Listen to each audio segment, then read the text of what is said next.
The third slightly different change that we'll be having in this committee is, so ideally, whenever we raise a moderated caucus, you can raise it for a total time of up to 20 minutes. Am I audible till the end? Right, okay. Whenever you raise a moderated caucus, you can raise it ideally for a total time of up to 20 minutes, right? And your individual speaker's time has to be for a number that is divisible by your total speaker's time. For example, if I'm raising a moderated caucus for 20 minutes of total speaker's time and 60 seconds of individual speaker's time. So that is divisible by 20, and therefore you can have up to 20 speakers in the committee for that moderated caucus. Does that make sense? If I'm raising a moderated caucus for an individual speaker's time of 90 seconds, then your total time cannot be 20 minutes ideally. Why? Because 20 minutes is not divisible by 90 seconds. So your total time can be anything, 18 minutes, 19.5 minutes, that's up to you, not more than 20 minutes, right? Now, ideally, I should only recognize 20 speakers if a moderated caucus is for 20 minutes and the individual speaker's time is 60 seconds. However, let us assume that there are 28 people in this committee who wish to speak in a moderated caucus. Then I'll make sure to recognize all 28 of you. So this is another procedure that we will be fiddling around with a bit in order to facilitate the debate. Are these three things clear? Does anyone have a problem with me doing any of these three things? One is to ensure that all of you who wish to speak can speak. One is to make sure that if you have any doubts, even during a moderated caucus, you can ask them from the executive board. And if there are any problems with it, then we'll strictly follow the procedures. I do not have a problem. Yes.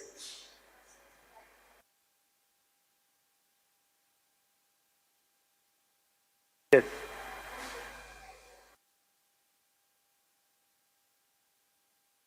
One question. So see, in moderated caucuses, we do not have verbal questions. They're limited to GSLs. If you guys want, we can have verbal questions in a moderated caucus as well. For that, what we can do is, I can take an informal voting amongst you guys before the moderated caucus starts. If you guys want to have POIs in a moderated caucus as well, then we can go ahead and do that. Okay? Also, I said that if 28 of you want to speak, you can speak, but know one thing for a fact, I have this record for however many MUNs I've chaired, which has been around 80, 90 by now.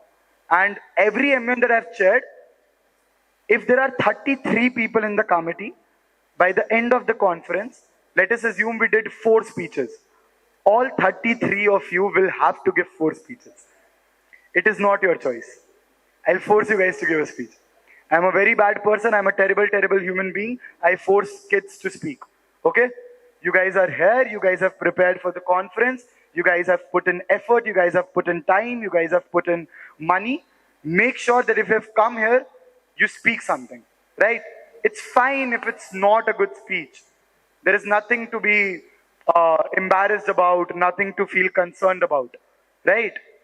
It's all fine. Just speak. So we'll give you time to prepare, and I'll make sure that if there is any mod, I'll recognize all of you. If you do not raise your placards, even then I might recognize you. So be prepared for the next 2 days to speak for every single speech that is. Okay? Cool. If you guys want, you can complain about me for the teachers. I'll make sure to deal with them. It's fine. But you have to speak if you're in my committee. If you didn't want to speak and you just wanted to observe that, it's my first MUN, I'll go ahead, I'll observe, I'll not speak, and I'll see how it works. And then maybe in my next MUN I'll speak or something like that. Then you got unlucky. Maybe in the other 2 committees you could have gotten that chance, not here. Plus, unless and until you actively participate in something, you do not learn. If you're just observing as a third person, right? So there is a little bit of a hindrance of how much you can learn as opposed to when you're a participant yourself. Okay? So these are a few things to keep in mind. Regarding your speeches, make sure that whenever you deliver a speech, rather than telling me simple statistics and simply telling me data from Google, try to analyze it yourself and tell me what you think, right? Keeping in mind your nation, right?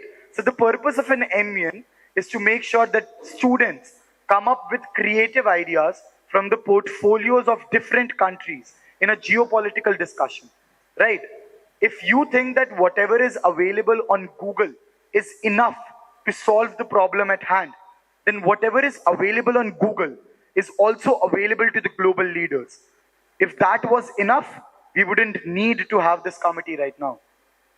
The fact that we need to have a committee to discuss these issues is that means that they have not yet been solved. And the fact that they have not yet been solved means that the ideas that are currently present in the world are not enough to solve them. So we require more creative ideas to come up. And creativity is where students perform best, right?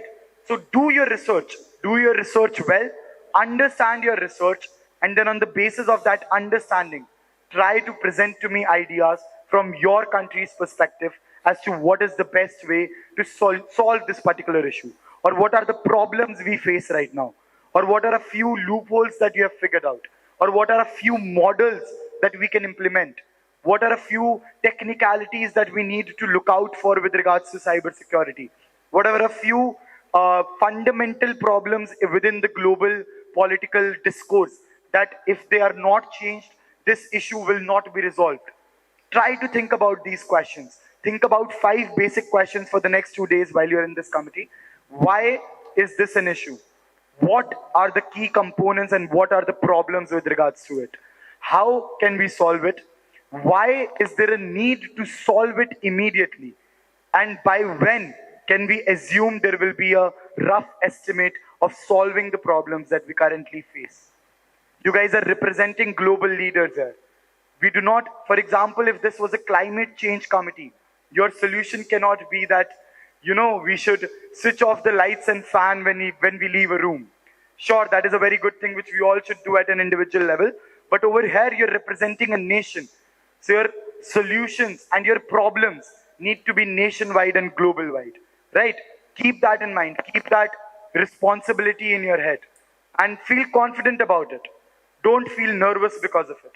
Imagine you guys are representing nation, right? Okay, I'll explain it this way.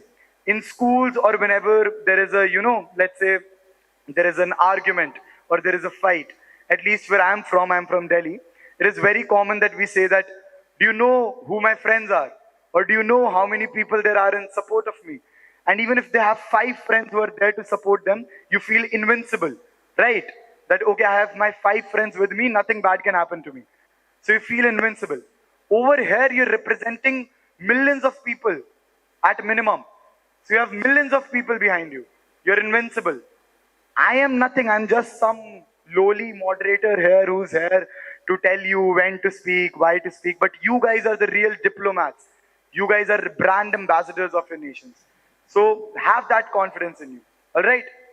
Other than that, make sure whenever you're delivering your speeches, focus on analysis, focus on understanding components of the agenda, focus on moving towards a solution to the agenda. Do not simply give me what is there on Google, because there is a 99.99% chance I've already read it. I'll find out that you're, if you copy a speech completely from Google, there's a very good chance I'll find out. There is no negative marking in this committee at all. You'll still be marked, but you'll be marked accordingly, right? So if there is someone who's not giving me a lot of statistics, who has given me, let's say, 1 or 2 statistics in his speech, and maybe one convention he mentioned, or he or she mentioned, or they mentioned, but they understood the reason why that one convention was important, or why that one convention needs to be implemented, or how that one convention can be implemented, then they will always be marked more than someone who simply quotes to me 5 conventions. Do you understand? Do you understand why? Because it is important to understand here rather than simply research and research and research. Researching is important as your primary component. Research is the most primary prerequisite that you need to have.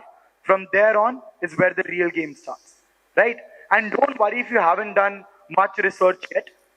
Day 1, observe everything that is happening, take participation in it. By the end of day 1, when you go back home, you have participated in a few things. you'll realize your shortcomings, you'll realize how the others were performing, and then you can research more at the end of the day at your homes. Day one end research is the best research that there is. It doesn't matter if you have been researching for 2 months. The research that you'll do when you go home today will be much more efficient and convenient for you. All right. So I hope every one of you will be speaking in every speech. I will not have to force you guys, right? Is there anyone who was planning not to give a speech in this MUN? Perfect then. Very nice. Nice to see that.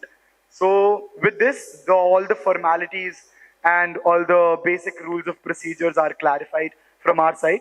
If there are any doubts, you can ask me right now or you can ask me later on. Yes, Greece, go ahead.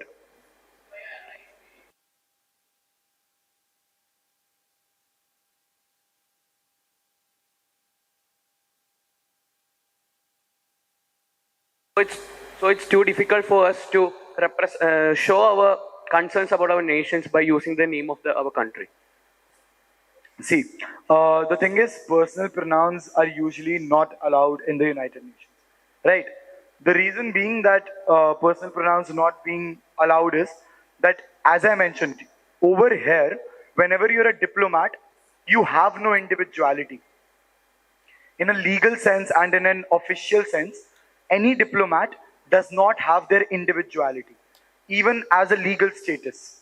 A diplomat is not treated like an individual citizen, right? Even legally. For example, if there is a diplomat of Japan who has come to India, they will not have the same legal status of an individual citizen, but rather a special status. The reason being that you represent a nation rather than just representing yourself, which is why you always mention yourself as the delegate of, right?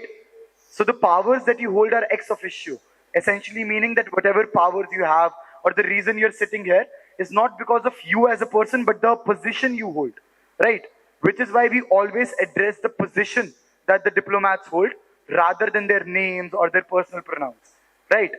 Which is why we follow the practice of saying the delegate of America would like to raise the motion, the delegate would like to talk about this, the delegate of America mentioned this, the delegate of Turkey mentioned this, and the delegate of America would like to question the same. What we can allow is, in certain instances, I can allow we and us to be used. The pronouns we and us, rather than me, she, she and he are not allowed. This much is clear. This much needs to be cleared. There is no she or he or him or her in this committee. We only talk to other people in third person. All right? Try to keep a note of that. It's fine if you guys end up using a personal pronoun. Don't worry. There is no negative marking for the same. But if we're here, we're trying to simulate a model United Nations conference, and we are trying to play our part, then this is something we should try to do on our side as well, right? To replicate it or to imitate it as much as possible. With regards to your own nation, in certain cases, you can use we or us, right? Me, I, these are not allowed, but we or us can be used. That much is clear? Any other doubts, anything at all? Yes, Island.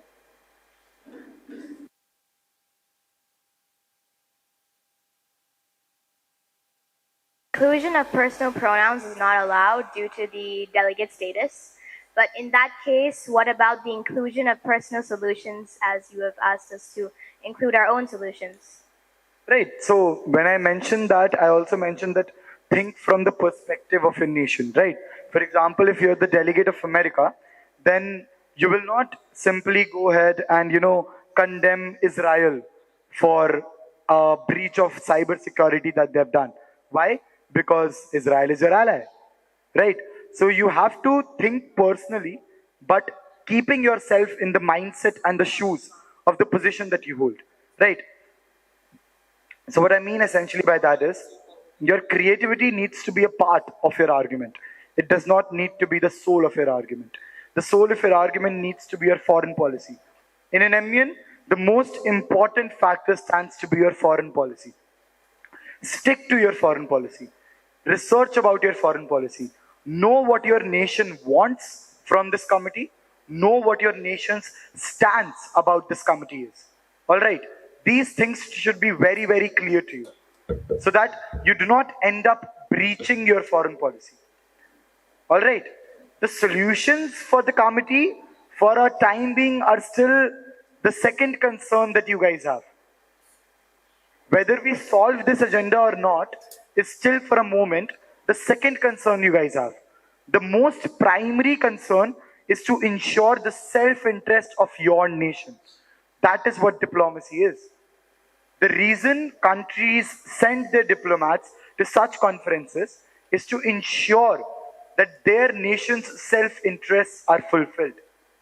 For example, if there is a country that lacks resources, their objective of coming to conferences like this is to ask and request for funds in order to, solve the cyber security issue in their country. If a country faces a lot of problems or a lot of threats of cyber security, their objective of coming to this committee is to ensure that they bring this to the light of the entire global world and ask them to help them and ensure a little bit better cyber security mechanisms. If a nation is powerful amongst themselves with regards to tackling cyber security, then their objective can be to pass on that knowledge or to pass on that hold that they have over cyber security to other nations. Why would they offer it to other nations? To gain social capital again, self-interest. Right?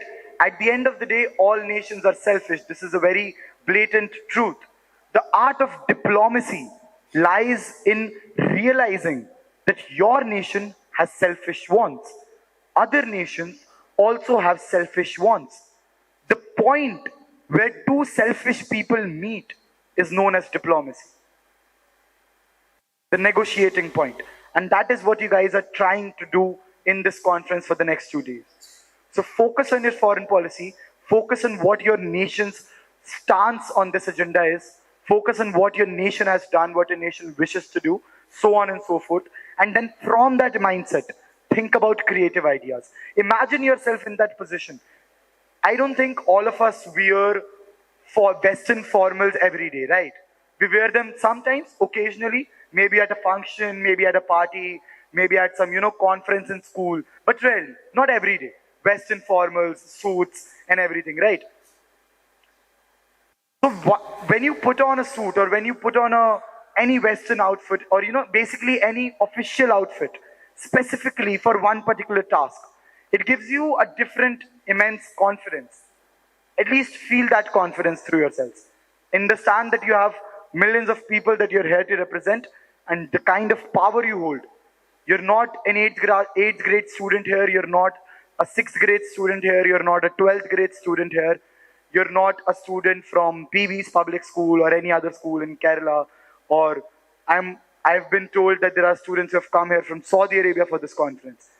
But in this moment, you're simply the delegate of your nation who's here to represent your nation and is looking out for the best interests of your nation and the global world. Right? With this, any other doubts? Any other doubts? Feel free.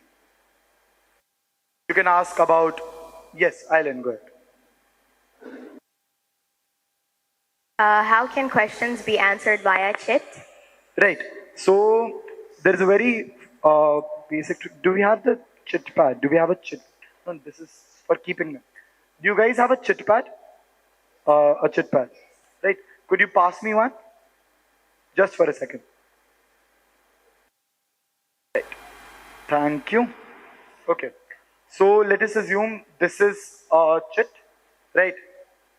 Can I use this one about the stance or about the content of another nation to that nation, right? For example, I'm the delegate of Nigeria and I wish to ask a question to the delegate of Pakistan about what is happening in the nation or what is their stance upon it or something related to the speech, so on and so forth, right? Then that is what we use a POI chit for. Now, the POIs are usually verbally asked in the GSL.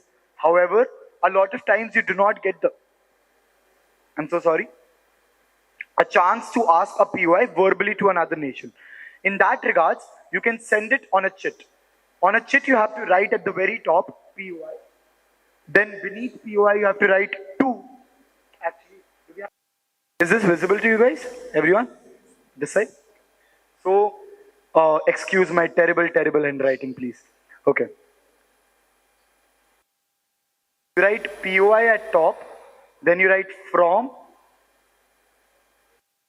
your nation, then you write to the nation you're sending the chit to, and then you write via EB. The via EB indicates that the chit needs to go through the EB. So you'll send the question, the volunteer will bring it to us, then we will read that question, we will mark that question accordingly, whatever marks that question can fetch, and then we will send that question to the delegate you addressed it to. Does that make sense? This much is clear? Any doubts up until here? Feel free to ask if you have any doubts. Okay. Seeing none, the second chit we have is a reply chit. Right? The reply chit, let's assume you got a POI chit from a country. In order to reply to that question, again, you'll write from your nation to the nation you're replying to via EB. Right? And then you will write your reply, whatever your reply to the question is, and then you will attach these two chits, the question that you have received and the reply that you have written, in any way that you can. If you have a stapler, that's the best. If you have a paper clip, that also works. Otherwise, you can try out this way. You can try to fold them. Basically, try to make sure that they do not get detached easily, and then you will send it back through the volunteer. Now your reply will come to us along with the question that was there. We will see your reply, we will judge your reply, then we will mark your reply, and we will send that chit back to the person who asked the question. Does that make sense? This much is clear? Yes, Greece. The reply can be given on the next day. The reply? Yeah. The reply can be given on the next day. Not an issue. Okay. Do not focus too much on chits. It is not that big of a committee. It's 30 to 35 people. Most of you, all of you will get at least 3 to 4 chances to speak. So focus on your speeches more. Yes. Is it compulsory to repair the chits? Like, do we get points for it? Do we get points for? Chits. Chits, yes. So I was coming to that itself. You will get points for chits, however, not nearly as much as your speeches. Right? So your speeches and your verbatim, whatever you speak in the committee, will amount to somewhere near 70 to 80% of your total mark sheet. The remaining, out of the remaining 20%, you'll have your lobbying and stuff, a bit of your lobbying and your decorum marks. With regards to decorum, you either get a 5 on 5 in my committee or you get a 0, right? And if you get a 0, you have to spend at least 15 to 20 minutes outside of the committee. The thing is, I'm not that strict. I am a relatively lenient person. I do not easily get irritated. I do not easily, get mad about anything or get upset. The only one rule we will have in this committee is to make sure that if someone is speaking and addressing the committee, if there is anyone who is addressing the committee, it could be me, it could be your vice president, it could be your rapporteur, it could be one of the volunteers, it could be a teacher that has came here, it could be anyone. And most importantly, the delegates. Whenever someone is addressing the committee, there will be no cross-talks. You guys will not talk amongst yourselves. Okay? This is one thing you guys have to follow. Please, basic human decency. Someone is trying to address the gathering, you're talking amongst yourselves, it is disrespectful. Not just to the person, but the spirit of debating altogether. Right? I'm very passionate about debating. I'm very passionate about all modes and formats of debating. And this is one thing that I sincerely hold true to my heart. I will not speak if you guys are speaking. I will not cross-talk if you guys are speaking. It could be me, it could be a teacher, it could be, most importantly, if a delegate is speaking, no one else will cross-talk. Okay? Even at the back, you guys, I realize you guys are spectators here, right? And you guys might want to discuss what is happening, so on and so forth. In any case whatsoever, even if you guys end up cross-talking amongst yourselves, make sure to keep the volume amongst you so that it doesn't reach here or it doesn't negatively affect someone. I'm talking to you guys. Am I audible there? It's fine, it's fine. You don't have to worry about it. It's not like I'll do something, I'll not scold you or anything. I'm not a teacher, right? I'm a student myself. But yeah, it's a very kind request to everyone to please keep this in mind. Other than this, everything else is fine. You want to make jokes, we'll have a fun time, okay? We'll not be very strict, we'll not be very lenient. It's going to be official and formal, it's going to be fun. If I make any global political joke, it's your responsibility to make sure it doesn't go out of this room or else I'll get lynched, okay? Anyways, with all of that being said and done, with regards to your chits, this is how you will be attaching your chits. There is another type of chit that we'll have in this committee, which is the substantive chit. A substantive chit is directly sent to the executive board. You guys can note these things down if you want. A substantive chit is not for asking a question or replying. It is, let us assume you were giving a speech. You had more content related to the subtopic, but you could not fit it within your speech because your speeches are for 60 seconds, 90 seconds, right? So in order to present that content and all of that data or whatever arguments you have, you can write them in a substantive chit. How a substantive chit is written is very simple. You simply go ahead, you on a sheet of paper, you write at top, substantive chit, okay, substantive chit, then from your nation to executive board. And then you write your content, preferably in points, right? If it's a substantive chit, you can write it in points, 1, 2, 3. Or if you want, you can write it in paragraphs, both work. Points are a little bit easier to check, a little bit more, structured and clarified. So preferably points, but even if they're not in points, it's fine. Your vice chair and rapporteurs will be taking care of the chits. I will be taking care of the verbatim. The mark sheet is very transparent. We'll be having your moderated caucuses for 10 marks each. You will be marked out of 10 for every mod caucus. You will be marked out of 10 for every GSL speech as well. With regards to your yields, let us assume you yielded your time to POIs and people asked you questions. So the reply that you gave to the questions, the marks of your replies will be added within your speech marks itself. And the questions that were asked will have a separate column. A verbal POI column will be there separately. And the replies that were given will be marked in addition to the speech marks that you were getting in that GSL. That much is clear? Cool. So moderated caucuses out of 10, GSLs out of 10. You will have 5 marks for decorum, which I'm assuming most likely all of you will get. I've never had to mark anyone less in decorum. I've never faced that problem, and I doubt that will be the case here. 5 marks you will have for lobbying.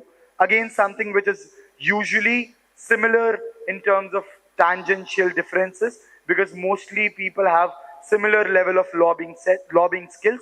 However, if you as an individual display some exceptional lobbying skills, you might receive 0.5 or 1 marks more in lobbying. See, I'm being very transparent about these things. These things should not be an hindrance. It is a competition, so you guys should know the metrics on which you're being judged as well, right? So from my side, the mark sheet will be very transparent. That does not mean you can come up to me and ask me who's winning. That you'll only find out on day 2, okay? Other than that, everything else will be transparent. Any queries you have, feel free to ask. All right, between the committee sessions, during the committee sessions, you can raise a point of inquiry. With regards to point of personal privilege, if you guys want to use the washroom, feel free to walk out. There is no need to ask for a point of personal privilege. I will not mind. I will not feel bad. Yes, Saudi Arabia. Can we ask for some time to think on the answer? Sure. See, you can take a bit of time to think about the answer there and then, or you can also have the option to reply via chat. Right? So basically, reply via chat means you were asked the question verbally, but you mentioned that the delegate would like to reply via chat. Then you can sit down. We'll proceed with the committee. You can write your reply in a chat. You can refer to your notes or your research work that you have done, and you can easily frame an answer and then send it via chat as well. Right? Completely up to you. Or you can simply deny to answer. Again, you're a diplomat. You hold all the power in the world. I'm nothing. You guys are the ones that are powerful in this committee, right? So you can choose not to reply. Cool? All of this is clear. Any other doubts? Yes. What is mean by seconding the motion? What is? Mean by seconding the motion? By seconding the motion. All right. So whenever we go for the voting of any motion, there are two types of voting that we take. The first voting that we take is a verbal one or a initial one, where essentially what we do is we ask, are there any seconds to the motion? Right. What this means is, let us assume the delegate of Belarus raised the motion.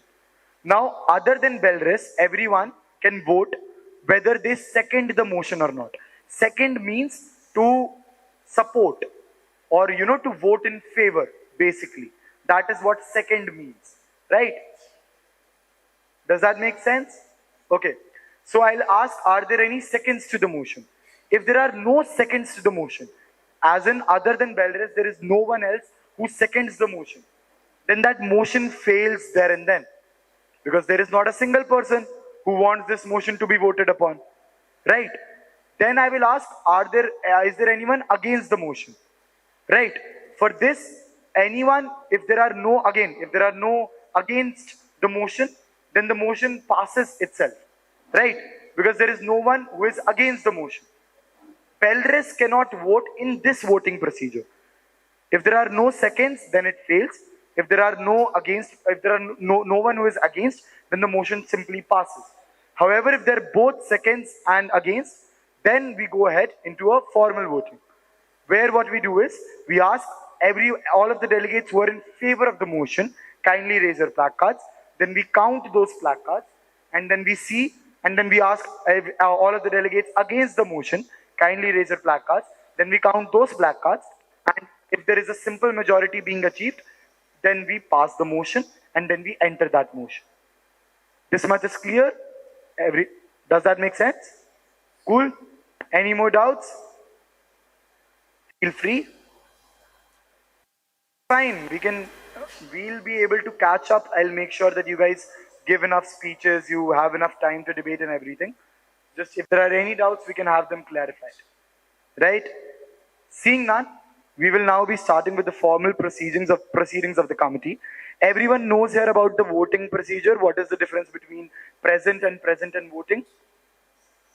Okay, so very quickly, if you mark yourself as present, then that means that on the day 2, if we make a draft resolution, only and only for the draft resolution, when we are voting and you have marked yourself as present, you have the option to vote in favor, against, and you have the option to abstain from voting. Right?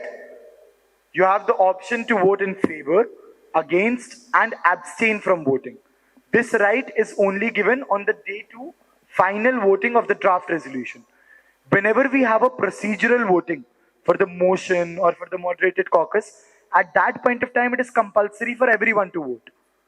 But if you mark yourselves present during the final voting of the draft resolution, you have the right to abstain from voting. Right? If you mark yourselves present and voting, then you have to vote. Then you do not have the option to abstain anymore. Then in the final voting during the draft resolution, you will have to either vote favor or against. Right?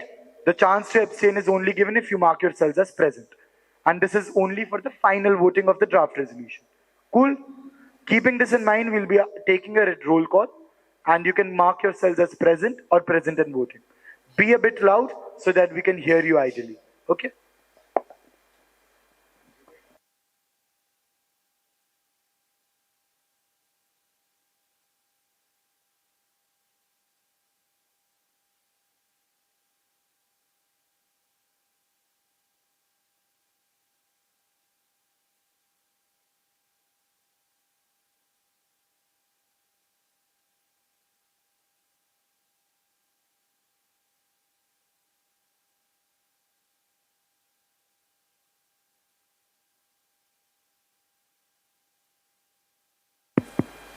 Delegate of Albania.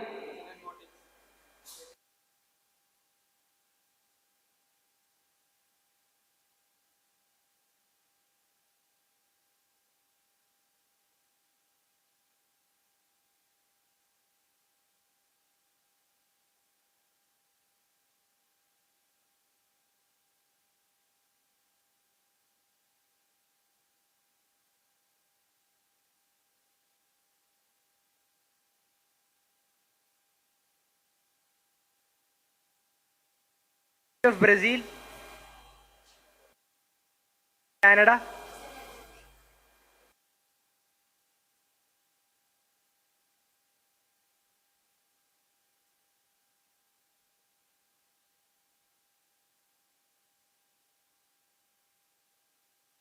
The delegate of Ireland would like to raise a motion to establish the general speakers list with a total time of 20 minutes and an individual time of 60 seconds.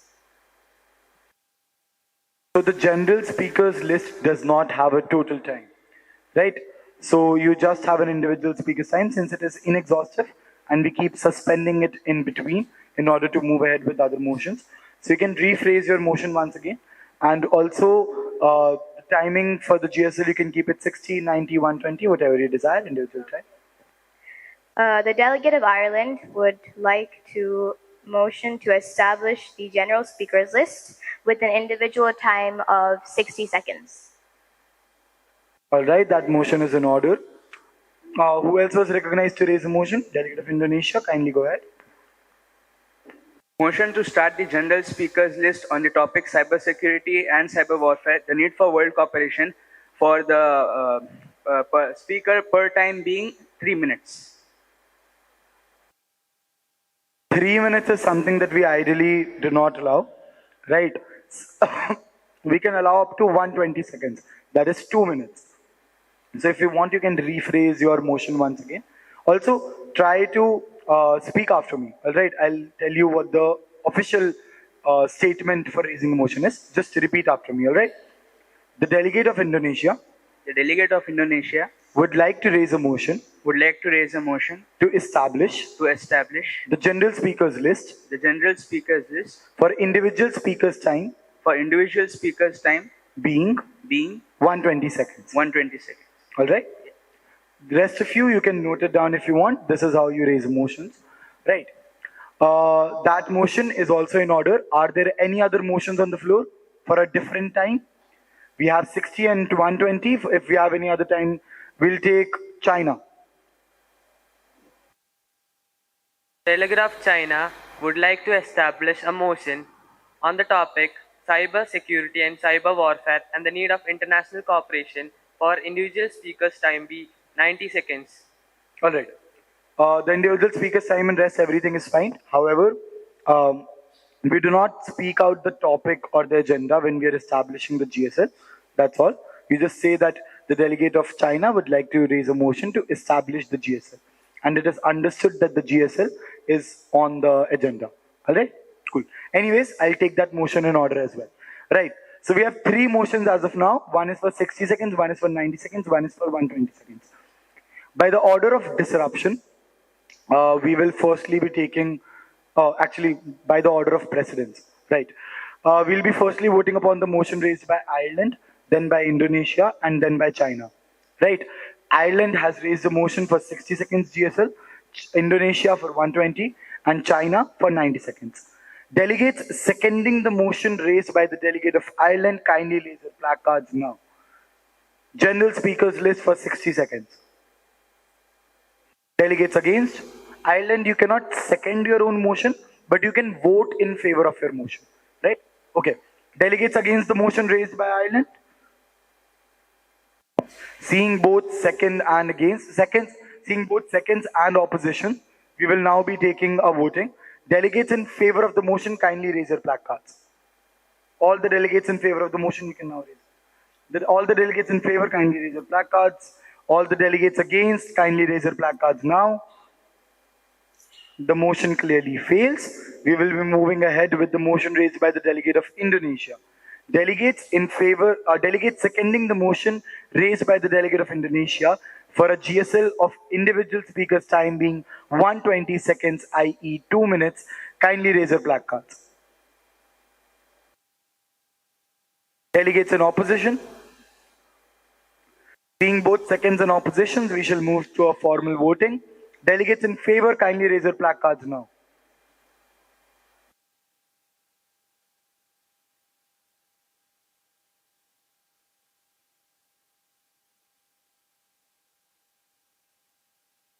Delegates against.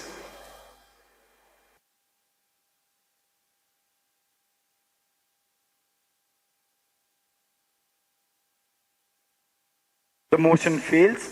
We have 20 speakers against and 15 speakers for. Next, we have the motion raised by the delegate of China. Delegates in seconding the motion raised by the delegate of China for GSL for 90 seconds. Kindly raise your placards now. Delegates in opposition. Seeing both seconds and oppositions, we shall move to a formal voting. Delegates in favor, kindly raise your placards now.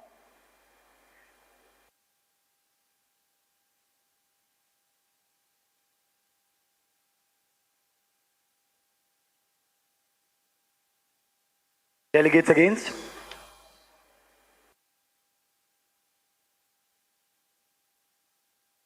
The motion clearly passes. We are now in a GSL for individual speakers time being 90 seconds. It's been established. Right. Now we shall be recognizing the speakers for the general speakers list. For that, give me just 1 minute. Let me set up my laptop. Actually, is it allowed for me to use a laptop or should I refrain from doing so as well? If there is any teacher from PV school who could answer the same. Ma'am? Okay.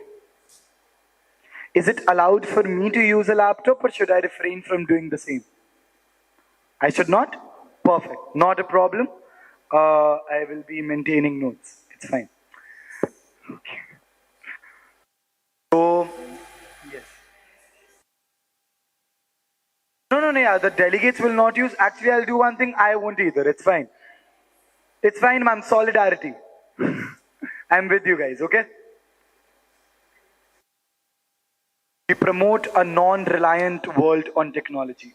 Technology is just a tool for humanity. It's not everything, all right? You can do very well without it. Okay. So now we will be recognizing the speakers for the GSL. Delegates wishing to speak on the GSL, kindly raise your placards. China,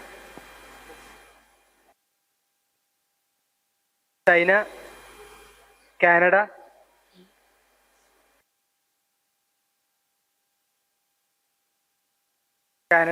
France, Germany, Poland,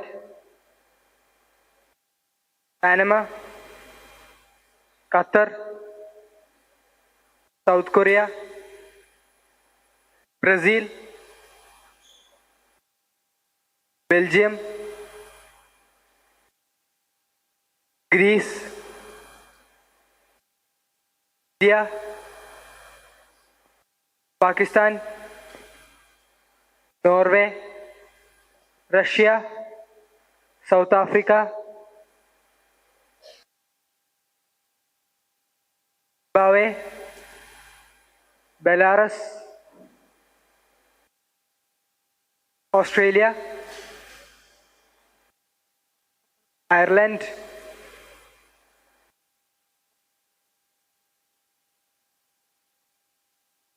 Indonesia, New Zealand, Nigeria,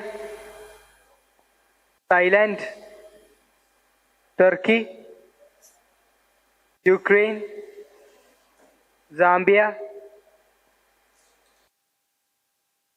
Albania, Armenia, Kenya, Japan, Saudi Arabia, Mexico, UK, UAE. Very proud of you guys. Amazing zeal. Everyone is recognized on the GSL list. I didn't even have to force anyone. I like that. Okay. Cool. So we will be starting with the general speakers list. We'll be taking 8 speakers for now, and then we will break the GSL list and we will be looking for motions. All right. So we will be taking speakers up to South Korea. All right. We'll be taking China, Canada, France, Germany, Poland, Panama, Qatar, and South Korea. Right? In the first leg of GSLs. Cool? Delegate of... Just a second. You can maintain the time. Right. The time is 90 seconds. We'll give you the a single tap at 60 seconds and then a double tap at 90 seconds. All right? After 90 seconds, anything you say is not on the record. I won't ask you to stop, but you should ideally. Cool. And if you have any time left, you can utilize that for yields. All of this is clear. This part is clear. Cool. Without any further ado, let us start with the first official speech of the United Nations Security Council of PV's Model United Nations Conference. Go ahead, China. The Chinese government sticks to clearly. Chinese government sticks to combating telecom and online frauds. For students, anti-fraud volunteer teams have been set up, and for the public, display boards which show awareness videos are set up. Endeavors have clearly built a wall for the masses against cybersecurity. So the united functioning of all the nations can create a bright future for the world.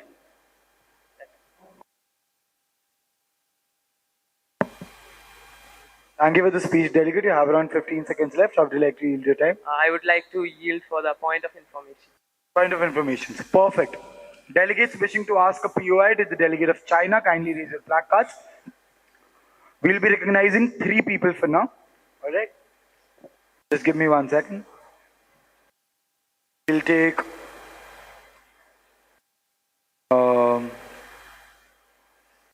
Japan, followed by Pakistan. Don't worry, we'll be maintaining a recognition list. So we'll try, so the people that have been recognized now, we'll try not to recognize them the next time, but rather people who have not yet been recognized. So we'll try to maintain the recognition of everyone, right? Cool. Japan. The delegate of Japan would like to raise a point of information against the delegate of China that what is China's stance on international agreements and treaties related to cyber security? Basic objectives of policy centers on safeguarding national independence and state sovereignty. China stands to maintain world peace among the nations and to support common development. All right, are you satisfied with the answer? See, there is a provision to ask for a plea to follow up as well, right? So if you ask a question to the delegate, but the delegate does not answer your question, then you can ask a plea to follow up. You can request for a plea to follow up. It is up to the executive board to grant it or not grant it, depending on whether the question has been answered or not, right? However, make sure that you don't ask a plea to follow up if the delegate did answer your question, but you just don't like the answer, right? For example, if someone asks me, what is your name? And I reply, Jitendra Padhyay. Now that is my dad's name, right? But still, that is a name, and that is the name of someone directly associated to me, and half of the name is still the same, right? In this case, in certain cases, that might be considered as a somewhat relevant answer. The reason for that being that in diplomacy, a lot of times you misdirect the questions in order to answer them, right? When you do not have a proper answer. But however, if someone asks you what is your name, and you reply with the temperature in Antarctica is minus 13 degrees Celsius, in that case, you guys can get a plea to follow up. Essentially, if the answer is not at all relevant to the question that was asked, you guys can demand a plea to follow up. If it is somewhat relevant and they're trying to, divert the question purposefully, then we as the executive board cannot intervene. That is a diplomatic tactic between you guys, right? Keep these things in mind for the next time. If you have any plea to follow up to ask, you can ask for it. Even if you feel like it might be granted, ask for it. If it's not, it's not. Right? Cool. Next, we had recognized the delegate of Pakistan, right? Good. The delegate of Pakistan would like to raise point of information against the delegate of China. It's seen that the Chinese hackers have been hacking the software belonging to other countries, and it's been a week since this report have been announced. And what's the delegate's opinion about Chinese hacking other software? At present, China advocates peaceful negotiations with other countries, and in the case of hackers, we have employed a separate force of cybersecurity employees and highly technological measures to prevent these hackers. The measures have been taken, and in the future, it is expected that there will be zero hackers and peaceful negotiation between the countries, which will lead to a bright future. Delegate of Canada. The delegate of Canada would like to raise a point of information to the delegate of China that critically analyze the role of private as well as government in safeguarding the interest of cyber world. Can the delegate please repeat the question? The delegate of Canada would like to raise a point of information to the delegate of China that critically analyze the role of private as well as government in safeguarding the interest of cyber world. Deal via cyber crimes via education. So the future generation, the coming up world is all set to deal with the cyber crimes. They are, it makes the people secure, and it teaches how the future to deal with the rest of the cyber crimes. In the private sector, we have raised opinion to the private sector to do the same, and to raise any new ideas for preventing cyber crimes. A cyber hacker is nothing more than a bank robber using another weapon. His motivation is robbery and theft. Good morning, Honorable Chair, fellow delegates. Canada stands to address a pressing issue that knows no borders, cybercrime and cyber warfare. In this digital age where information flows seamlessly across the globe, it is crucial that the nation recognize the urgent need for international cooperation in combating this growing menace. Cybercrime poses a significant threat to the societies, economies, and national security. It knows no territorial boundaries, affecting nations and individuals alike. From data breaches and identity theft to ransomware attacks and election interference, the consequences are far-reaching and detrimental. No country can effectively address this complex challenge in isolation. That is why, now more than ever, international cooperation is imperative. Canadian government seeks a unified global effort to combat cybercrime and strengthen cyber defenses. All nations must foster collaboration, share knowledge, and develop joint strategies to safeguard our digital ecosystem. Moreover, all the nations must prioritize capacity building, particularly for developing nations which may lack the necessary resources and expertise to combat cybercrime effectively. Canadian government is supporting capacity building initiatives and assisting the countries in developing robust cybersecurity frameworks. Canada stands ready to collaborate with all the nations to protect our digital infrastructure and preserve the privacy of our citizens and uphold the principles of free and secure cyberspace. The delegate thanks the chair. The fine speech, you have elapsed your time, so we will not be having any yields. All right. However, is the delegate of Canada willing to accept a question from the executive board? All right.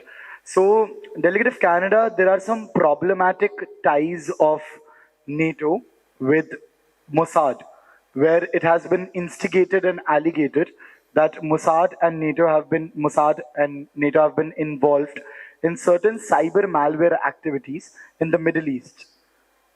What is the delegate of Canada's opinion with regards to NATO's involvement with Mossad on such related aspects?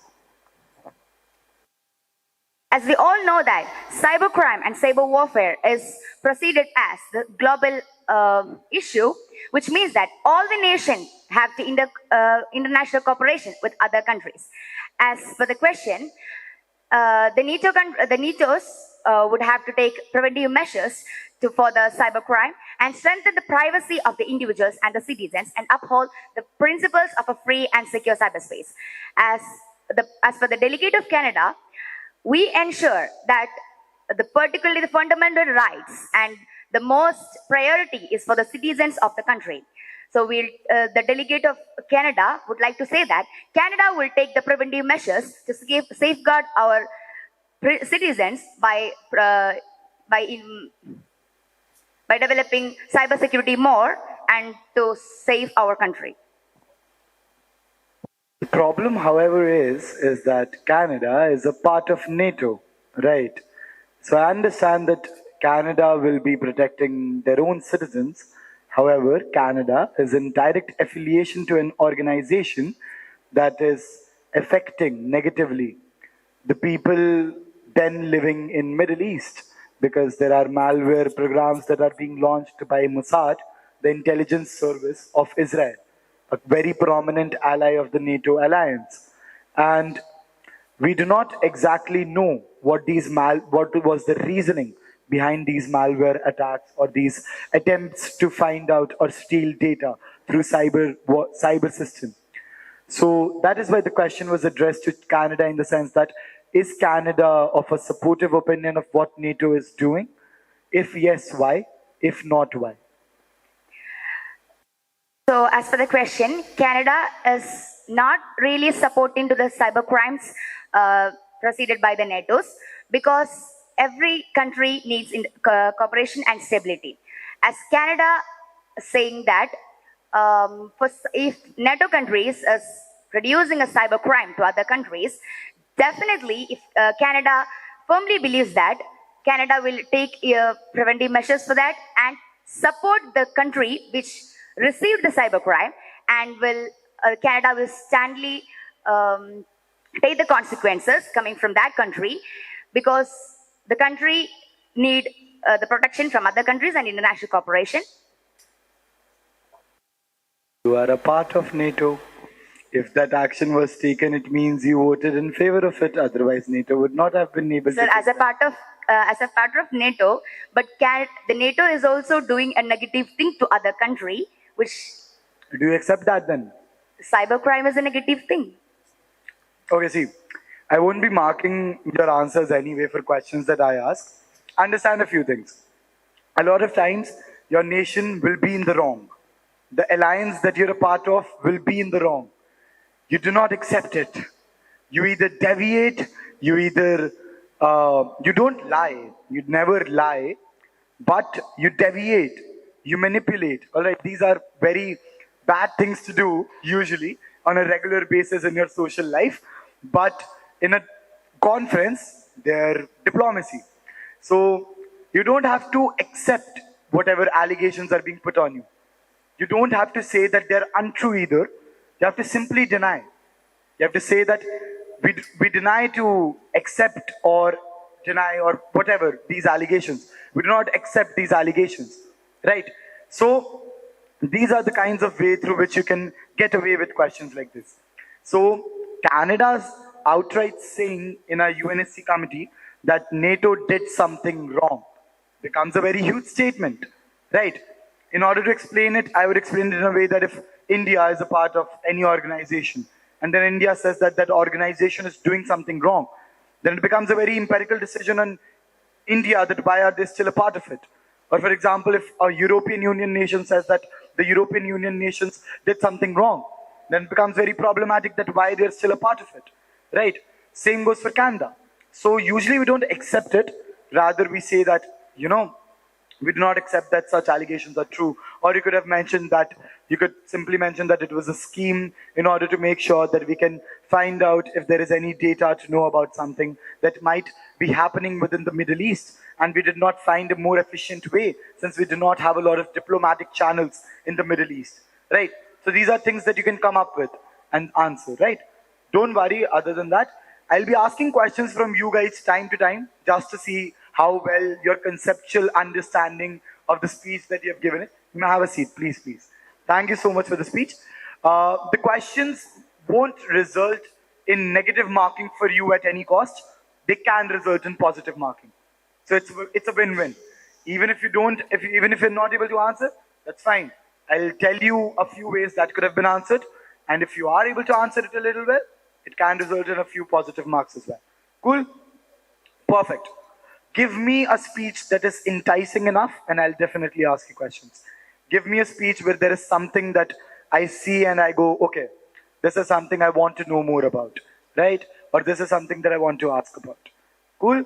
Perfect. That's a challenge for you guys now. Next, we have the delegate of France, please. Can we take one last speech and then break for lunch? Okay, thank you so much. Go ahead, France. Can I start? Cyber security is not only a national security, but a global concern that requires collective action and cooperation among nations. Honorable Chair, fellow delegates, the delegate of France would like to address the crucial issues of cybercrime and cyber security on behalf of United Nations Security Council. France is ranked in top 15 countries in the world best prepared against cyber attacks by NCSI and top 3 countries in the world that are supporting cybersecurity system by GCI. More recently, France National Assembly website was hit with a distributed DVL of service attack, and a concerning 73% of French organization has undergone ransomware attack in 2021. When it comes to defending against these attacks, France allocates 10.7% of IT budget to securing companies, and additionally 32.3% of French companies protect their workload by using cloud-based security systems. To support the development of a robust security system, the French government has initiated several public-private initiatives and established NSSI, Cyber Campus was built, and the Network and Information System Act was passed. In conclusion, the delegate of France would like to invite all other delegates to join their hands and stand against this big threat. For the speech, delegate, you have around 10 seconds left. How would you like to yield your time? The delegate of France would like to raise a yield to point of information from the other delegates. Okay. We'll just take 2 POIs, keep them short and crisp, keep the answer a bit short and crisp as well, and then we'll break for lunch. Delegates willing to ask a POI, kindly raise your placards. We'll take Nigeria, followed by Ukraine. The delegate of Nigeria would like to raise a point of information to the delegate of France. Could the delegate elaborate on robust cybersecurity frameworks? Okay. To support the development of a robust cybersecurity ecosystem, the French government has initiated several public-private initiatives, and it established NSSI, the national strategy established in 2015 by the French government, and a cyber campus was built to report the cyber crimes, and of course the Network and Information System Act passed in 2018, and the new act passed in 2015, which will allow the cyber victims, they can go and complain within 72 hours, and then they'll be taking the necessary actions. The delegate of Ukraine would like to raise a point of information to the delegate of France. How does France cooperate with other nations to promote cyber defense? France mainly accompany USA, China, and UK for this, and they have many companionships and partnerships, several public and private partnerships, especially with the USA, and that's it. Thank you for the speech, delegate. Thank you for the questions. Thank you for the answers. Good speech. With this, we shall be temporarily suspending the committee at my discretion in order to break for lunch. We'll revert back after the lunch, be here by 1:15, and then we'll start with the committee proceedings again. All right? Okay. May proceed to the lunch venue. Really in my hands either. It can be luck or coincidence. For example, let us say there is a delegate of Belgium. They deliver a speech, and for POIs, this time, no one else raises their hand to ask a question, right? Only these 5 people raise their hands who have already asked the question. So I am forced to take 1 or 2 of these people again for their second question before I am able to take anyone else for their first question, right? So these things might happen, but from our end, we'll try to keep it as fair as possible. So we'll be maintaining a recognition list for the same. So you guys don't have to worry about that.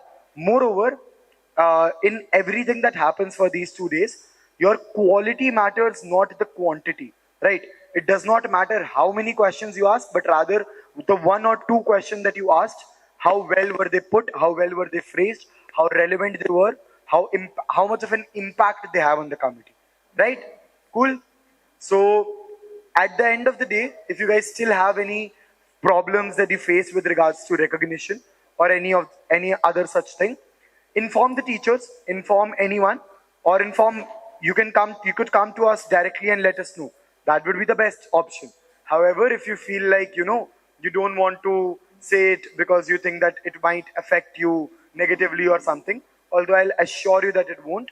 But in that case, you can go to any of the teachers and they'll let us know anonymously, right? So your portfolio won't be revealed. Whatever way is suitable by you is fine. Just let us know whatever negative feedback or any problems that you face in the committee so that we can resolve them, right? Feel free to share any problems that you feel and we will try our level best to resolve them. Yes, Saudi.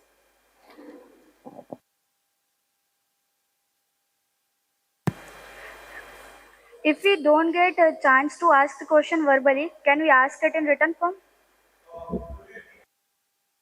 If we don't get chance to ask the question verbally, then can we give it in written form through chat? Yes. You guys can send in chats if you do not get a chance to ask the question verbally. Okay? Perfect. Cool. With all of that being said, is it fine? If there are no more doubts, we can proceed with the committee session. Are there any doubts? Anything at all? Everyone had their lunch? I hope you guys are not feeling sleepy. Like 8. Now you guys just want to sleep. Nothing like that? You guys have energy? Yes? Say yes louder then. Not very energy like. Again not very energy like. Do one thing. Good. Now everyone stand up. Stand up. Quickly. Quickly. Raise your hands. Both hands up. Up in the air. Both hands. Down. Up. Down. Quickly. Up. Down. Up. Down. Yes. Now sit. Now once more. Stand. Raise your hands. Both of them up. High in the air, sir. Yes. As if someone is pointing a gun at you or something. Okay, yeah, ekdam high. Okay. Now down. Yes, now have a seat. So be lively, be energetic, right? We'll have a fun session. I think the session is till 4:30, right? If I'm not... We have till what time? 4:30, right? 4:30. So you guys have to bear me for like 3 more hours, then you'll get a break from me, okay? Perfect. With this, we'll revert back. Delegate of Germany, please go ahead. The delegate thanks the chair. Honorable Chair and other fellow delegates, good afternoon. The delegate of Germany would like to speak on the topic cybersecurity and cyber warfare, the need for international cooperation. Cybersecurity knows no borders and neither does cyber warfare. International cooperation is vital to defend against the evolving threats in the digital world. Germany has been proactive in addressing cybersecurity and cyber warfare by implementing various measures. Firstly, Germany has established the Cyber and Information Space Command, which focuses on safeguarding cyberspace and countering cyber threats. Additionally, the country has adopted the National Cybersecurity Strategy, outlining guidelines for public-private sector to enhance their digital defense. Germany has also invested significantly in cybersecurity research and development, fostering innovation to tackle evolving cyber threats. Moreover, they actively collaborate with international partners through forums like the European Union Agency for Cybersecurity and NATO's Cooperative Cyber Defense Center of Excellence. In conclusion, Germany has taken significant steps to strengthen its cybersecurity and cyber warfare capabilities while advocating for international cooperation to combat cyber threats more efficiently. Such collaboration is crucial in our interconnected world to protect critical infrastructure, data, and the privacy of individuals and institutions. The delegate once again thanks the chair. Cool. So as of right now, Germany stands to be having certain deals with regards to their cybersecurity with the European Union as well as NATO. Right? You're in a good powerful bodies, right? So what is your stance on operations of these two bodies, that the means through which they secure their own nation at the cost of other nations and the security of other nations by malified ways of cyber security? So what is Germany's stance on the same? And if that is the case, would Germany still be willing to partner up with these two associations? The delegate of Germany would search upon the matter. I'll ask you the same question again then tomorrow. Okay? The delegate thanks the chair. Time is what determines security. With enough time, nothing is hackable. By implementing the cybersecurity strategy of the Republic of Poland, the government will fully guarantee the right to privacy and hold the position that free and open internet is an important function of the functioning of a society. Polish government aims to invest in development of industrial and technological resources for cybersecurity by creating the conditions needed for the development of enterprises, scientific research centers, and startups which will create, for example, new cybersecurity solutions. Poland established the National Cybersecurity Center NCC, as a dedicated entity responsible for coordinating cybersecurity efforts across the country. The NCC works closely with public and private sector stakeholders to share threat intelligence and respond effectively to cyber incidents.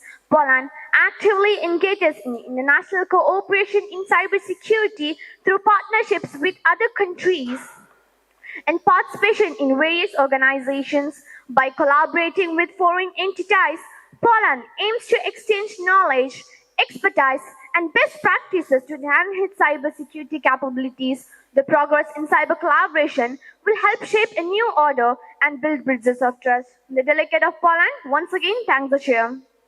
The delegate, point of information.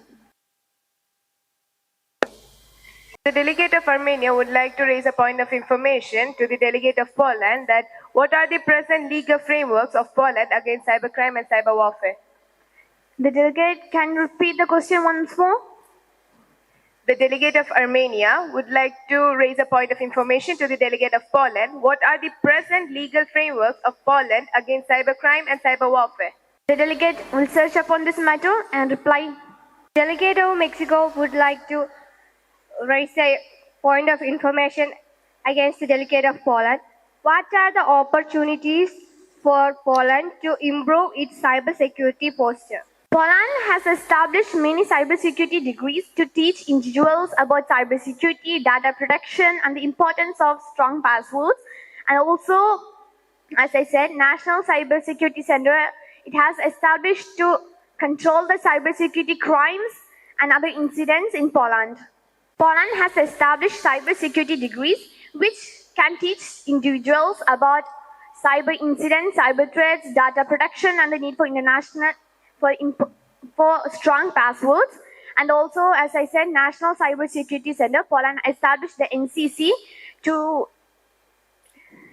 look after the cyber crimes and cyber incidents that are happening in the Poland, which will help Poland in cybersecurity. Is it fine if I ask you a question as well, a very short one?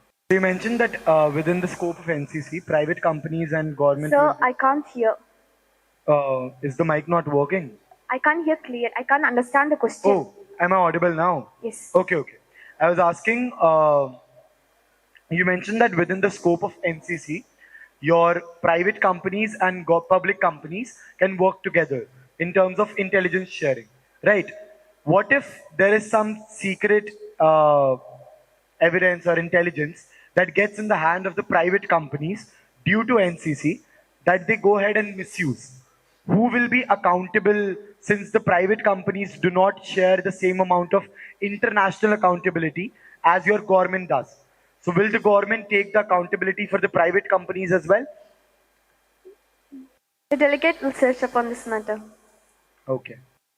I want you guys to actually search upon this matter, okay? This is not just some line you can say and get away with it, okay? I'm gonna ask you guys tomorrow then. Cool.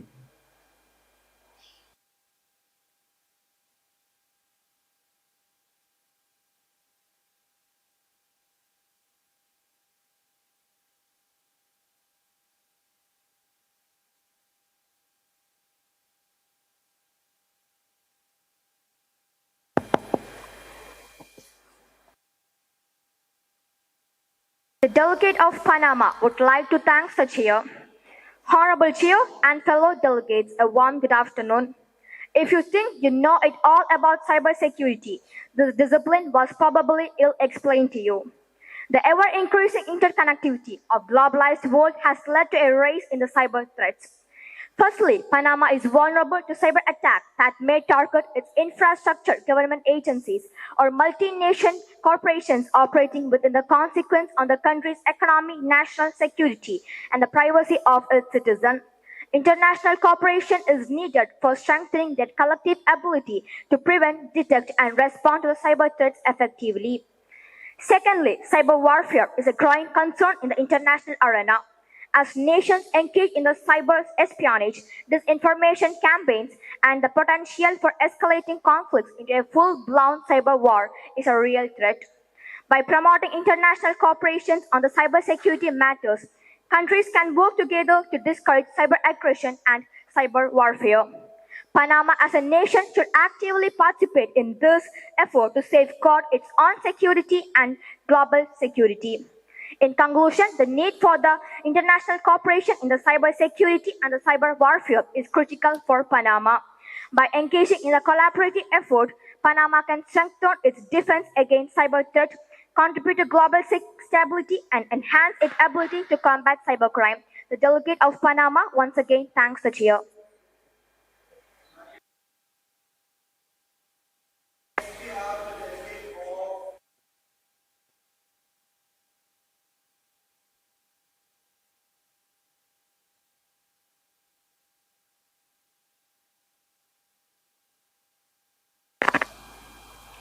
In cybersecurity, the more system we secure, the more secure we all are. Honorable Chair, esteemed delegates, as we embrace the immense potential of the digital age, we also face unprecedented threats to our collective security. To combat cybercrimes on Qatar, 16 September in 2014, the Qatari government promulgated Cybercrime Prevention Law number 40 in 2014 in an effort to increase the tools for combating online and cybercrimes. The legislation is aimed at safeguarding the country's technological infrastructure and strengthening cybersecurity within Qatar. Qatar's National Cybersecurity Agency to launch data classification policy. Institutions understand the basic principles of data classification. The National Cybersecurity Agency, NCSA, in Qatar has announced its plan to launch the National Data Classification Policy, which will serve as a foundation of data governance within government, institutions, and organizations across the country. Qatar is currently training 50,000 employees of the Ministry of Education and Higher Education on cybercrime prevention. In conclusion, as we navigate the boundless opportunities of the digital era, let us remember that in the realm of cybersecurity,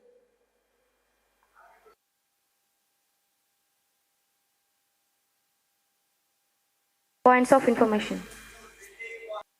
Hello. The delegate of Kenya would like to raise a point of information to the delegate of Qatar. In what ways can Qatar increase its cybersecurity in order to protect nation's cybersecurity? The delegate will answer by cheat.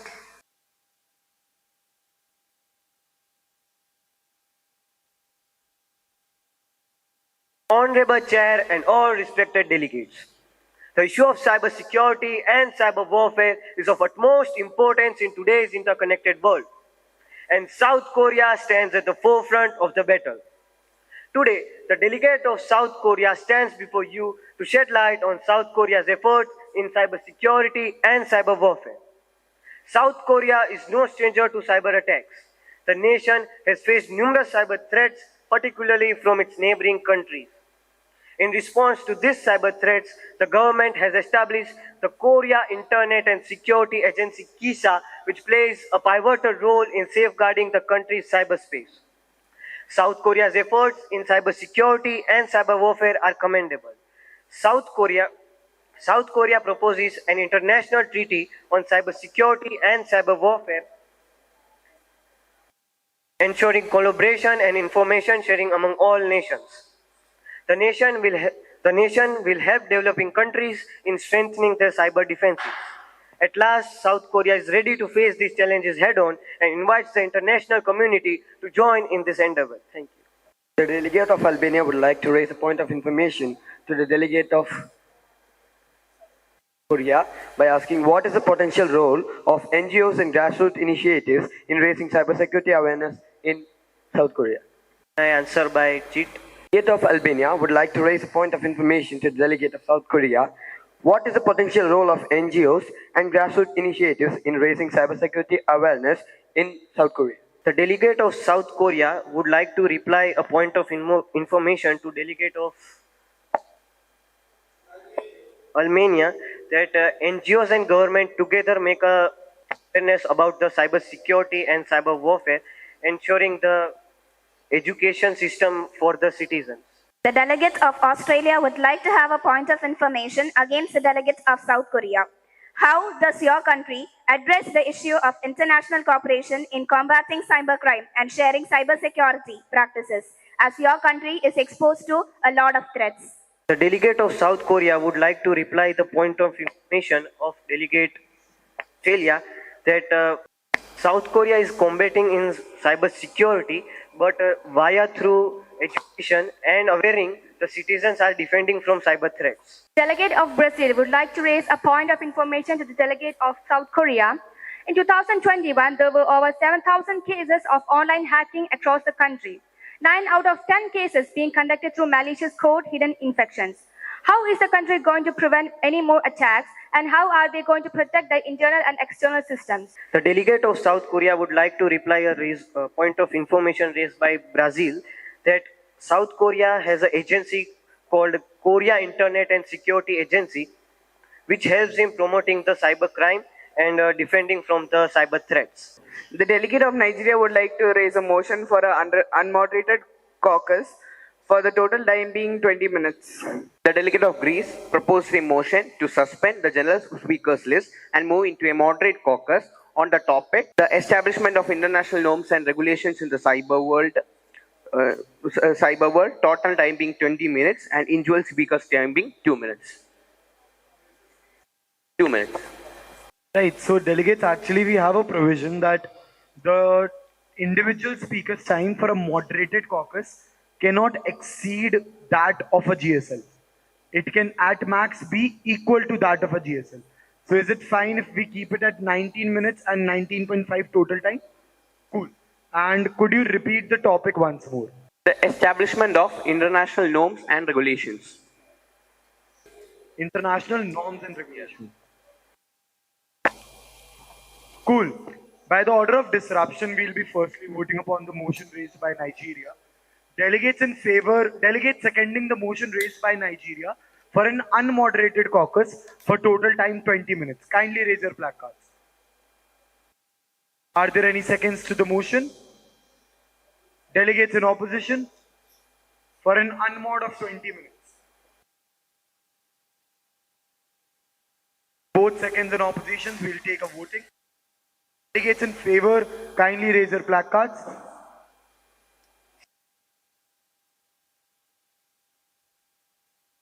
Favor. Oh. Delegates against?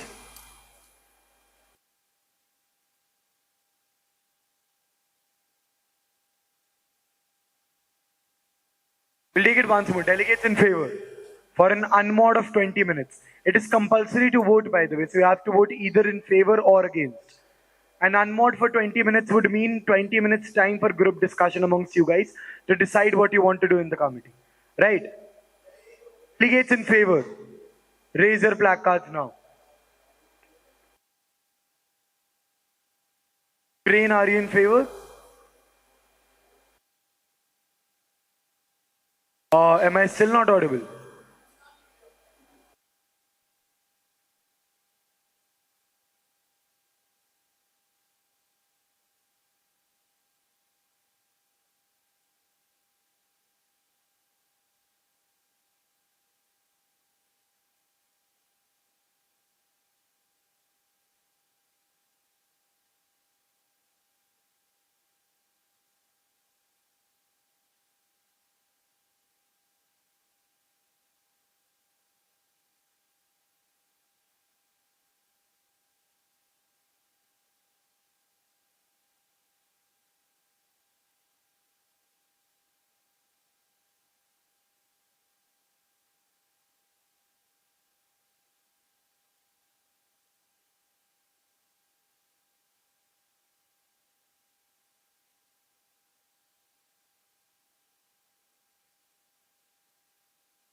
The delegate of Kenya would like to propose a motion on the floor to suspend general speaker list and move to 20 minutes moderate caucus on topic cybersecurity awareness and education while time being 60 seconds.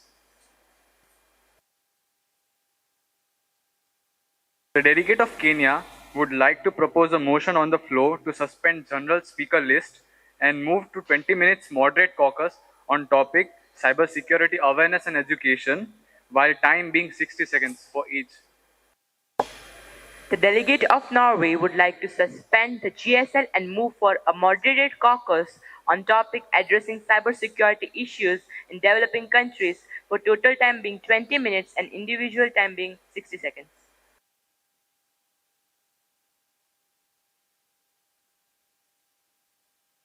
Canada,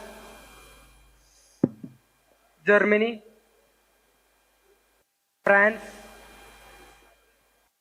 Poland, Panama, Qatar, South Korea, Brazil, Belgium, Greece, India, Pakistan, Russia, South Africa, Zimbabwe.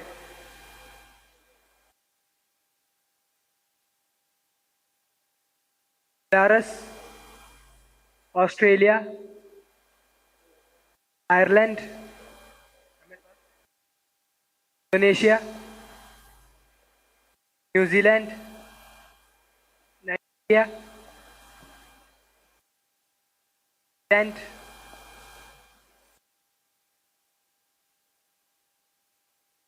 Ukraine,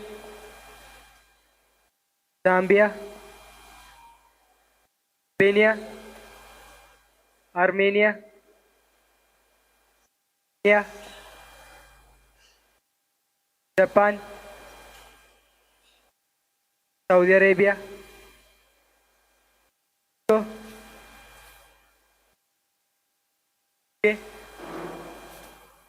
UAE. Right, perfect. So we'll be starting with the moderated caucus. As of now, the first speaker that we have on the list is China. Yes, delegate of China, please go ahead.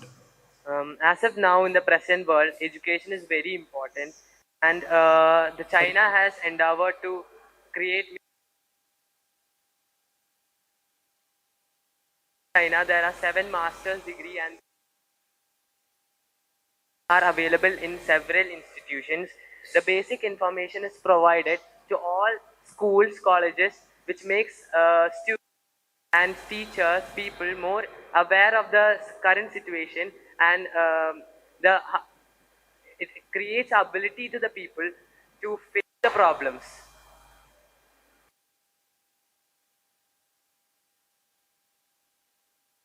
So the education field has to be improved, as in the coming future education is very important. Then only it will lead to a bright future, which in every countries can live in peace.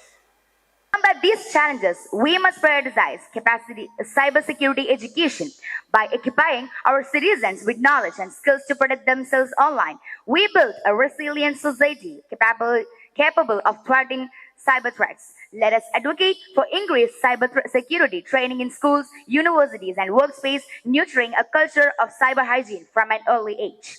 Furthermore, collaboration is a key. Public-private partnerships can pool resources and expertise, fostering a united front against cyber adversaries. By supporting cybersecurity research and development, we encourage innovative solutions to counter emerging threats. In conclusion, let us work hand in hand to highlight cybersecurity awareness and education in Canada. By empowering our people and fortifying our digital defenses, we secure a brighter, safer future of our nation in the face of evolving cyber challenges. The delegate thanks the chair. The delegate thanks the chair. Esteemed chair and other fellow delegates, good afternoon. The delegate of Germany would like to speak on the topic cybersecurity awareness and education. Cybersecurity awareness and education would likely to involve some measures. Firstly, National Cybersecurity Strategy. Implement a comprehensive national strategy focusing on cybersecurity awareness and education to ensure a coordinated approach across government agencies. Secondly, cybersecurity training in schools. Integrate cybersecurity education into school curriculum to raise awareness among students about online safety. Third, government funded cybersecurity courses. Provide financial support for cybersecurity training courses for individuals and business to increase accessibility and uptake of cybersecurity education. Next, cybersecurity awareness events.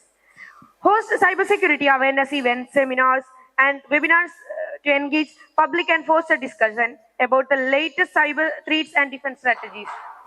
The delegate once again thanks the chair. Thank you, Germany. Next we have France. Honorable Chair, esteemed delegates, cybersecurity education is important for individuals and organizations because it can help people stay up to date with the latest trends and developments in the cybersecurity landscape. It can also help people understand the legal and regulatory frameworks that govern cybersecurity and the potential consequences of non-compliance. As a delegate of France, the first step in building a culture of cybersecurity is to create awareness about the risks and threats posed by cyber attacks. By creating awareness about the importance of cybersecurity, individuals and organizations can learn about the various risks and threats and how to protect themselves from these attacks. This includes understanding the importance of strong passwords, the dangers of public Wi-Fi, and the need to update software and security systems regularly. In conclusion, the delegate of France would like to invite all other delegates to support this and stand against this big threat. Thank you, France. We have Poland. Sir, the delegate of Nigeria would like to raise a point of privilege to use the restroom. Poland. The delegate thanks the chair. Good afternoon to fellow delegates and the honorable chair. Poland had been actively working on increasing cybersecurity awareness and education. The government, in collaboration with various organizations, had initiated several programs and campaigns to promote cyber hygiene and safe online practices among individuals, business, and institutions. Cybersecurity awareness has been growing in Poland in response to the increasing number of cyber threats and attacks. Both the government and private sector have been making efforts to raise awareness about the importance of cybersecurity. This includes educational campaigns, workshops, and training programs for individuals, business, and organizations. Educational institutions also played a crucial role in cooperating cybersecurity courses and training into their curriculum to prepare students for the challenges of the digital age. Additionally, Poland actively participated in international collaboration and initiatives to tackle cyber threats at a global level. The delegate once again thanks the chair. Thank you, Poland. Next we have Panama.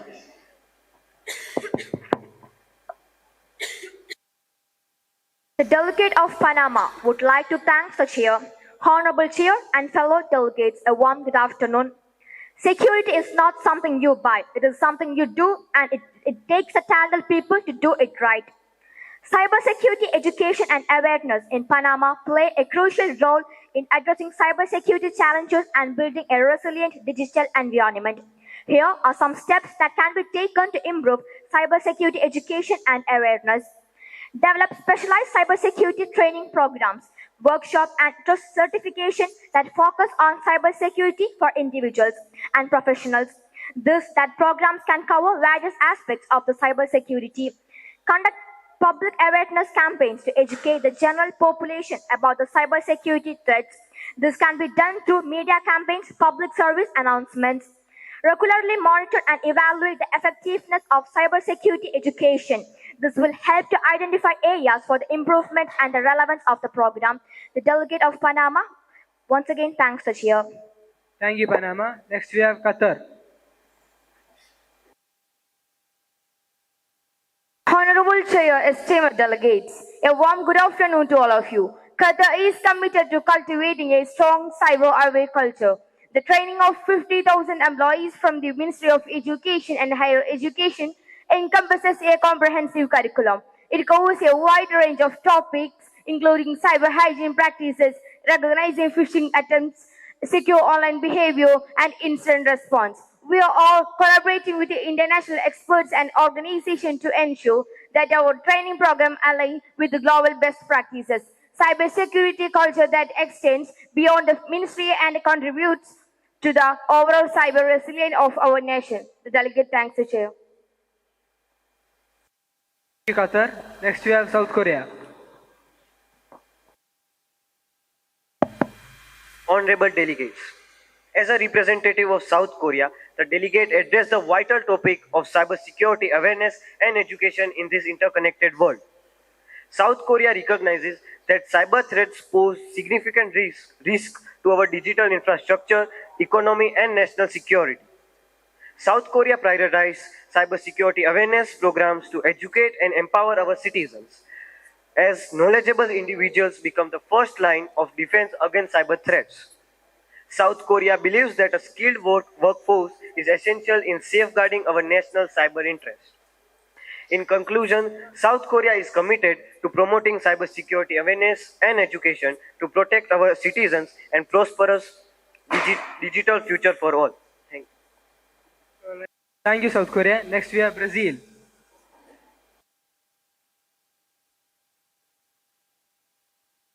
Honorable Chair, esteemed delegates, good afternoon to all. Stay one step ahead, esteemed audience.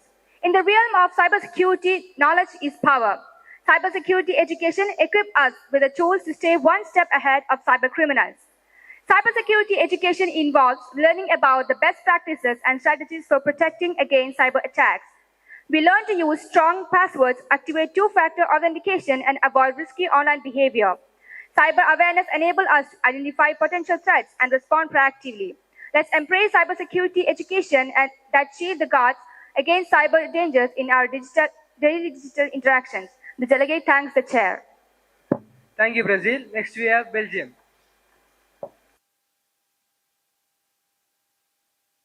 Honorable Chair, esteemed delegates, the Center of Cybersecurity in Belgium wants to boost cybersecurity knowledge in Belgium. CCB's aim is to increase awareness by encouraging academic institutions to expand the range of cybersecurity-related courses and subjects. Currently, the CCB is also developing the Cybersecurity Education and Research Development Program, which will start in fall 2023, to ensure that Belgium remains a competitive knowledge economy and that Belgium's digital autonomy in cybersecurity is strengthened. The CCB started developing consistent employee cybersecurity awareness training, ECAT, for any type of Belgian employee and make this freely available online. ECAT will allow employees to periodically enjoy cybersecurity awareness, training relevant for a generic work environment. Also, Stay Safe Online is an online course that is provided by Belgium to enhance their cybersecurity. The delegate thanks the chair. Thank you, Belgium. Next, we have Greece. Honorable Chair, fellow delegates, and each one of you present here, a warm good morning to all. Education is the key to success and survival, no matter what the issue is. So, in the global issue of cybersecurity, education will be also the door to success. According to the report by ISE, global shortage of cybersecurity professionals has surpassed 4 billion. As the digital landscape expands, this gap is projected to grow further, exacerbating the risk of breaches and cyber incidents. However, investing in cybersecurity education can significantly reduce this risk. A study conducted by the University of Maryland found that adding a cybersecurity component to the high school curriculum improves students' awareness of online safety and results in safer online behavior. Awareness campaigns are also crucial in fostering cyber resilient society.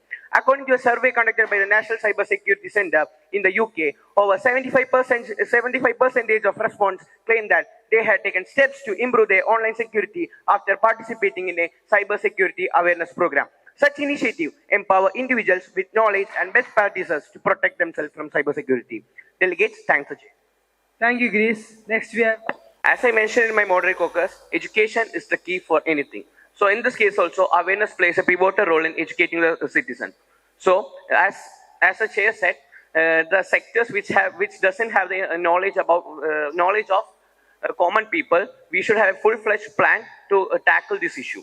Therefore, we need. That's the reason why the delegate of Greece mentioned in the moderate caucus that in the high school, in the curriculum of high schools, all these things should be included, so that the young generation, in the children studying in the fifth industrial era, should recognize all these things and develop into responsible citizen who can tackle all these issues. As a result, the country of Greece has empowered its laws and regulations, which demotivate these children who are going to grow up in the future to demotivate them to become such hackers, so that they have a great risk of rules and regulations on the other side. Greece is the fifth best nation in Europe in the basis of cybersecurity, and in the country Greece the country Greece is producing more white hat hackers in the world, which supports the Greece to promote its ethical hacking sector. Next we have India. Delegate of India chairs, thanks the chair. Cybersecurity education and awareness in India is important because as it helps individuals and organizations to understand the risks of cyber threats and how to protect themselves from cyber attacks. Government of India has introduced many initiatives such as Cyber Surakshit Bharat, Cyber Swachit Kendra, Cyber Jagrut Abhiyan, and introduction of national cyber security curriculum. And India has recognized month of October as the National Cyber Security Awareness Month to highlight cyber security. There are a number of universities and colleges in India that provide cyber security educations. The Government of India provides financial assistance for cybersecurity educations, and India is taking a lot of efforts to ensure that individuals and organizations are well equipped to protect themselves from cyber threats. Once again, Delegate of India, thanks the chair. Thank you, India. Next we have Norway. Honorable Chair and esteemed delegates, picture this, a vast interconnected world where information flows ceaselessly and technology empowers to achieve the extraordinary. It is the realm of digital landscape where lurks the unseen dangers and hidden threats that can disrupt that harmonious existence. To embrace this future, Norway firmly proposes the establishment of global cybersecurity education initiative. This innovative policy will promote international cooperation, resource sharing, and capacity building to enhance cybersecurity awareness. The time for complacency has passed and time for action is now. Norway implores this esteemed Security Council to join hands in support of global cyber education initiative. For this, through education that we pave the path to a safer and secure digital future. Thank you. Thank you, Norway. Next we have Pakistan. Honorable Chair, distinguished delegates. If you ask if Pakistan is cyber secure, the answer is no. But as a country, Pakistan is trying and believes that within a few years, Pakistan will achieve cyber security. As of now, Pakistan believes that the people are not aware of cyber security. Understanding this, in 2021, Pakistan adopted the National Cyber Security Policy, which focuses on legal and regulatory framework, technical measures, capacity building, and awareness. Also, the government formed the National Center for Cyber Security, which funded the formation of 12 research labs in the private and public institutions across the country. The Higher Education Commission of Pakistan also introduced degree programs in cyber security in different universities. As general awareness is an important issue regarding cyber security, Pakistan believes education can play a vital role. Thank you. All right. Thank you, Pakistan. Next we have Russia. Cyber education. Safeguard your digital footprints. They are just like we protect our physical belongings. Safeguarding our digital footprints is crucial. Russian cyber security education raises our awareness of online risks and best practices. Russia understands the importance of secure communications and protecting personal data. Imagine cybersecurity education is like having a watchful eyes over the digital lives. In conclusion, cybersecurity education and awareness are the cornerstones of online safety. By educating ourselves, we gain the power to protect our digital identities and personal informations. Let's arm ourselves with cyber knowledge. Be vigilant. Together, we can create a more secure and reliable digital future. The dedicated thanks, teacher. All right. Thank you, Russia. Next, we have South Africa. The delegate thanked the chair. The delegate of South Africa is here to address the issue that knows no borders, an issue that concerns all, cybersecurity education and awareness. In this digital age, the internet has exposed citizens to new threats and vulnerabilities. Cyber attacks have become more sophisticated, targeting individuals, businesses, and even nations. The consequences of such attacks can be devastating, ranging from financial loss to the compromise of sensitive data and national security. It is essential that as a global community, prioritize cybersecurity education and awareness. No nation can face this challenge alone. Nations must stand united in our efforts. South Africa recognizes the importance and has taken steps. The country has invested in educational programs, raising awareness among citizens, business, and government entities. However, South Africa acknowledges that more needs to be done. In conclusion, cybersecurity education and awareness are paramount in today's interconnected world. The delegate once again thanked the chair. All right. Thank you, South Africa. Next, we have Zimbabwe. Delegate of Zimbabwe thanks the chair. The main reason to the rise of cybercrime in Zimbabwe is the lack of awareness within the nation. This is a serious issue as in Zimbabwe, the cybercrimes are targeted at the citizens rather than the government. The education in Zimbabwean education system offers limited cybersecurity courses.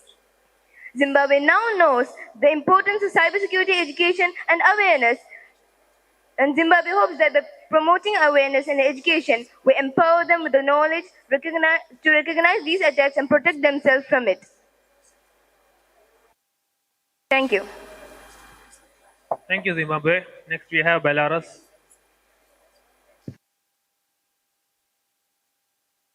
Thank you for the recognition. Cybersecurity is a critical societal issue that demands our collective attention. First and foremost, education. Education is the cornerstone upon which a resilient cybersecurity framework is built. By equipping our citizens with the knowledge and skills to identify and respond to cyber threats, we empower them to become responsible digital citizens. In Belarus, we have recognized the urgency of this matter and have taken significant strides in integrating cybersecurity education into our formal curriculum. Secondly, awareness. Through awareness campaigns, we can shed light on the potential consequences of negligence in the digital realm.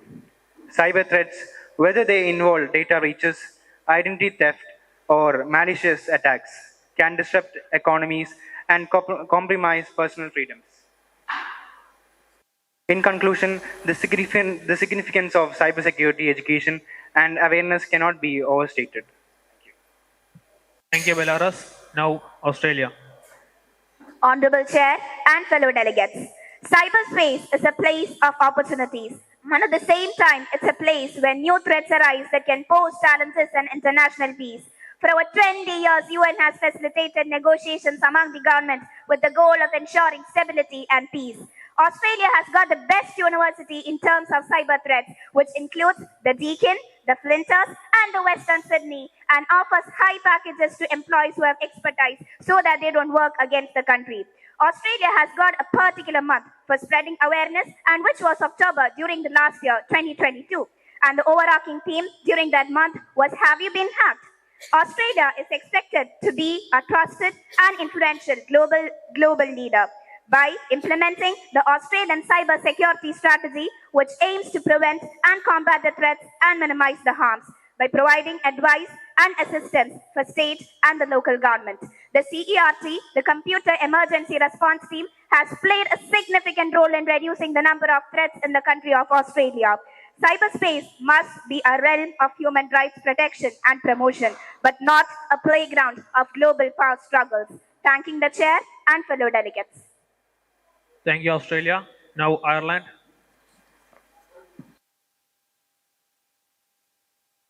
Honorable Chair and fellow delegates, the delegate of Ireland thanks you.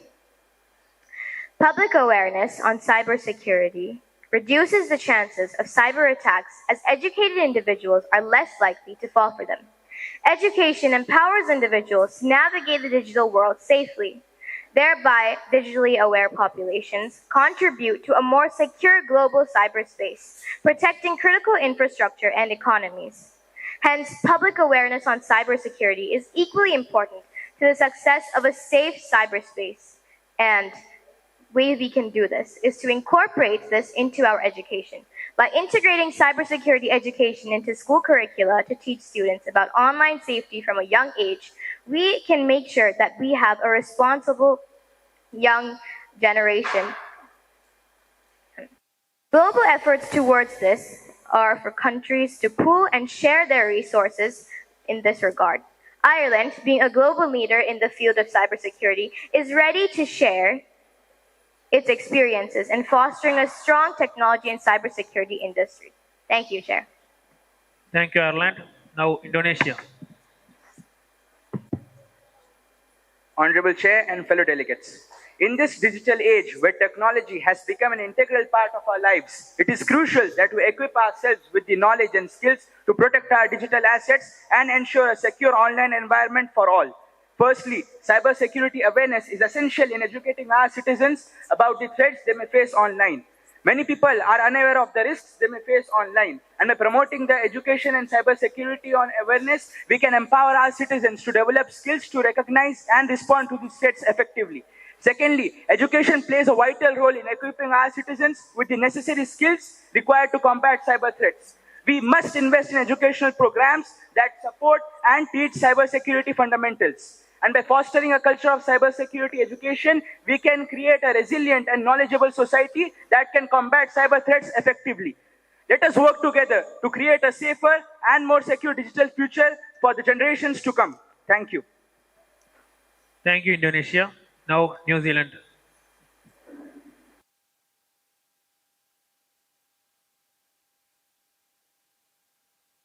Lenders are always interested in a safe and open network.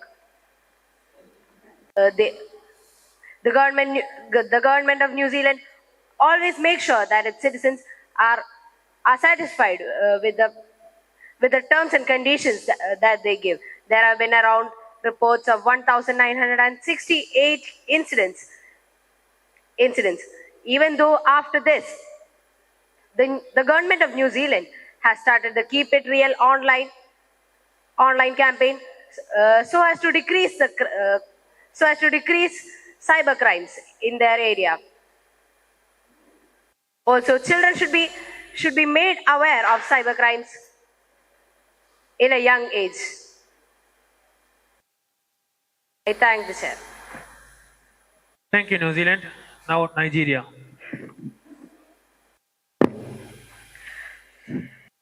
The internet has completely changed how people live, work, and interact in the linked world. The representative of Nigeria is in front of the countries to discuss the urgent need to improve cybersecurity safeguard and raise public awareness of cyber threat in order to reinforce cyber digital shield. The sophistication of cyber attacks, data breaches, identity theft, and ransomware assaults has increased, posing serious hazard to our society and economy. Everyone from elementary school children to senior citizens should be knowledgeable enough to safeguard themselves and their communities online. By including cybersecurity education in our school curriculum, we can help our students develop into responsible online citizens.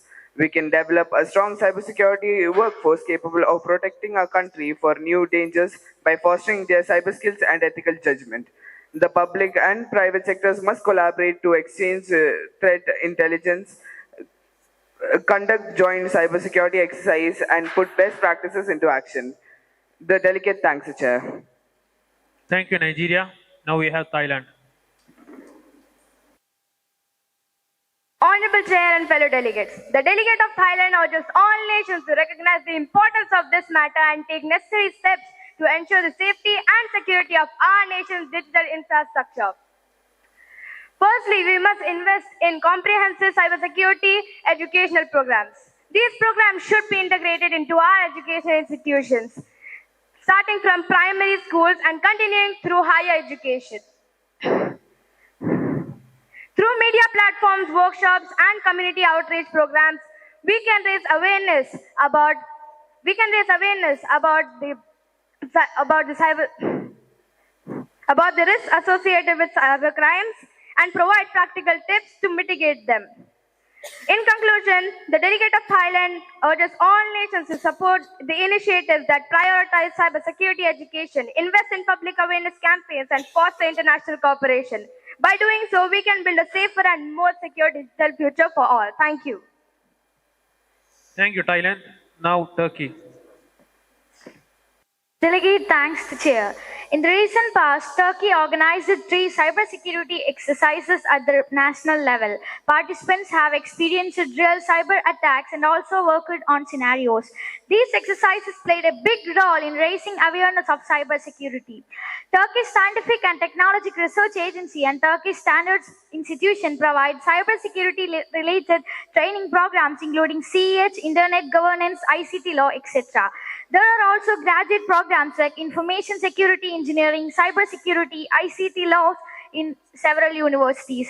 Turkey has about 400 public sector professionals certified under internationally recognized certification programs in cybersecurity. Moreover, Cybersecurity Information and Communication Technologies Authority provides awareness on online safety and children online protection. The delegate once again thanks the chair. Thank you, Turkey. Now, Ukraine. A very good afternoon, Honorable Chair. Cybersecurity awareness is crucial in building a strong defense against cyber attacks.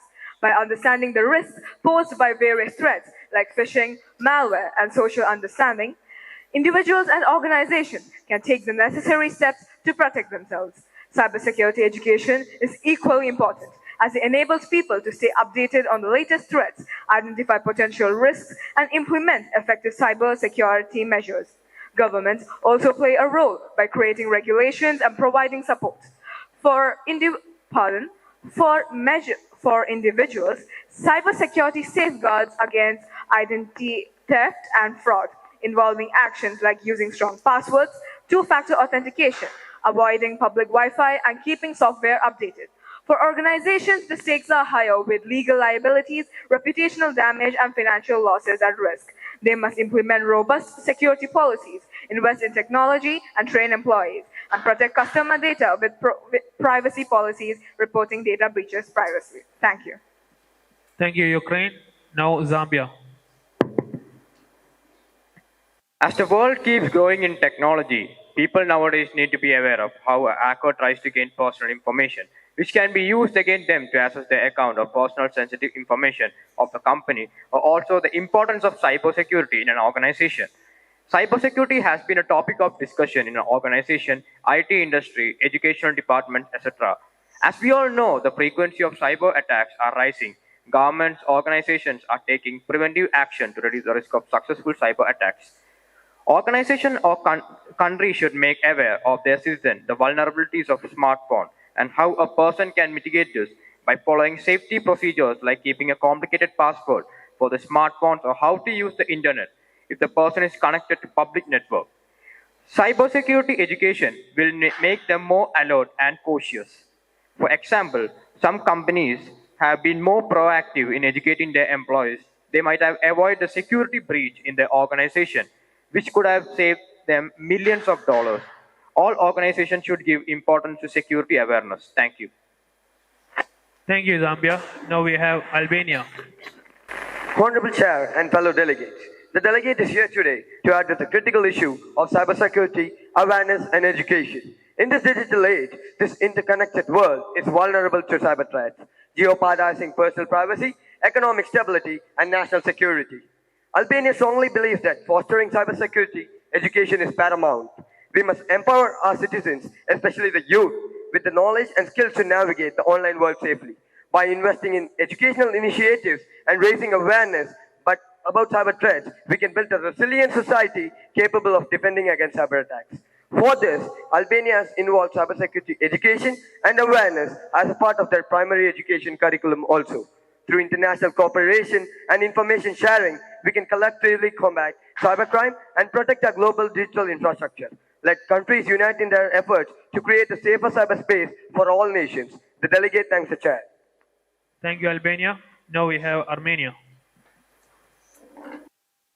Honorable Chair, fellow delegates, today we focus on cybersecurity awareness and education in the Republic of Armenia. In an interconnected world, cyber threats loom large, posing risks to our nation's prosperity and security. To protect our digital landscape, prioritizing cybersecurity education becomes imperative. Addressing cybersecurity challenges in Armenia is utmost importance. Empowering citizens with the knowledge to navigate the digital world securely remains a top priority. Integrating cybersecurity awareness programs into educational institutions will foster a cyber-aware society. Collaboration between the government, private sector, and NGO is essential. By sharing best practices, pooling resources, and establishing a unified front against cyber adversaries, we can strengthen our defenses. A comprehensive national cybersecurity strategy is paramount. Investment in capacity building, legislation, incident response, and public awareness campaigns will fortify our cyber resilience. The delegate thanks the chair. Thank you, Armenia. Now we have Kenya.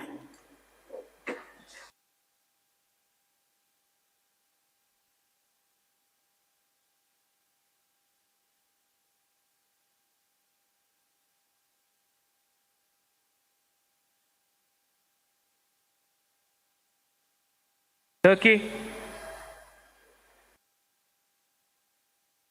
Delegate of Turkey. Honorable Chair and respected delegates, the representative of Kenya would like to address the crucial issue of cybersecurity awareness and education. In the ever-evolving digital landscape, Kenya recognizes the paramount importance of safeguarding cyber realm. The country understands that the lack of awareness and education can leave the country vulnerable to these cyber threats. To fortify the digital defenses, Kenya places a strong emphasis on cybersecurity awareness programs. By educating citizens about the cyber hygiene, safe online practices, and the risks that we face, Kenya can empower the nation's digital infrastructure. In conclusion, the delegate of Kenya would like to suggest that by making cyberspace education mandatory in every school, we can build a capable youth and a safer digital future. Thank you. Thank you, Kenya. Now we have Japan.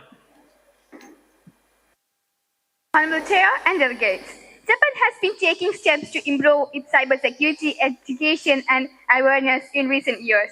In 2015, the government released cybersecurity strategy, which outlined a number of goals for improving country's cybersecurity posture. One of these goals was to increase cybersecurity education and awareness among Japanese public. The government has taken a number of steps to achieve this goal. In 2016, it launched the Cybersecurity Awareness Raising Action Plan, which outlined a number of specific activities that will be undertaken to improve cybersecurity awareness. This includes conducting cybersecurity awareness campaigns, training teachers and other educators on cybersecurity, working with businesses to improve their cybersecurity practices. There are some organizations that are working to improve cybersecurity education and awareness in Japan, like NISC, IPA, JASA, JCIC, and so on. The improvement of cybersecurity education and awareness in Japan is an ongoing process. So the delegate of Japan thanks the chair. Thank you, Japan. Now we have Saudi Arabia. Honorable Chair and respected delegates, it is essential that we equip ourselves with knowledge and skills to protect our digital assets. Education on cybersecurity should begin from young age. It is essential that we combine with resource and training to help them navigate cybersecurity modules into school curriculum and promote digital literacy among students. Adults should also be provided with resources and training to help them navigate the digital landscape safely. Government needs to invest in public awareness programs and provide information on latest cyber threats and how to protect against them. The delegate of Saudi Arabia would like to conclude that in order to combat the ever-evolving threats of cyber attacks, we must prioritize cybersecurity awareness and education. By equipping individuals, young and old, with the knowledge and skills to protect themselves online, we can create a more secure digital environment for all. Continuous assessments, updates, and upgrades to our cybersecurity system should be our priority. Thank you. Thank you, Saudi Arabia. Now we have Mexico. Honorable Chair and fellow delegates, cybersecurity education and awareness in Mexico is growing in importance as the country became increasingly connected to internet. The Mexican government has taken some steps to promote cybersecurity education, including the Department of National Cybersecurity Strategy in 2017. There is a growing awareness of the importance of cybersecurity in Mexico. As the country continues to become more connected to the internet, cybersecurity education and awareness COIL became even more important. National Cybersecurity Strategy. This is a government initiative that aims to raise awareness of cybersecurity among citizens and business. And Cybersecurity Mexico, CERTMX, and Nobel Prize Mexico are some of the organizations that are working to promote cybersecurity education and awareness in Mexico. Thank you. Thank you, Mexico. Now we have United Kingdom. The delegate thanks the chair. Cyber threats. They have increased tremendously at the pandemic. At the days of pandemic, cyber threats were more compared to other days. People started working from homes, shops, bars, etc., listening to the complaints of their wives. But the delegate of UK would like to state by telling to teach and bring up talents. Not just any talent, but young talents that can bring a stop to cyber threats. By developing a software known as SION, Solar Electro-Optical Network, it helps reduce threats drastically. By setting, also by setting CDT, it's among the organizations, it's known as Cyber Threat Drill. It is to understand the reality of it and preventing it from continuing any forward. With this, the delegate of UK would like to request all the countries to come together and put their hands in to let the environment, to let the society know the reality of cybersecurity. Thank you. Thank you, UK. Now we have UAE. Honorable Chair, esteemed delegates, imagine cyber awareness as nation's digital armor, shielding nations from unseen dangers. By staying informed about cyber threats, nations can be protected from cyber attacks. Recognizing the signs of scams and avoiding suspicious websites are essential skills. Cybersecurity education empowers to browse the internet safely and responsibly. The Digital Forensic DFSC provides numerous courses for better awareness on cybersecurity like Principal and Policy Info Assurance, Network and Cybersecurity, File System Forensic and Digital Security, etc. Dr. Muhammad Al-Kuwaiti, the head of cybersecurity of UAE, quoted that a lack of resources and lack of awareness in people are the main reasons why attacks happen, and people are coming to the digital transformation quickly without doing it safely. Even as the UAE creates awareness on a grassroots level, the country's national cybersecurity strategy has a long-term plan in place to maintain checks and balances.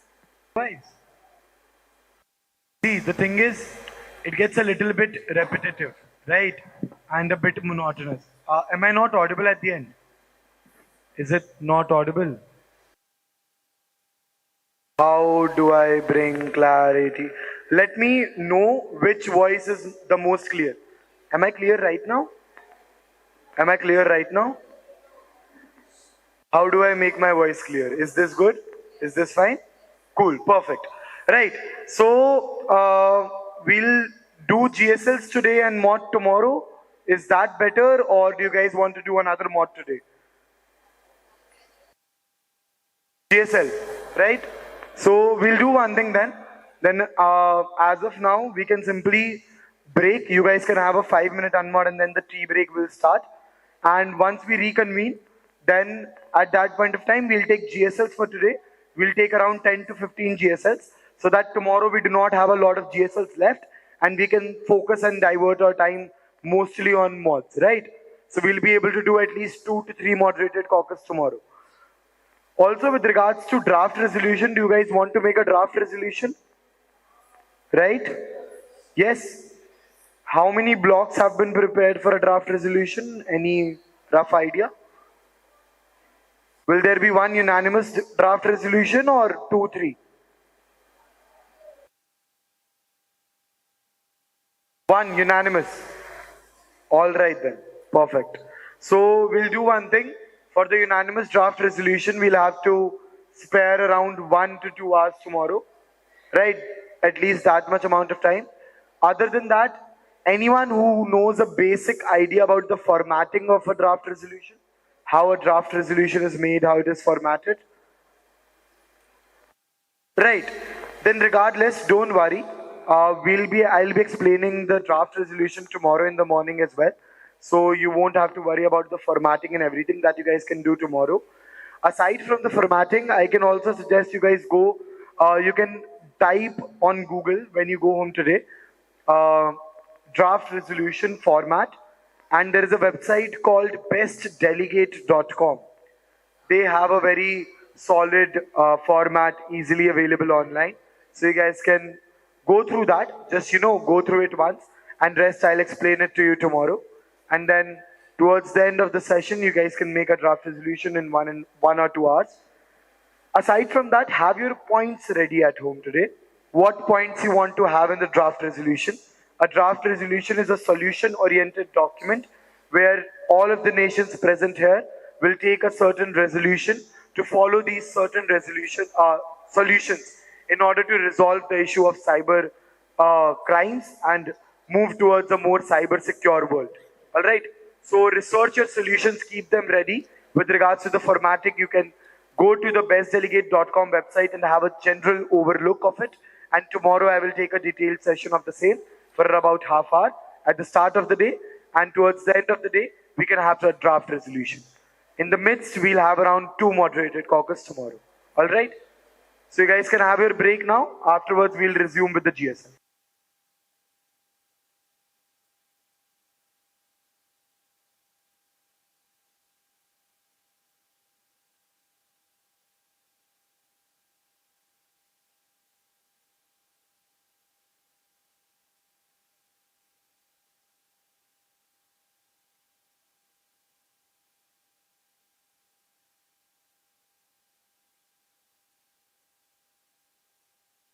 Ma'am, we'll be wrapping up the session by 4:15, correct? Okay. Right, delegates. Cool. Everyone, attention back to the committee. We are now in formal session. The delegate of Belarus or Indonesia? Belarus is also back. Everyone is here. We will now be reverting back to the GSLs.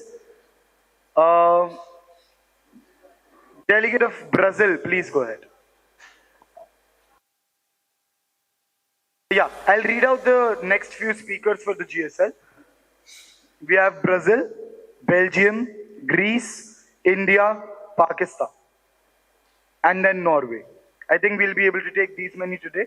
Brazil, Belgium, Greece, India, Pakistan, Norway, and maybe Russia. Okay? Brazil, are you ready with your speech? Security is not an end state but an ongoing process. Honorable Chair, esteemed delegates across the world, Brazil has been steadily building its cyber diplomacy, which shows elements of both continuity and change. Crucial steps have been taken in the development of legal frameworks, such as publication of Internet Legal Framework, Marco Civil Law, General Data Protection Law, LGPD, and Brazilian Data Protection Authority, ANPD. National Cybersecurity Strategy, eCyber, in 2020. With this law, the government is aiming to guide Brazilian society on the different cybersecurity measures that the government wants to implement between 2020 and 2023. ANPD has disclosed a regulatory agenda for the years of 2023 and 2024, setting out its priority of issues for this coming period. The country demonstrates remarkable strength in handling cyber incidents. Brazil has many incident response softwares like Heimdall, Domain Tool, SIRP, etc. However, there is still a scope for improvement in the area which can be strengthened by ensuring cooperation between different stakeholders like private and public sector. Let us together gauge a path of resilience and progress that transcends borders and embraces the power of collaboration. The delegate thanks the chair.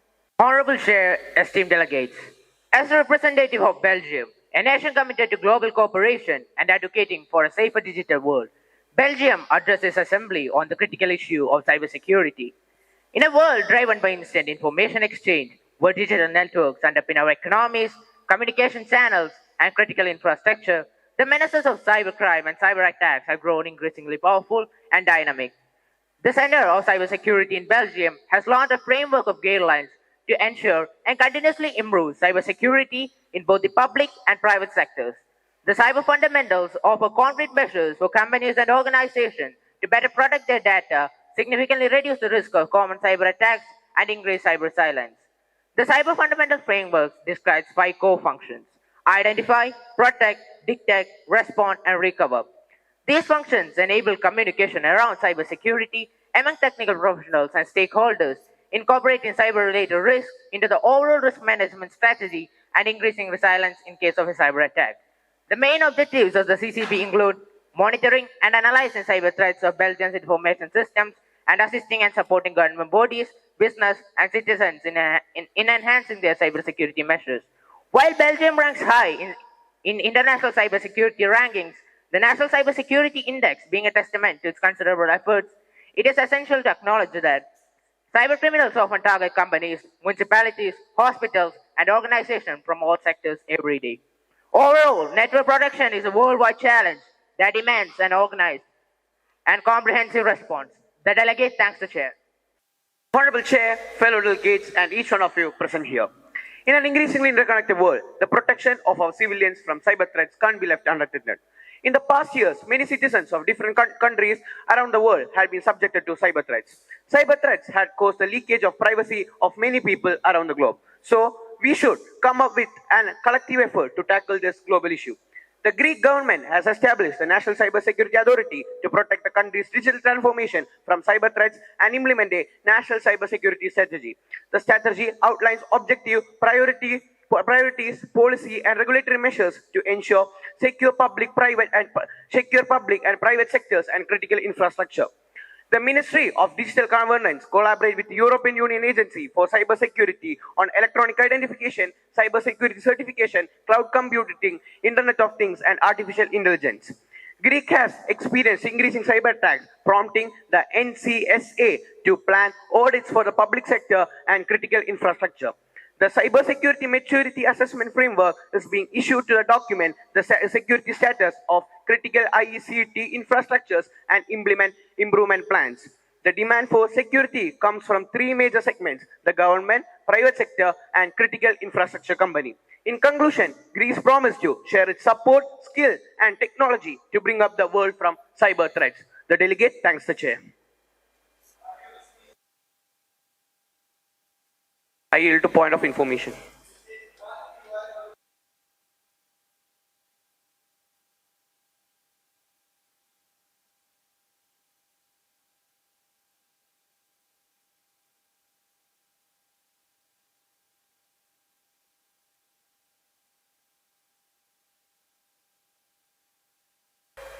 What cybersecurity measures and strategies has Greece implemented to address the threats of cyber war and protect its national cybersecurity digital infrastructure? Greece has implemented the National Cybersecurity Strategy, which outlines our approach to cybersecurity and guides our effort in protecting cyberspace. This strategy focuses on enhancing cybersecurity awareness, fostering public-private partnership, and developing a skilled cybersecurity workforce. Moreover, the establishment of Hellenic National Computer Security Incident Response Team (CSIRT) has been instrumental in coordinating incidents, responses, and providing timely information on emerging threats. The delegate thanks the chair. It takes 20 years to build a reputation and few minutes of cyber incidents to rule it. India, a country with fusions of different religions, culture, food, festivals, dance, music, art, and crafts, and one of the most populated countries in the globe. Cybersecurity in India is a complex and challenging field, but also an important one. Due to India's large population, growing economy, growing infrastructure, and widespread internet usage makes India a valuable target for attackers. The Indian government have been taking several steps to bolster cybersecurity measures and enhance protection of critical infrastructure, sensitive information, and citizen privacy. Some of the initiatives includes National Cyber Security Strategy, CERT, that is establishment of CERT, that is Computer Emergency Response Team, Indian Cybercrime Coordination Centers, and National Cyber Security Policy in 2013. As cyber warfare is a complex and rapidly evolving domain, it's essential for governments in India and all around the world to remain vigilant, proactive, and prepared to defend against potential cyber warfare scenarios. Cyber warfare is a global threat that requires a global response. India is committed to working with other countries to combat cyber warfare. As India have been a strong advocate for international cooperation, India call for international cooperation. It believes that international cooperation is essential for protection of global cyber ecosystem. The delegate of India thanks the chair. Honorable Chair, distinguished delegates. The growth of internet has created a digital revolution in Pakistan, increasing the country's economic and social growth. However, the country's cybersecurity infrastructure is not keeping up with its digital growth.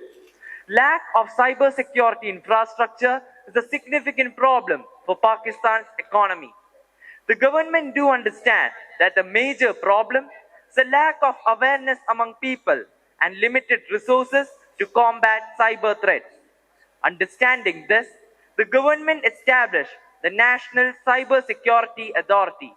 In 2021, the government adopted the National Cyber Security Policy and in 2018 formed the National Center for Cyber Security.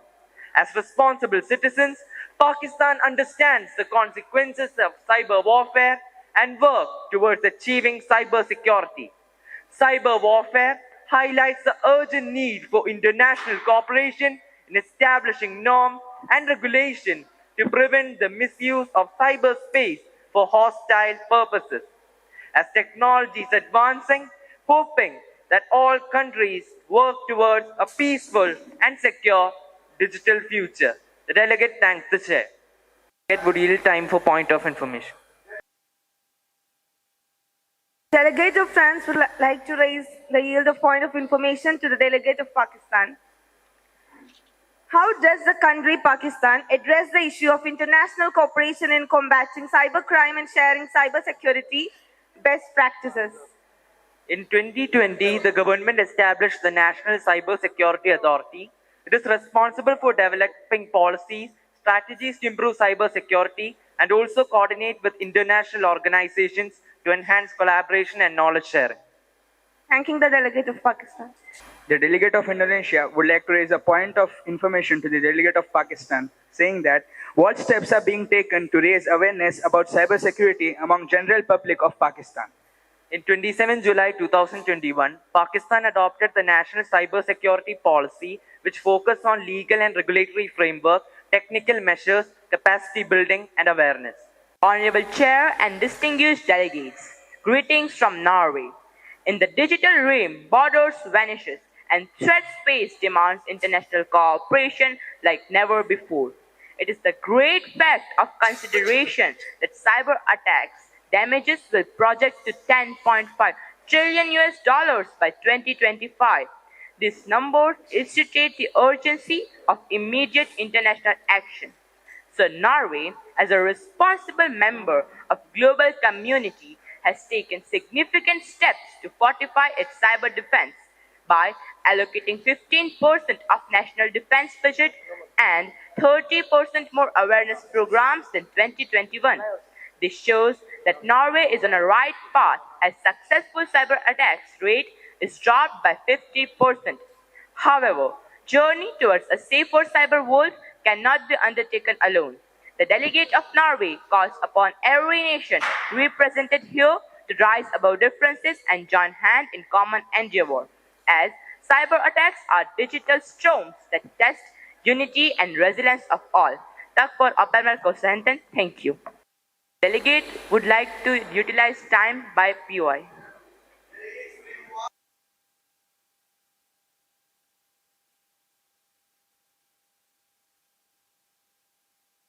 The delegate of Ireland would like to raise a point of information to the delegate of Norway. Norway's cybersecurity innovation is noteworthy.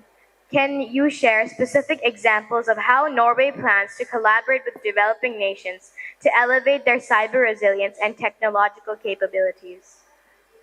The delegate of Norway would like to reply to the point of information raised by delegate of Ireland that Norway has already collaborated with many of the developing countries in the Nordic and Baltic region, in African region, in Ghana, Kenya, and Nigeria to support them.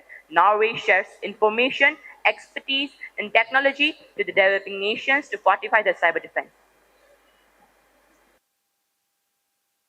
The delegate of China would like to raise a point of information to the delegate of Norway. What has the country done to bring more amount of youth to the cybersecurity field? The delegate of Norway would like to reply to the point of information raised by the delegate of China.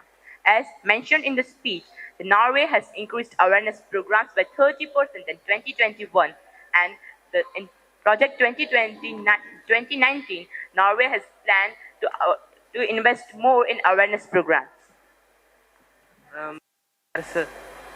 There is a small point of clarification. In today's interconnected world, cybersecurity is no longer just a technical issue. It's a matter of security's global stability. Honorable Chair and esteemed delegates across the world, Russia has a national information security doctrine that serves as a guideline policy framework for approach to information security, including cybersecurity. This doctrine emphasizes the importance of protecting national interests in cyberspace, ensuring the security of critical infrastructure, and developing advanced technological capabilities to control the cyber threats. The Russian government recognizes the significance of safeguarding critical information infrastructure, such as energy, transportation, finance sectors from cyber threats. According to Federal Law 187FZ, introduced, whereas existing laws in Russia expanded the power of federal security services to control the cyber threats. Russia has engaged in discussions and collaborations with other countries on cybersecurity issues, participating in international forums and individuals to address global cyber threats. In conclusion, Russia calls all nations to unite and share missions of cybersecurity. Let's collaborate 40 and digital realms. Together, we can navigate challenges and opportunities of our interconnected world. The delegate thanks the chair. Sorry, sir, you was inaudible. The first tap was actually a bit delayed. The first tap I was able to give at 1:09 this time, since the stopwatch was like this, so my notice didn't go there. However, the second tap was at 1:30, so you had elapsed your time, so we won't be having any yields. All right? Okay. Speech delegate of Russia. Next, we have the delegate of South Africa. The delegate thanked the chair. Esteemed chair and fellow delegates, good afternoon. It takes 20 years to build a reputation and few minutes of cyber incidents throw in. As South Africa's representative, the country dedicated to promoting global peace, security, and prosperity amid cyber challenges. The significance of cyberspace in the modern world cannot be understated. It also brings new threats like cyber attacks and cyber warfare. South Africa firmly believes that international cooperation is essential to address these complex cybersecurity issues. A collaborative approach is key to creating a secure and resilient cyberspace for all nations. Firstly, information sharing among a nation is vital. South Africa commits to actively contributing the country's insights and experiences to such platforms. Secondly, capacity building is crucial for promoting global cybersecurity. South Africa is ready to assist developing nations in enhancing their cyber defense capabilities through technical assistance, training programs, and knowledge transfer. South Africa calls for stronger cooperation in investigating, prosecuting, and extraditing perpetrators of cybercrime, thereby ensuring justice is served. Moreover, South Africa upholds human rights in cyberspace, including the right to privacy, freedom of expression, and access to information. The delegate would like to conclude by saying that international cooperation is indispensable in safeguarding cyberspace. Let's work together to confront evolving cyber challenges, bridge gaps between nations, promote information sharing, build capacities, and establish legal frameworks to create a safer digital world for generations to come. The delegate once again thanked the chair. The delegate of Belgium would like to raise a point of information from the delegate of South Africa. How does South Africa balance national security interests with individual privacy rights in cyberspace? Can the delegate please repeat the question? How does South Africa balance national security interests with individual privacy rights in cyberspace?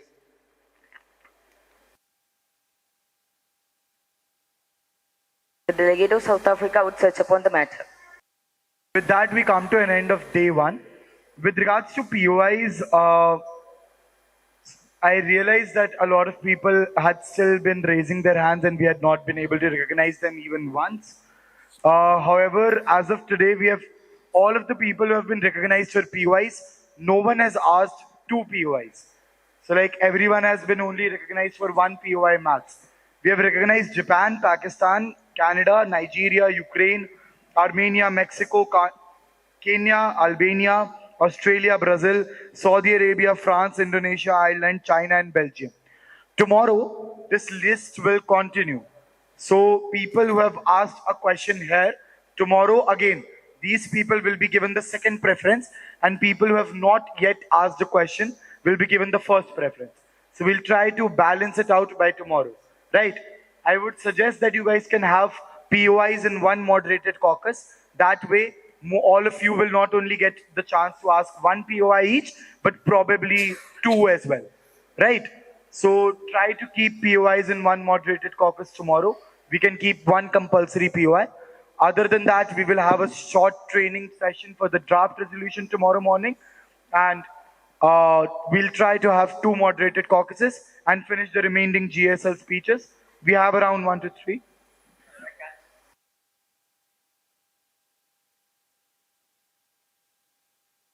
We only have around 19 GSL speeches left, and we should be able to have the GSLs and 1 to 2 moderated caucuses along with the DR tomorrow. Ma'am, what time does the session start tomorrow?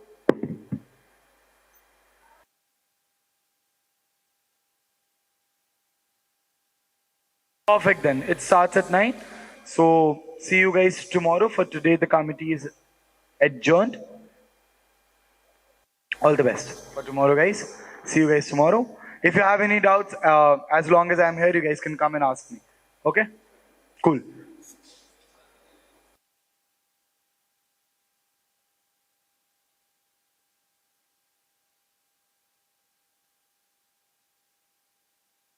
Oh, the audio needs to be recorded as well. Okay. I mean, I barely speak anything worth being recorded. It's fine. All right. As I was saying, we'll likely have a moderated caucus today. We'll wind up with the remaining GSLs. I would encourage you guys to have POIs in the moderated caucus as well. Right? And we'll have a draft resolution. All right? Any doubts or anything with regards to what I just mentioned? Any suggestions that you guys have? Right? Because the draft resolution will likely take 1 to 2 hours in itself. And other than that, I doubt that we'll be left with time for 2 moderated caucuses. And even if we will be, then we'll have to do both of them without questions. So I would suggest that maybe we proceed with 1, but include questions in it. Again, that's up to you guys to decide which way you want to proceed with the committee. I'll have to go with whatever you guys decide at the end of the day, right? So we'll quickly start as soon as Germany, Poland, Panama, and UK arrive. And then we'll continue with the GSLs. I'll try to take at least 10 to 12 GSLs as of now, so that we're only left with 5-7 GSLs, which we can get done with at any point of time. Yes, delegates, please come.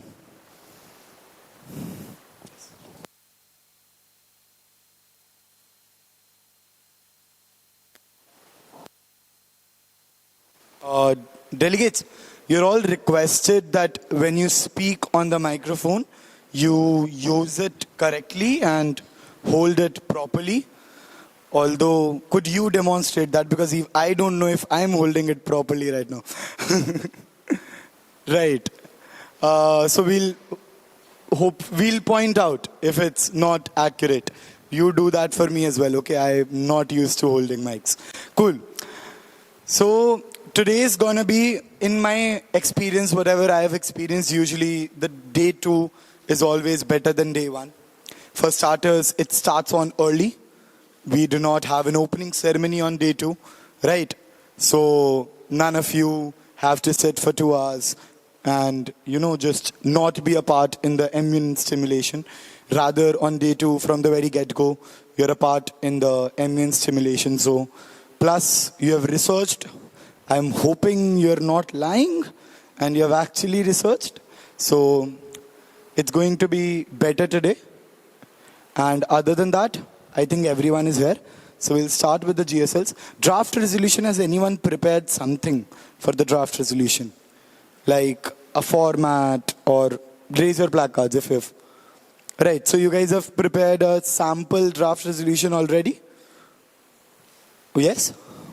Phrases, all right. So preambulatory clauses and operative clauses, right? Operative clauses, anyone has prepared? Operative clauses. All right, so we have a few operative clauses already. All right. Also, ma'am, will it be possible for the delegates to use their laptops in the final 1 hour? Ma'am, will it be possible for the delegates to use their laptop or some device in the final hour? No, since they'll have to make the draft resolution. No. Then, ma'am, how will...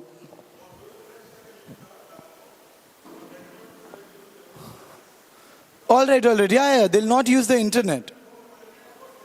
Perfect. Yes. They'll only use their laptops, not the internet. And that also, I'll limit the laptop to 1 or 2 laptops at max for the entire committee.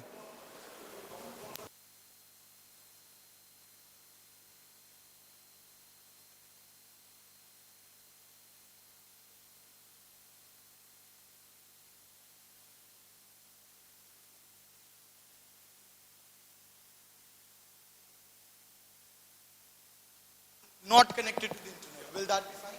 And that too, like 1 hour or 1.5 hours. Yes. They'll rough work on the laptop will be used directly to type, so it will not take more than 1 hour.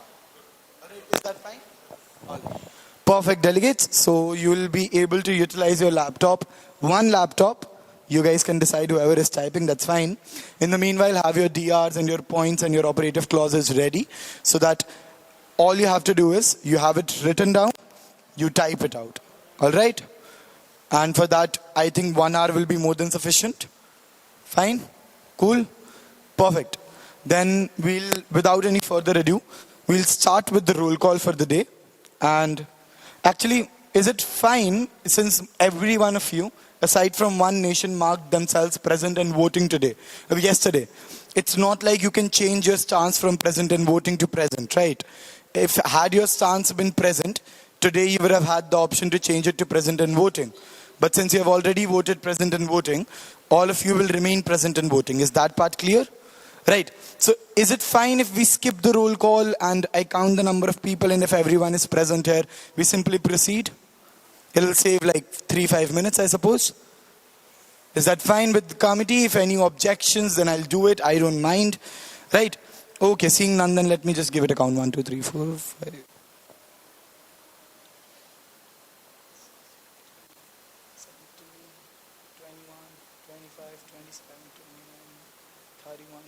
Perfect. All 35 delegates are present today as well. Perfect attendance. Oh, by the way, a fun fact. I have attended around 160 offline conferences by now. This is the first time I've seen a committee with over 30 delegates where every single delegate who had registered was present. So genuinely, round of applause for you guys. Just tap the table for you guys. Excellent dedication. Proud of all of you.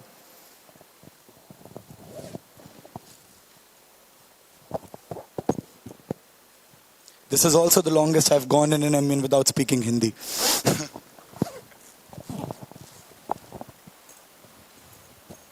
Right, so there was only one delegate that had marked themselves as present yesterday. I'll ask them just for formality's sake if they wish to change it to present and voting, and if they do, then as soon as that happens, we'll proceed with the committee. It was the delegate of Zambia. You had marked yourself as present yesterday, not present and voting. Do you wish to change it to present and voting? You do? Perfect. Then the entire committee will have to vote today in the DR. With this, we move ahead with the committee. We'll continue with the GSL list.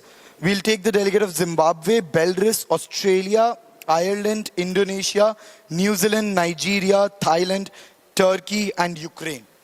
These will be the delegates we'll be taking.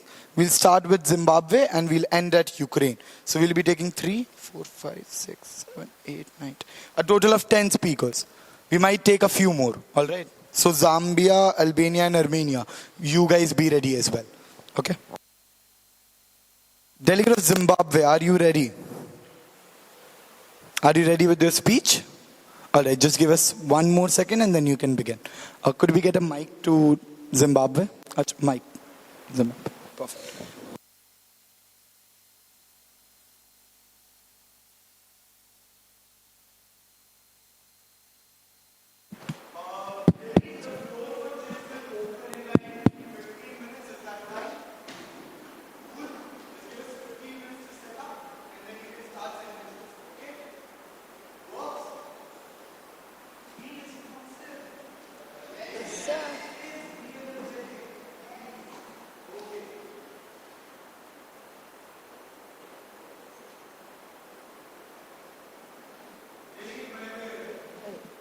Honorable Chair and fellow delegates, the delegate of Zimbabwe stands before this esteemed assembly to discuss the issues of the rising cybercrime and the need for cyber security. Zimbabwe has the literacy rate of 89.7%. Our nation has citizens who have great knowledge in information and technology, but these citizens use their skill against their own people for personal reasons. In Zimbabwe, the upsurge in the use of mobile money, online banking, and shopping during the COVID-19 lockdown increased the cybercrimes such as money-related fraud and identity fraud. According to the NRA report of 2020, cyber risk contributes to an estimated $900 million of illicit proceedings generated from cyber criminal activities.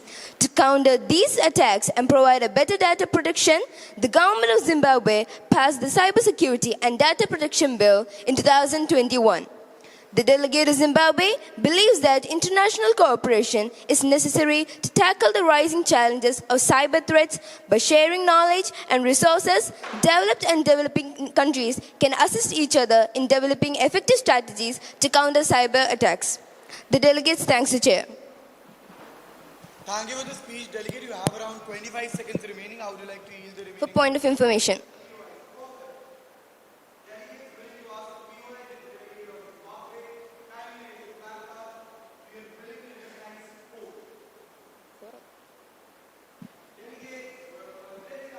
Of policy, which is the AFP, which aims on enhancing the each and every individual's attention and the cybersecurity awareness by inculcating the awareness among the young children.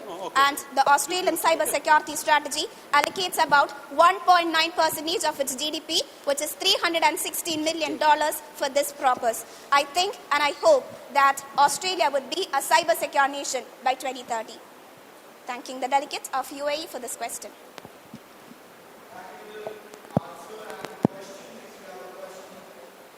Next, we have a question from the delegate of UK.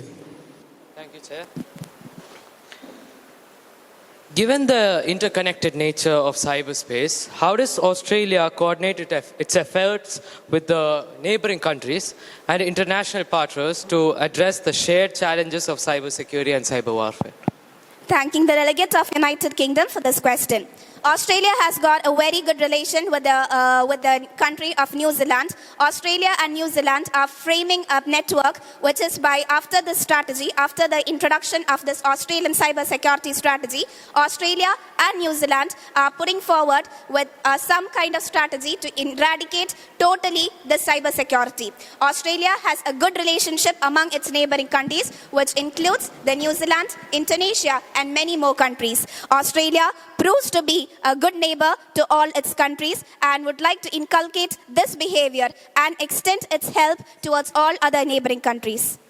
When there was a terror attack in New Zealand, upon which there were certain cybersecurity threats that were raised against New Zealand. However, there was no special aid or any type of intelligence provided from Australia to New Zealand at that point of time, 2022. I think Australia did not give a helping hand because by that time Japan had already given and allocated resources for New Zealand, which is why Australia did not put a hand towards this situation. Otherwise, I hope Australia would have given its resources, and Australia is one among the developed nation. It is ranked among the 12th developed nation, and it would have allocated its resources for New Zealand. If Australia is this developed and this, self-sufficient, why are you still under the Commonwealth of United Kingdom? Of course, to err is human. Of course, each and every of us here commit mistakes, and which is why it has started the Australian cyber security strategy, because it has realized that Australia has got its crimes right now, which is why it has put forward many policies such as DFD, the ACSC, and many more. And it is inculcating this awareness among the children so that they'll get at the right age. It all starts from the right age. When you're developed and you reach your teenage, if you get information, you don't just process it out. So if you get it from a young age, you'll get it better more. I think that is why Australia has started these things. Thank you for the speech. Thank you for the answer, Delegate Thank of you, the Australia. Next we have the Delegate of Ireland, please. Chair and honorable delegates, the Delegate of Ireland welcomes you. In today's fast-changing world, cybersecurity and cyber warfare has become a pressing concern. Citizens and governments alike have become increasingly dependent on the internet, which has created a complex and evolving set of risks in cyberspace. As network and information systems become more embedded and complex, securing these becomes simultaneously more important and difficult. Ireland has been taking measures and precautions to actively strengthen our cybersecurity infrastructure, such as by launching the National Broadband Plan and the National Digital Strategy, which are to be implemented and set into motion by 2024. Apart from that, the existing critical national infrastructure protection system will continue to be deployed and developed. However, this battle cannot be fought alone and requires international collaboration. Creating a cybersecurity agency that mandates the integration of cybersecurity efforts across governments and businesses will help ensure a raised level of national and global security. Public awareness on this issue is equally important to the success of this mission. Ireland urges our fellow member states to recognize this fact and begin nationwide campaigns on the topic of cybersecurity awareness. By using this coordinated approach, we can work together to secure our shared digital future. Instead of fearing the future, let us face it. And more than just overcoming the challenges, let us embrace them. Thank you, Chair.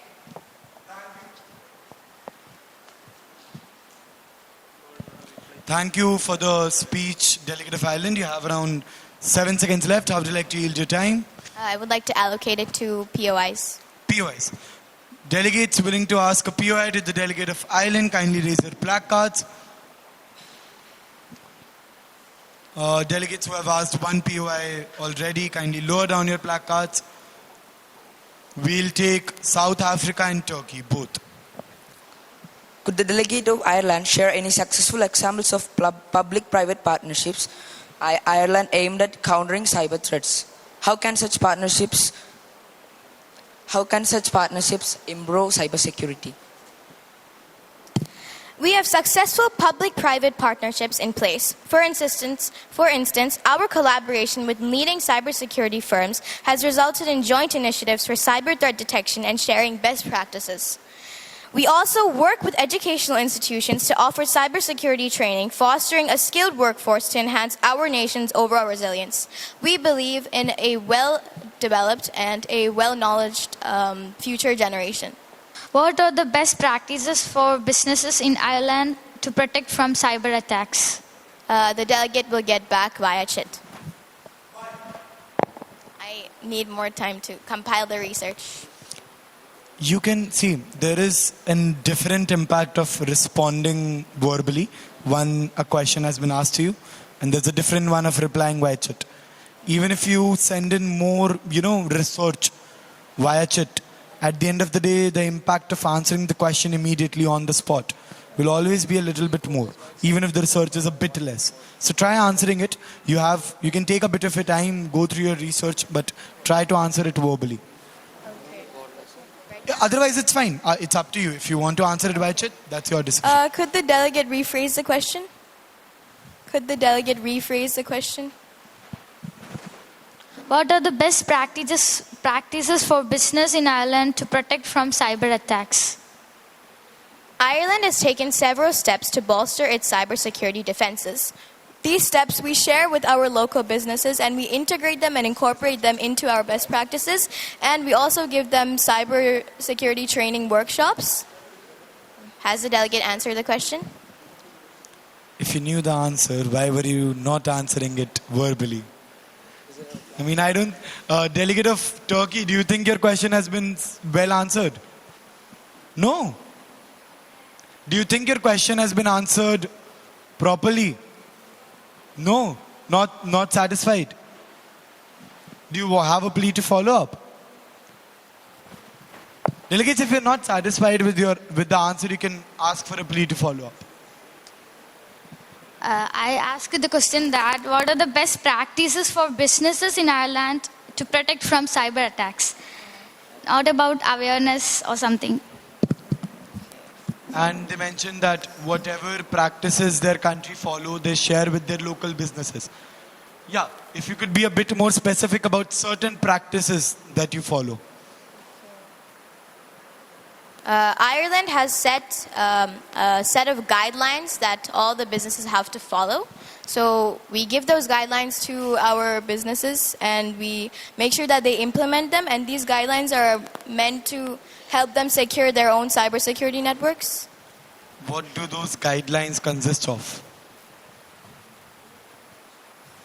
Well, one of the things that the guidelines consist of is to give very good and comprehensive training to the employees so that there is no risk of errors, and due to that there are problems coming from the errors from their employees. Right. What about problems that are not a fault of the employees but rather a cyber attack? How do they protect themselves from that? Well, Ireland provides cybersecurity training and workshops which are very comprehensive, and they extend these to businesses to teach them how to protect themselves from cyber attacks, etc. All right. Okay. Cool. See, it's perfectly fine if sometimes you do not know the technicalities of how exactly something is done. You need to know the rough idea. You guys are diplomats, right? You're not a cyber official or you're not a cyber specialist. We provide the specific training, we provide the specific workshops, so on and so forth. You're not obliged to know every single practice that takes place. Yeah, it's definitely a bit better if you do, since the answers can be a bit more precise that way and they can be a bit more specific that way, but that's all there is to it. Even if that is not the case, at least try to answer the questions. Okay. Next we have the delegate of Indonesia. Cooperation is always more powerful than competition. Honorable Chair and fellow delegates, the Republic of Indonesia believes crime and cyber-dependent crime bring harm to its internet users, especially when it comes to users' personal data and digital economic activities. As the world becomes increasingly more digital, the need for a national-scale cybersecurity strategy and international cooperation is now higher than ever. The Indonesian government has focused on educating the public on quality content, knowledge on diversity, and anti-terrorism, which is targeting more than 40 regions in Indonesia. The government has also developed the Gladiator Cybersecurity Indonesia program, which is aimed at 10,000 candidates to increase their cybersecurity skills. If we are to analyze the overview of this strategy, it can be inferred that Indonesia is a developing country and national cybersecurity strategy of Indonesia is still in the developing phase. From the people aspect of Global Cybersecurity Index, the lack of capable human capital to act as important initiating actors for other aspects of this strategy is apparent. Therefore, the government must invest in the human capital of the Indonesians to develop talents needed in an increasingly digital world. Honorable delegates, the challenges posed by cyber threats are complex and require a united front. We must transcend national boundaries and work together to safeguard our digital future. Let us seize this golden opportunity at the Model United Nations to forge alliances, exchange ideas, and develop comprehensive cybersecurity strategies to safeguard the digital future of our nations. Remember, in the face of cyber threats, our strength lies in unity. Together, we can create a safer and more secure digital future for all. Thank you, Honorable Chair and fellow delegates.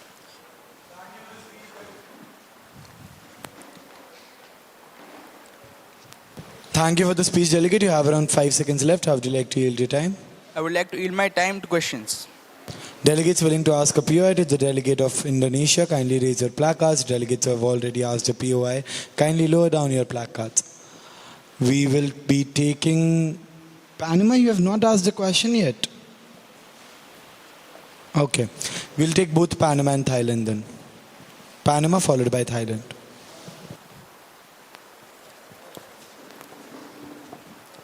The delegate of Panama would like to raise a point of information towards the delegate of Indonesia. What specific initiatives or agreements that the Indonesia entered into with other countries or international organizations to strengthen cybersecurity cooperations? The delegate of Indonesia would like to reply to the point of information raised by the delegate of Panama by saying that the government of Indonesia highly recognizes the significance of protecting the nation from cyber threats. The government of Indonesia is constantly working with international organizations and cybersecurity organizations to fortify the nation's defense against cyber threats. The challenges still persist, but the Indonesian government is working hard to create a more safer and more secure digital cyberspace for our citizens. Thank you.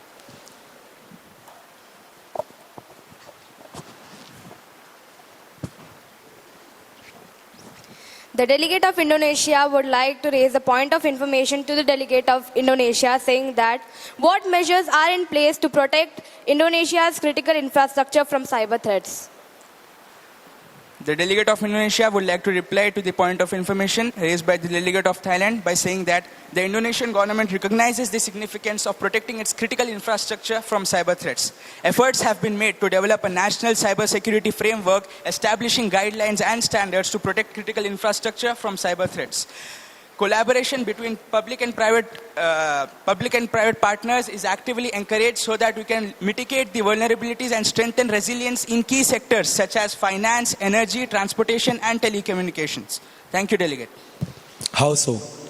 What are the efforts that have been made? Efforts have been made like public and private relationships are actively encouraged through various initiatives such as public-private dialogues, information sharing platforms, and collaborative cybersecurity exercises. What is the exclusive benefit of a public-private collaboration as opposed to a simple public display of the same?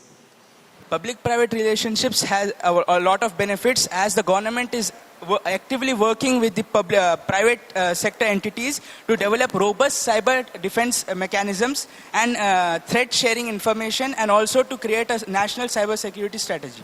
Is your government not stable enough to do it on their own? The government is stable enough, but as the public and private relationship is important in developing... Why? Why in national security? It is important because the public and private should work together so that the entire nation can combat cyber threats effectively. We want to create a society that is resilient and knowledgeable enough to combat cyber threats effectively. Delegate, we're talking about national security, not your banks. It's not something so basic where the entire citizens are involved. You want to teach the citizens about cybersecurity, sure. But there is a difference between how an individual is threatened by cybersecurity threats and how a nation is threatened by cybersecurity threats. I'm not only talking about how people are not safe on social media at an individual level. I'm talking about nation level threats of cybersecurity. How exactly is public-private better there? Why does the private entity needs to be involved? There are multiple nations which handle their national security entirely on their own. So why is it public-private a better collaboration system for national security? The Indonesian cybersecurity strategy is still in the developing phase. The Indonesia still lacks the human capital which is required to combat cyber threats at a national level as well. We don't have that skilled professionals to work against cyber threats and cyber attacks which are coming on us. So that's what I asked initially. Is your government not stable enough to work on it alone? They are stable enough, but we lack the human capital. Yeah. I meant that in a very vague sense. Stable means all of those things, financially stable, so on and so forth. Cool. Understandable, but make sure that, see, the problem is that I've heard it from a lot of speeches, public, private, public, private, public, private. I didn't mean to say a lot of things because I understand that, yeah, sure, it's available online, public-private relationships, collaborations. But have you guys actually thought about it? Why is public-private better? Would you trust private companies with the national security of a nation? You may have a seat. It's not just you. Multiple countries have said this in this speech. I believe, in fact, 80 to 90% of the delegates have mentioned it at least once. That we have a public-private collaboration. Okay. And why is that a good thing? Why is it a good thing that private companies have privileged information about national security of a nation? How is that not disastrous? Do you realize what public-private means? By public-private in terms of national security, in terms of cyber safety, what most of the online websites mean is that the public issues guidelines to Instagram and your Facebook, that's all. Is that all we are discussing here in United Nations Security Council? Are we sitting in the Security Council to discuss how people are getting catfished on Instagram? Is that our primary concern? Think about it. Internet will not present to you the gravity and the intensity of the problems you're looking for on it. It will suggest you anything which is popular. You search on Google about in cyber security, most of the people do not do MUNs in this world. So whenever they search about cyber security, they want to look at Instagram related, social media related issues.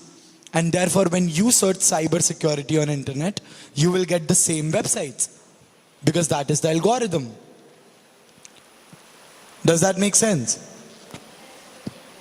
So most of you, the points that you're mentioning, the arguments that you're providing to me at a lot of times, there are arguments that would be good in maybe a declamation competition, sure. But as I mentioned yesterday, if we are here to solve climate change, for example, the solutions cannot be that you should close the lights when you leave the room. Right? We are representing nations. So the solutions are not individual level. Public-private relationship, why is that a good thing? Can someone tell me? Can someone tell me a concrete reason why it is a good thing? Australia followed by Greece.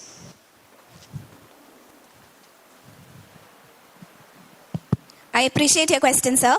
The thing why most of the developing countries choose to prefer this public-private relationship, according to the delegate of Australia, is that most of the developing countries lack the capital to address the needs of the nation, which is why they assign the private institution. And the delegate of Australia thinks that why is that possible? Like, if the country lacks the capital, they have no other way to address the situation of their country, and they have to ensure something for their nation.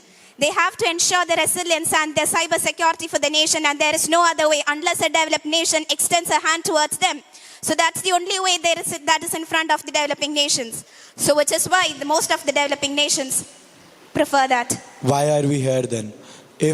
Yeah, because that's the reason why we are here. If voices would have value over here, we wouldn't have here. Actions is the thing which gets value. Right, but that's the point, right? If you're here, rather than reinstating that you have a public-private relationship, the committee should work towards a model where United Nations Security Council is the one that provides those funds, but no one mentioned that. The developing nations should have told that, the developed nations to extend a hand towards them. Because countries such as India and Pakistan are exposed to a lot of threats, but still they are lacking. India is the fifth among the largest economies of the world according to the International Mortality Fund. But it is still exposed to a lot of threats. A lot of threats means each and every individual are exposed to the threats, and still it is not taking any initiative towards it. Which is why India has put forward a lot of public-private relationships. Otherwise, it has got the GDP in its hands, but it's not contributing towards its cause. I completely agree with you, Delegate. The question still was that public-private, right? The rest which you mentioned, I completely agree with that. Which is why that was my entire problem with whatever was happening in the committee. That you guys, rather than analyzing the problem and analyzing the situation, you may sit down, Australia. That was a good answer. Thank you, That was in fact a pretty big problem which the committee was facing. That you guys, simply because your nations do not have funds, face a problem where you're forced to interact with private companies, as Indonesia also mentioned, as multiple other nations can realize, right? So when you come to a committee like UNSC, the first overarching idea in your mind should be that by the end of this conference, I want better aid for my country so that I do not have to rely on private entities. Does that make sense? So you should go ahead with that.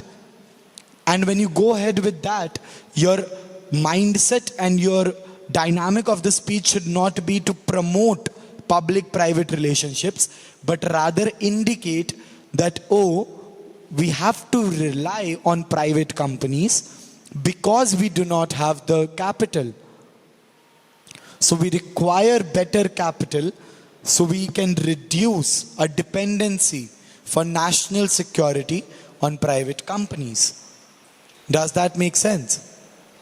That would change the tone of your speech. That would change the analysis of your speech. Which is why I mentioned it yesterday, that simply going on Google will not help you. Google, and especially, is there anyone who's using ChatGPT in the committee? Be honest. Who used ChatGPT to formulate their speeches or to research? See, ChatGPT, I mentioned it yesterday. ChatGPT primarily because it's mid. Okay, it's not good. Had ChatGPT been good, I would have maybe not been that problematic with it. But it's simply not good. You want an essay written, you can have my email ID, tell me, I'll write it for you, I'll write it better than ChatGPT. The problem is when you rely too much on technology, is that a lot of times you think whatever the technology is telling you must be correct. A human mind can store more data than Wikipedia combined, the entire Wikipedia. So rely on it a bit, think from it a bit. Do not depend on technology that much. Okay. Anyways, with all of that being said and done, it is still a cybersecurity committee that we are in. So we have to talk about this said technology. From now onwards, whenever you're giving a speech, whenever you're answering a question, keep in mind that you're talking from an international perspective. And whatever you say, you should know why that is a good thing or why that is a bad thing. Every single thing that you mention, you should know why you're talking about it. Why is it important? What is the objective of this? Rather than simply stating it because you read it somewhere. Even if you read it in a UN report, still go ahead and dissect why that UN report talks about it. Right? Maybe that report is outdated. And once you figure out the why to the UN report, you realize that this report is outdated. This was made before there was the particular modal system that has now been installed, so anything mentioned in this report sounds irrelevant. These are the things that you'll only find out when you think about these questions and you research further. Right?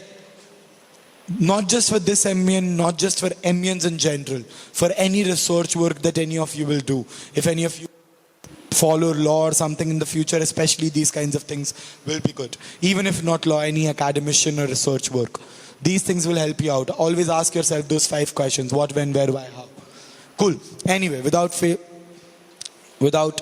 spending any further ado, was there a question left by a delegate?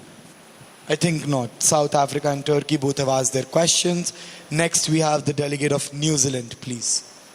Respected Chair and fellow delegates, the delegate of New Zealand would like to draw your attention towards the world crisis of cybercrime. There are many types of cybercrime, like phishing, ransom attack, denial of service, etc. And the most frequent one is of phishing. In New Zealand, the reports say that around $5.8 million has been lost to cyber actors. To counter this, the government of New Zealand has started the security framework NCSC, the National Cyber Security Center. All government offices in New Zealand are to have a security system to protect it against any possible threats. This security framework only complements and does not replace the existing cyber security systems. The function of this framework is to guide and govern, identify and protect, detect and deter and contain and respond and detect and recover It also detects threats, deters, and threat actors and disrupts cyber actors. Thanks. Thank you.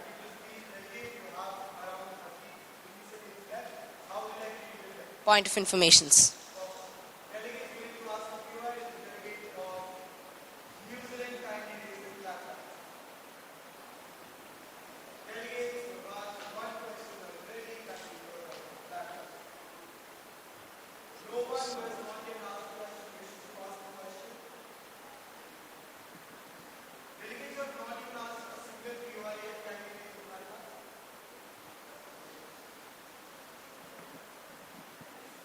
Delegates have not yet asked the POI. Kindly raise your placards.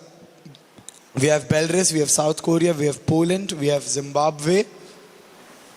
Did you guys hear the speech? No. Belarus is so honest. Belarus is like, no. Okay, it's fine. What? South Korea, you didn't hear the speech either?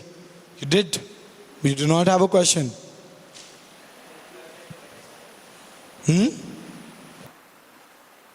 Louder, without the mic, louder. You were? Okay. Poland, what about you? Did you hear the speech? Do you have a question? Yes? Okay. Just a second, then come back. We'll come back to you. Who was another delegate who has not yet asked a question? There was one more. Zimbabwe. Did you hear the speech? Do you not have a question? If you do not have a question, does that mean you think it was a perfect speech? Because that's when you do not have a question, right? When the speech is perfect. Yes or no? Do you have a question? No. So you think it's a perfect speech? So according to you, I should mark it 10 out of 10. Am I audible? I'm not audible. Right, I'm saying that according to you, should I mark it 10 on 10 then? The speech. No. It's not perfect. Then you should have a question. Why is it not perfect? See, delegates, you should interact more in the committee. Speeches are something that you can prepare from home. Question and the answer that you give to those questions is something that actually shows and showcases your spontaneity in the committee. Right? So try to be a bit more interactive from the next time. Poland, you have a question you have set. Other than that, delegates willing to ask a question, now raise your hands. Firstly, anyone who has not yet asked a single question. Okay, so we'll take Poland and South Korea. Anyone else remaining who has not yet asked a question? Okay, then now delegates who asked a question in the very first session of the conference, right? So delegates willing to ask a question, raise your placards. Who asked in the very first session?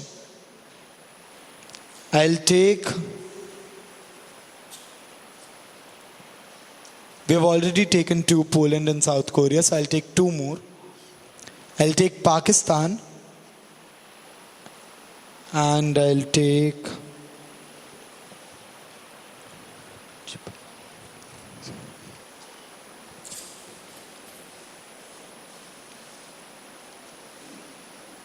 anyone else willing to ask a question?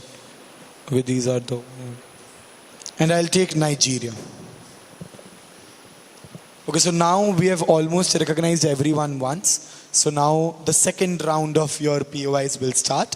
I'll try to recognize you guys for the second time for a POI now. And if we have it in the mod as well, then we can have 3 maybe for a few people. Cool, yes. We'll take Poland, followed by South Korea, followed by Pakistan, followed by Nigeria. The delegate of Poland would like to raise POI towards the delegate of New Zealand. What is New Zealand's stance on cyber security and how is cybercrime handled in New Zealand? Could the delegate please repeat the question? What is New Zealand's stance on cyber security and how is cybercrime handled in New Zealand? As the people in New Zealand are always interested in a safe and open internet, the government has also taken many measures to prevent cybercrime. As of cybersecurity, they've started many policies, and also they have put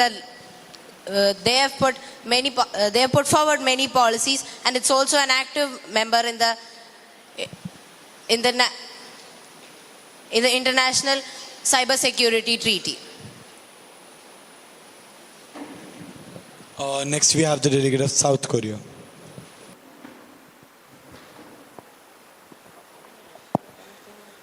The delegate of South Korea would like to raise a point of information to the delegate of New Zealand that New Zealand is a member of the Five Eyes Intelligence Alliance. How does the country balance its security commitments with the need to uphold privacy rights and promote international security norms? The government of New Zealand stays strictly with the topic of privacy. It provides guidelines for individuals, and also it protects individuals. It protects individuals through various policies like the NCSC, as I've mentioned earlier.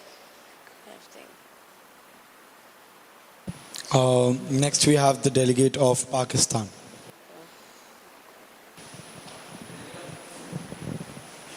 The delegate of Pakistan would like to raise point of information against the delegate of New Zealand. Despite being a developed nation, New Zealand faces cyber threats, and it is seen that the government has taken very few measures. Is there anything that the delegate thinks the country can or is planning to do? The delegate of New Zealand would like to reply to the point of information raised by the delegate of Pakistan by stating that the government of New Zealand has taken many new policies which have also affected in which the government of New Zealand plans to decrease cybercrime and increase cyber security. As of mentioned earlier, the new policy names New Zealand Cyber Security Center has been estimated to has a very high GDP and has been implemented already. It has been very successful till tested. Next, we have the delegate of Nigeria. The delegate of Nigeria would like to raise a point of information to the delegate of New Zealand. What has the NCSC of New Zealand done to help in cybersecurity? NCSC, the National Cybersecurity Framework, even though all the government officers are already having an existing cybersecurity system, it is made extra secure by this framework. It complements on the existing cybersecurity system, but does not completely replace it. So it also advises the stakeholders. It also deters the threat actors and disrupts them. Thank you for the speech, delegate. Thank you for the questions. Thank you for the answers. Next, we have the delegate of Nigeria. The delegate of Nigeria is delighted to be present at this meeting. In the underworld, reality itself has elastic properties and is capable of being stretched into different definitions of truth. By Roderick Winson. By joining the Convention on Cybercrime on July 6, 2022, Nigeria strengthened its cyber defenses and increased its efforts to combat cybercrime. Nigeria would be the second most safest African nation to conduct business online in 2023. In addition, the federal government has put in a lot of efforts to put its provisions into practice by creating a thorough national cybersecurity policy and strategy 2021, establishing Nigerian Computer Emergency Response Team, and creating National Digital Forensic Laboratory. According to Nigeria Cyber Act 2015, hackers who are found guilty of improperly accessing computer system or network might face a fine up to 10 million or 5 years of prison sentence depending on the purpose of the hack. Nigeria, however, has not ratified nor signed the African Union Convention on Cybersecurity and Personal Data Protection, which also addresses the general application of international law on cyberspace. The delegate thanks the chair. Thank you for the speech, delegate. You have around 15 seconds left. How would you like to yield your time? The delegate of Nigeria would like to yield the time for point of informations. All right. Also, delegates, another commendable thing. Usually in MUNs, people are not that confident yielding their time to POIs and answering questions. However, in this committee, every single one of you who has gotten a chance to yield has yielded their time to POIs. Very good job. Delegates now willing to ask a question to the delegate of Nigeria, kindly raise your placards. I'll take 2 POIs. I'll be taking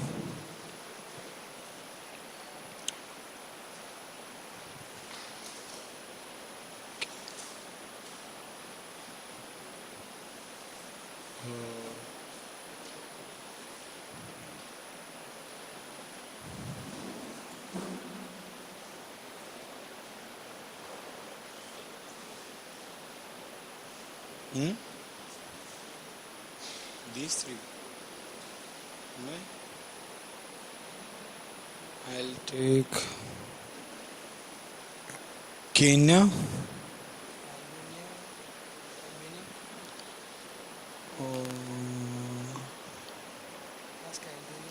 Albania, and Kenya, followed by Albania, followed by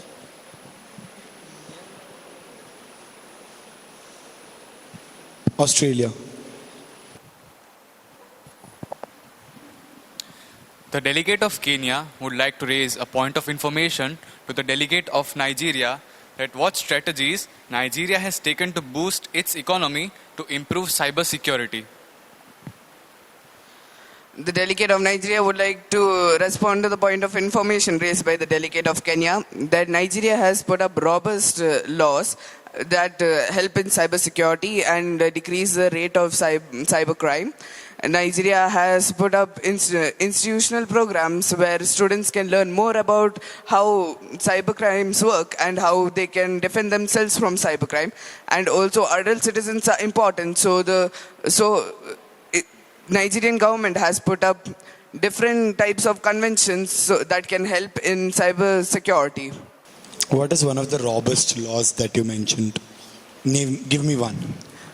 Robust laws that that the delegate of Nigeria has mentioned is basically one of them are the 2015 Cyber Act that is mentioned in the speech, which gives 5 years of prison sentence or $10 million fine. Thank you. Yes, do you have a plea to follow up? Yeah. Not granted. I asked about the No, not granted. Actually, you know what? Go ahead. Sure. No, ask. I have asked about economic strategies which helps cyber security, not any strategies or something. Economic strategy. Can the delegate respond through chats? Sure. The delegate of Albania would like to raise a point of information to the delegate of Nigeria. It is a known fact that Nigeria is one of the most economically weak nations of the globe. When problems like education and poverty still sustain in Nigeria, how does the delegate see that Nigeria can withstand cyber attacks and improve cyber security in their country? The delegate of Nigeria would like to respond to the point of information raised by the delegate of Albania that yes, Nigeria is economically weak, but in the last NCSI report, Nigeria was at the 89th position, and in the current report, it's at the 65th position. Even becoming economically weak, in a short amount of time, Nigeria reached 65th position and is looking forward to reach higher positions with the available resources. Thank you for the question. Thank you for the answer. Next we have Australia. Wait, just a second. Yes, Greece.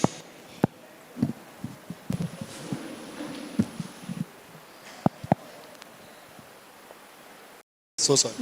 Can the delegate of Nigeria report the number of threats it has taken last year from reputable sources, and what is it right now?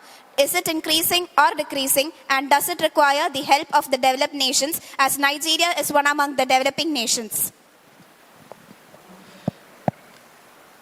through the reports researched by the delegate of Nigeria, 79 through the cybercrime rate, 79% has been occurring, and Nigeria would require the help of the developing nations because not even one nation can defend their own nation because of the increasing rate of the cybercrime.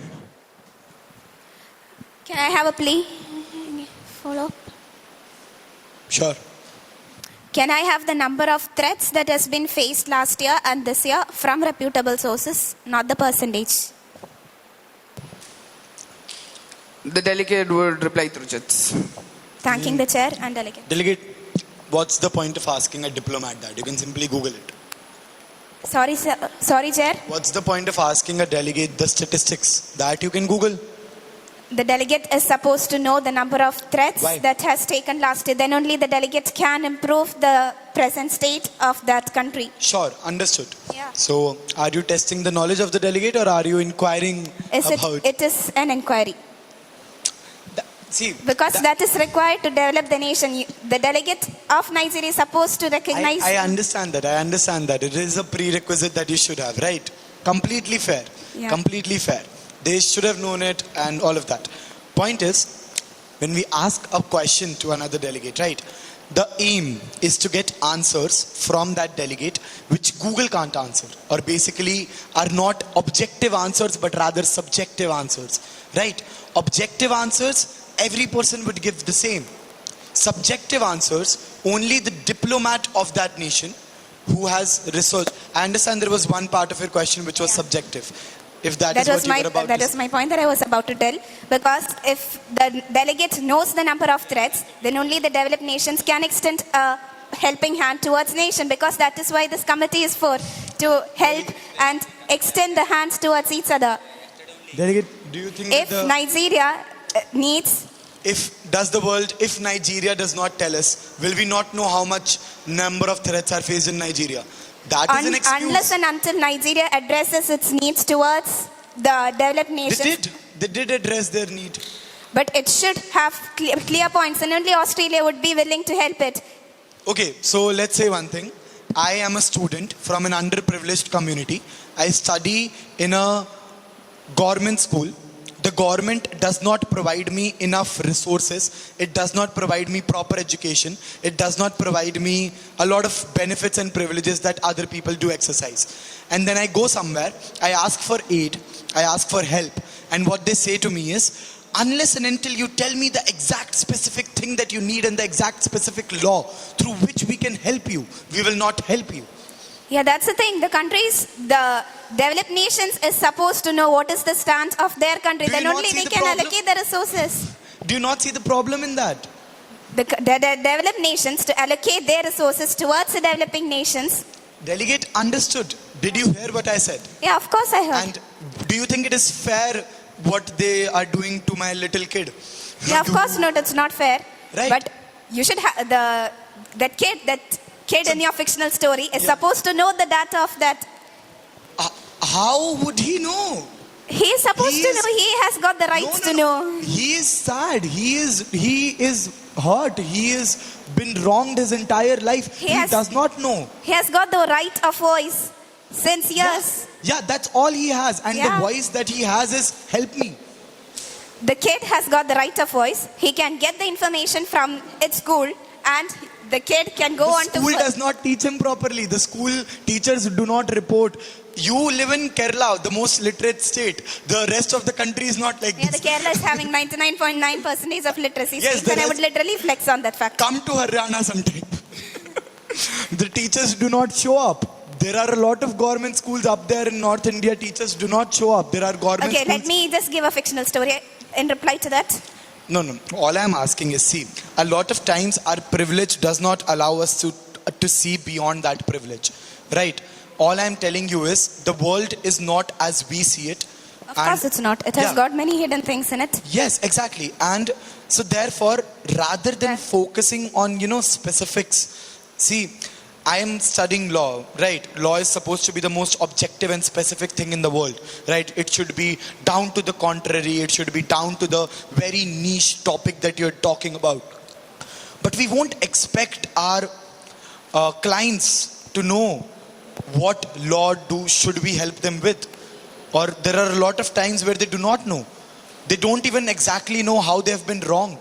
They just know that they have been wronged. They don't know how, they don't know why. So these are excuses, right? These are, when you focus on little details like this, you'll never be able to solve the bigger picture. But the thing is that here it is a Security Council with and Understood. The diplomat is not the little kid in my story. The point of my story was that there will come times where rather than focusing on details the and diplomat. Can I interfere? Hmm? Can I? Yes. Yeah. The diplomat in your story is something else from the diplomat here in the Security Council. Yeah. The Security Council is to address the needs of the nations and to take actions against that. Because voices does not even count. Because if it would have counted, we would not have been here today addressing the needs of the nations. Delegate, you're telling me they told you the percentage. They told you 79%. Do you not think that is a high enough number Sir, to help them? Can the delegate speak? You probably have the statistic ready by now. I realize that. No, sir. Actually, the delegate of Nigeria would like to say that even the delegate mentioned the percentage already. So why does the specific number matter? Because Australia is ready to give the resources to it. Is it the percentage? Delegates, no cross talks. Don't cut each other. But yeah, see, Australia, the point is 79% a very high number? Of course it is. So how is that not enough already? Let me give an instance.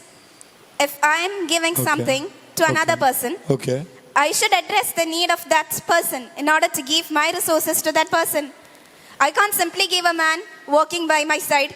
I can't give them a lot of money in my hand. If a man comes to me and says, I have 79% of problems, can you please give me the resource? And I would ask them, it is my right to know what are your problems and how are you facing it? Delegate. Sir, can I? Yeah, sure. As the state of Nigeria would not know all the issues, all the small issues coming up in the nation. So how can the Nigerian government mention the specific number for all the problems? The delegate of Nigeria is here to represent the nation whole.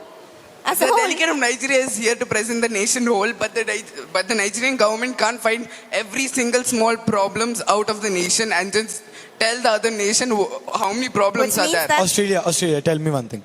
Let us assume they said that the number of cases is at a point of time. You'll still help them within your capacity. It's not like, are you ready to go beyond your capacity to help them solve all of their issues? Of course not, it's not possible. The Australia has its own problems. Right. Because it can allocate, because Right, so jitna hai de do, whatever you have, give it to them. according to that, it can allocate the resources. Sure, it's fine. This is not leading anywhere, it's fine. I understand where you come from as well. But the thing is, when you're diplomats, you might think that statistics are very important. Yeah, of course it is. You'll come to the real world and you'll realize they're not. You will soon, trust me. Even with regards to MUNs. I'll tell you why. Because 10,000 people dying and 20,000 people dying is the same thing. Yes. At the end of the day, these are way too many people dead than should have been. So it does not matter if it is 10,000, 20,000 or 1 lakh.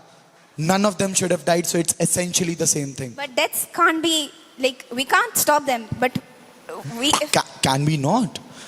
we can't, if we... No. Deaths because of some crime, not just natural deaths. Like for instance, I meant like in a crisis situation. For example, in Afghanistan, if 10,000 women are being subjugated or 1 lakh women are being subjugated, both is essentially the same thing because even one should not be. Do you understand my point now?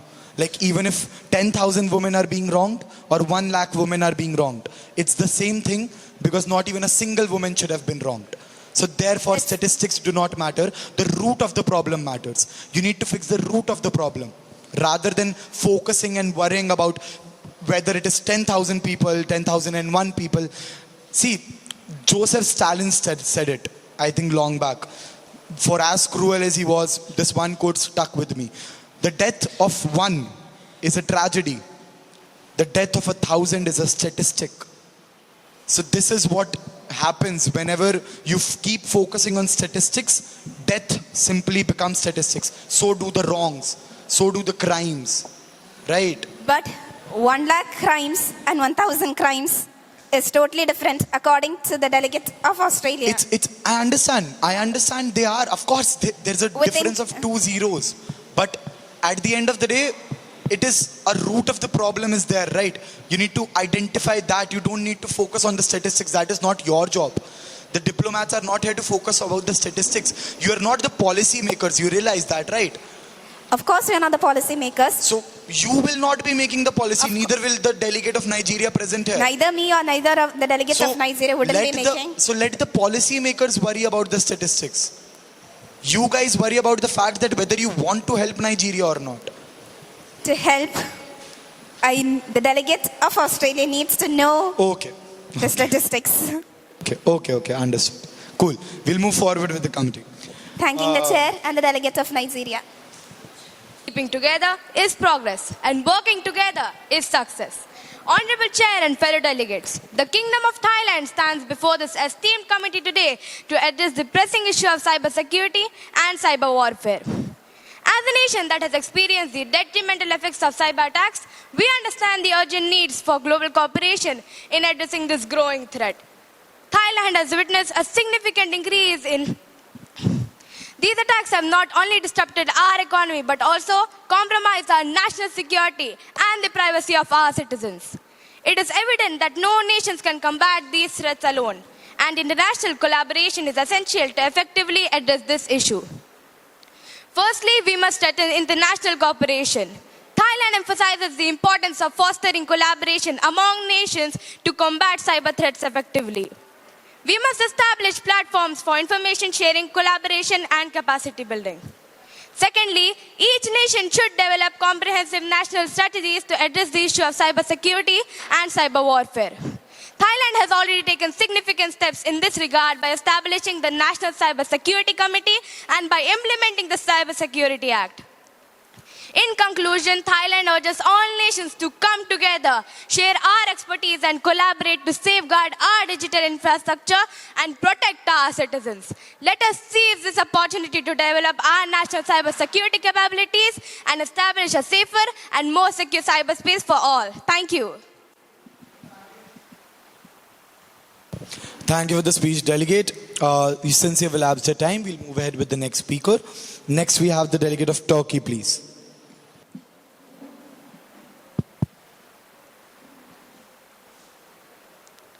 Cybersecurity is a shared responsibility, and it boils down to this: the more the system secure, the more secure the nations. The delegate thanks the chair for providing an opportunity to speak about one of the most important issues that demands a global attention. For past many years, Turkey had been a victim of many cyber attacks. In 2007, targeting countries, parliament, banks and media organizations. In 2015, disrupting telecommunication infrastructure and financial systems. And in 2016, on Turkey's judiciary. To counter national cyber threats, Turkish government made a big move to establish a cyber army and prepared an action plan for the 2020-2023 period. As per 2019 Global Cybersecurity Index report, Turkey has become one of the world's 20 most secure countries in this field.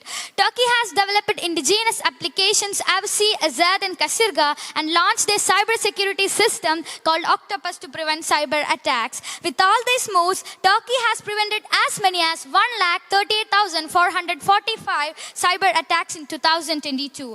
In the modern global scenario, international cooperation is the key to prevent cyber crimes and cyber threats. The delegate would like to conclude by stating that Turkish government will join hands with every other nation to develop a secure and borderless cyberspace across the world. The delegate once again thanks the chair. Thank you for the speech, delegate. Since I will elapsed the time, we'll be moving ahead with the next speaker. Next, we have the delegate of Ukraine, please. Also, after Ukraine, we'll take 2 more speakers, Zambia and Albania, and then we'll be proceeding. We'll be breaking the floor for more new motions, and we'll be going ahead with mods. Okay? Good. Imagine a silent battlefield where lines of code clash, where the consequences of victory or defeat transcend borders, and where the very fabric of our digital existence hangs in balance. This is the fierce and unrelenting reality of cyber warfare, a realm where the stakes are high, the adversary is hidden, and the urgency for preparedness paramount. Welcome to the front line of the digital age, where vigilance is the key to safeguarding our interconnected world. Good morning, delegates of the House and esteemed chairperson. Ukraine is the epicenter of Russia's war with the West and has been facing numerous cyber attacks from Russia dating from 2014, triggering a blackout and cyber attacks to the Ukrainian media, government agencies and infrastructure by Russia's state-sponsored hacker group, Sandworm, in the years 2015 and 2016. In the year 2017, the NotPetya malware spread across Ukraine, appearing as ransomware, but was designed to destroy data and cause widespread chaos, affecting global companies like Maersk. The Russian targeted WISAT, a US satellite communications company that provided support to the Ukrainian military with malware designed to erase its data before disabling it. The Russians did not limit the malware scope, and it affected other ground satellites components, causing hundreds of thousands of people outside of Ukraine to lose electrical power and internet connections. Odisha's city council faced a cyber attack during a missile strike synchronized to hinder Ukraine's response to southern Russian forces. Thank you. Thank you for the speech, delegates. Since we'll elapse your time, we'll be moving ahead with the next speaker. Next, we have the delegate of Zambia.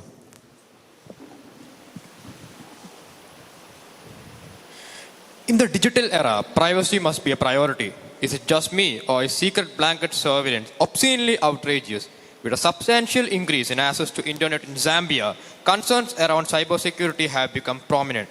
The Zambia Computer Incidents Response Team recorded a cumulative number of attacks. The cyber threats recorded in 2021 included mobile money reversal scams, social media account hijacking, and fake online product promotions and investment schemes. The International Telecommunication Union and Global Cybersecurity Index that measures the commitment of countries to cybersecurity in 2020 rated Zambia's progression around 68% from 14% in 2014. Zambia passed the Cybersecurity and Cybercrimes Act 2021, the first of its kind in order to mitigate issues arising out of cybercrime and strengthen cybersecurity. The National Cybersecurity Policy of 2021, whose overall objective is to transform the cyberspace into a safer environment, in order to fully realize the social and economic benefits of ICTs, are doing a diligent task of ensuring maximum security is provided online. Indeed, President Lungu's statement that the law was intended to protect citizens from the abuse by people who feel they can do or say whatever they want using the veil of cyberspace cannot be underestimated, as it sounds warning bells to online dissenters and critics, creating data backups and encoding sensitive information. Thank you. Delegate, could you repeat the last point with regards to the sensory information that you mentioned? The last point in its entirety. Could you repeat it? So Repeat. Yeah, sure. Creating data backups and encrypting sensitive information, updating all security systems and software, conducting regular employee cybersecurity training, using strong and complex passwords are some of the solutions for the maxer. Also, Zambia has taken many key efforts in curbing these issues, which include scrutinizing legal and policy frameworks on cyber crimes to adapt them to potential cyber threats, and also ensuring they conform to international agreements and treaties which Zambia is a party. This includes undertaking period reviews and delegated legislation on cyber crimes with due consideration for human rights and other emerging issues. Thank you. Thank you, Delegate. Next, we have the delegate of Albania, after which speaker. After Albania, we'll open the floor for a moderated caucus motion. I am assuming you guys have one ready. One motion ready for moderated caucus. Yes or no? Okay. Yes, Albania, please go ahead. So sorry. Internet of Things without security equals to Internet of Threats. Honorable Chair and distinguished delegates, the representative of Albania is here to address the pressing issue of cybersecurity and cyber warfare, highlighting the crucial need of international cooperation in tackling this growing threat. In this social world, driven by technological developments, cyber attacks have turned to be a danger to the existence and security of nations. No country can protest or fight against it single-handedly. Albania recognizes that cybersecurity requires a cooperative effort of all the nations to overcome cyber warfare. Countries must improve strong partnership, promote information sharing, capacity building, and exchange of best practices. It is also important to arrange good legal frameworks which allows proper execution of cyber criminals. Albania supports the modeling of global initiatives under the United Nations to improve support and functioning among nations. Countries must join our resources, technical knowledge, and intelligence to create a safer cyberspace. Albania understands the importance of capacity building, especially for developing nations. Countries must reduce our digital distancing by providing support to the countries which are lacking proper technological assets or knowledge about the cyber world. On the final note, the requirement of international cooperation in the field of cybersecurity and cyber warfare is paramount. Albania is ready to shake hands with all the nations to create a safe and secure technological globe. Countries must unite in efforts, forgetting the borders and working together to create a safer cyberspace. The delegate thanks the chair. Thank you for the speech, delegate. You have around 5 seconds remaining. How would you like to yield your time? I would like to yield my time for the point of information. Delegates willing to ask a POI to the delegate of Albania, kindly raise your placard. Anyone who has not yet asked a POI willing to ask one? Who has not yet asked a POI? Is there someone like that? Willing to ask one?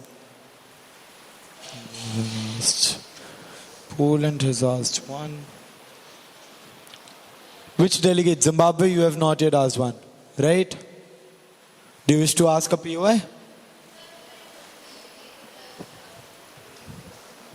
UK. So you guys will be having speeches in moderate. Will you guys have POIs in mods, by the way? Chalo, we'll decide that abhi. Cool. Anyway, yeah. Delegates willing to ask a POI, kindly raise your placards. I'll recognize one.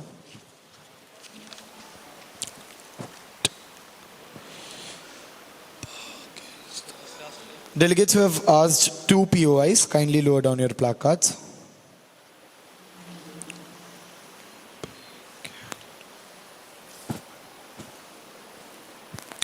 Armenia, go ahead.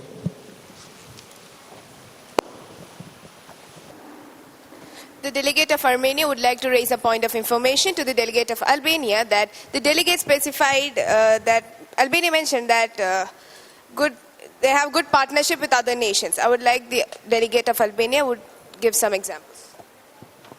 Albania, from the past 15 years, has been working to improve its ties with other nations. They have improved their ties with Greece, Italy, United States, Kosovo, North Macedonia, etc. These partnerships are led them to be a part of the European Union, NATO, the United States Conference, etc. Thank you for the question. Thank you for the answer. Thank you for the speech, delegate. With this, we'll open the floor for motions. Before that, are there any points on the floor? Any point of personal privilege, point of inquiry? Seeing none, are there any motions on the floor?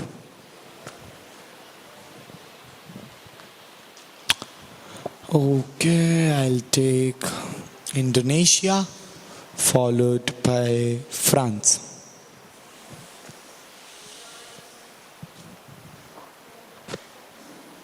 The delegate of Indonesia would like to raise a point of motion to suspend the GSL and start a moderated caucus on the topic addressing cybersecurity challenges in developing nations, with the total time being 20 minutes and per speaker time being 1 minute. That motion is in order. Delegate of France, your motion, please.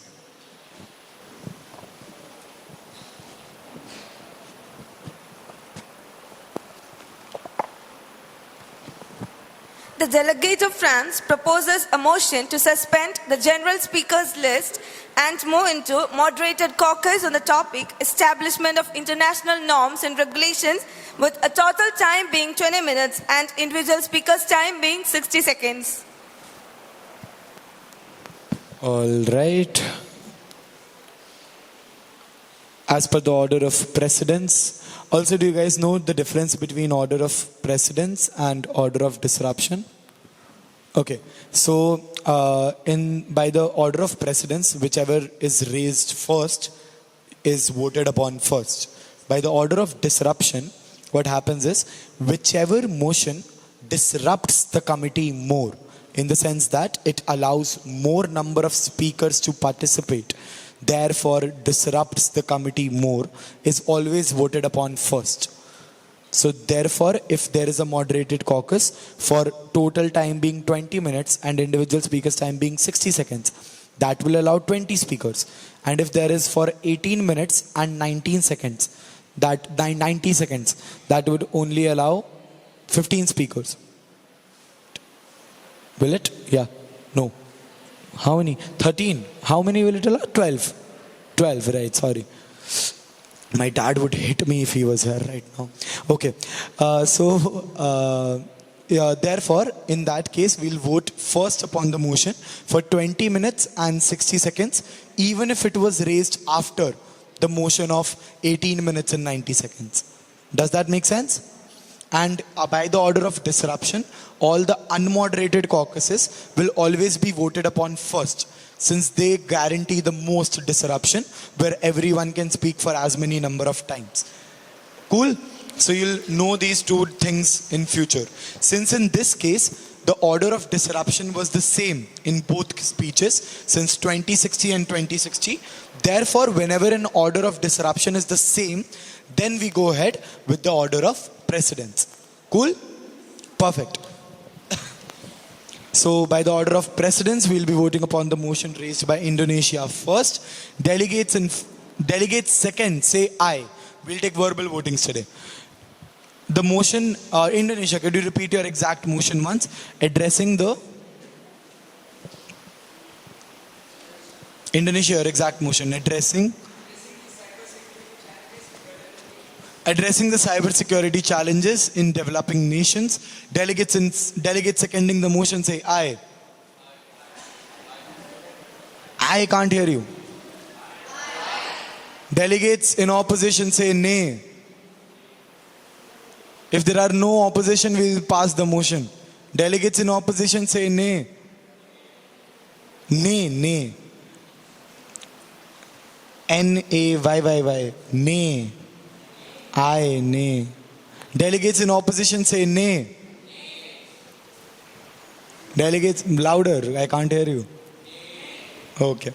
Since we have both seconds and oppositions, we will be going ahead with the formal voting. Delegates in favor, kindly raise your placards. Delegates against? Keep in mind that this might be the last moderated caucus for this committee. Alright? And then pass any motion. Cool. So the motion clearly passes. We are now in a moderated caucus for the total time being 20 minutes, individual speakers time being 60 seconds. Delegate of Indonesia, would you like to go as the first speaker? Yes. Yes? Okay. So Indonesia will be the first speaker.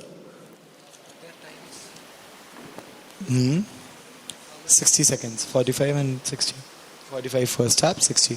Just a second. No, sit down, sir. We'll recognize the list first.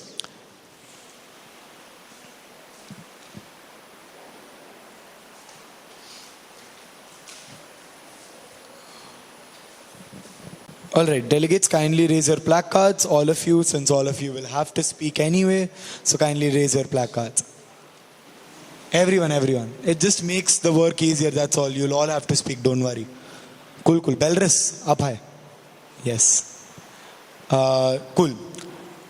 Do one thing, I'll recognize, can you write down the names? Yeah? Just write down the names. I'll keep taking. I'll call, you write down. Okay? Or do you want to call?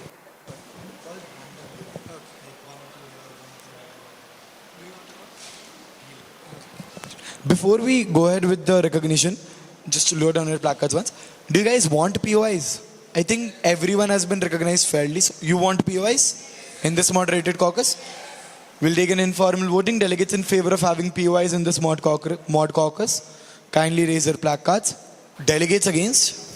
See, okay, so delegates, the thing is, moderated caucus usually does not have POIs according to the rules of procedure, right? So in order for me to have POIs, I need at least 2/3 of the committee to vote in favor. Since it will be a substantive decision and we'll be implementing Rule 31 of the UNA USA procedure which allows the committee to formulate and modify the rules of procedure if the substantive voting is passed and the chair and at the chair's discretion. So you have my discretion, but if 2/3 of the committee does not want POIs and moderated caucus, then technically we cannot have them, and we should not have them, because then only not even 2/3 of the committee is in favor, right? We'll do it once more. Think about it. POIs, even the ones who voted against, think about it. You can have POIs. It will be a more interactive session. And if you still do not want to have them, that's your decision again. What time is it? It's 10:49 as of now. We'll be able to complete one mod with POIs, and that will be the final thing that we do. After that, in the lunch break and during that time, you'll have to finish your DR work. So after this mod, we only have seven speeches left for GSL. That will be done within 20-25 minutes. So this is whatever time is left will be for your DR.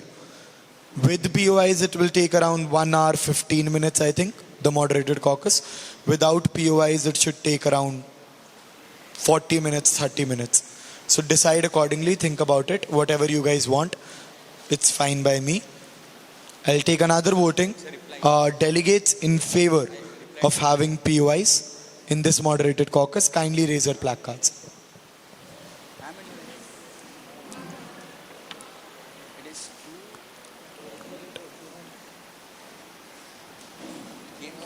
Delegates against?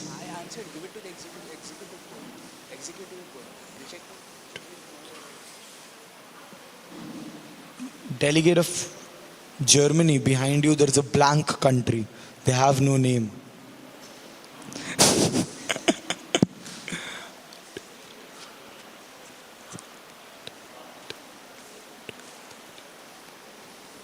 Okay, so you barely even have the simple majority anymore in favor. Why do you guys not want POIs, वैसे? Is it a time constraint or are you all simply lazy? Why not POIs? Okay. See, I was not expecting that all of you would have had at least one POI already, right? So that's why I had suggested that mod caucus should definitely have POIs. If all of you have had at least one POI, then it is up to you directly what you guys want. So I'll need a special majority in order to entertain it. I'll take one final vote for the last time. If there are 23 people voting in favor for POIs, then we'll have POIs. Otherwise, we'll do it without. Yes, Albania.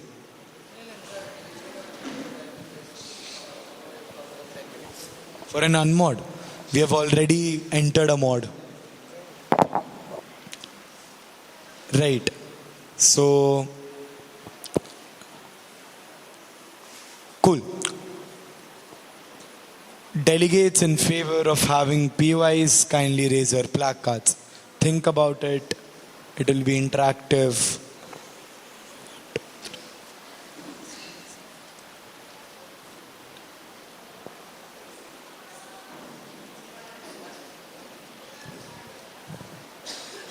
Delegates against?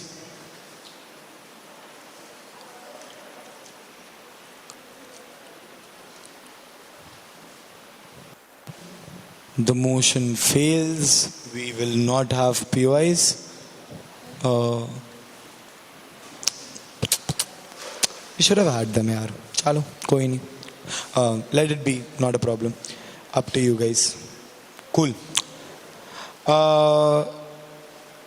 Yes, you recognize the speakers. Okay. All the delegates, raise your placards. We'll be recognizing the speakers now. Once your name is called out, kindly load on your placard. Okay. Kenya,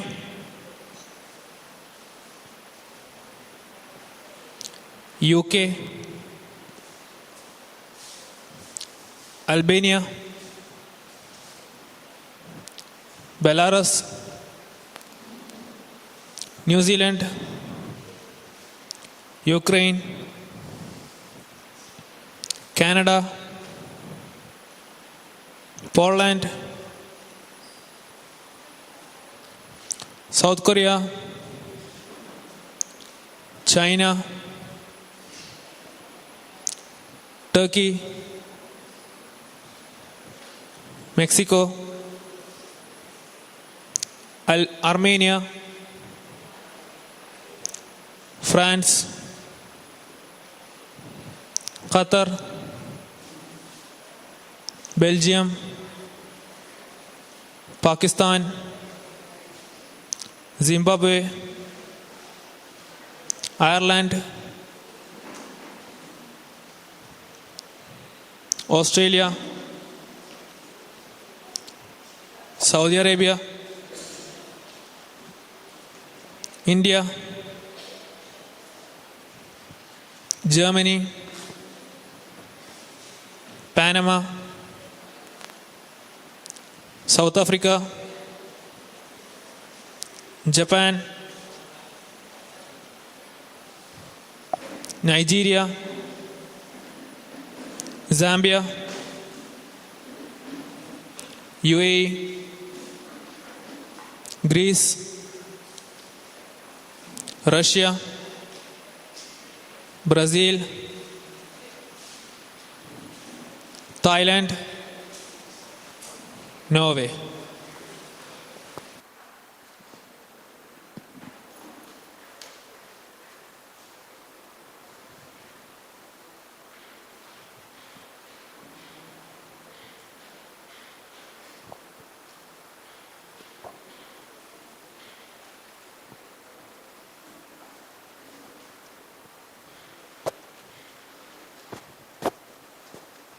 Perfect count again. All 35 people have been recognized. Very proud of you guys. Without any further ado, I'll be handing over the mic to my vice chair and rapporteur to moderate this session. I'll be the one marking. Yes, please go ahead. There are no POIs, right? All right. Indonesia is first, right? Indonesia first. Yeah? Indonesia first, then Kenya, like last time we did. Oh, yes.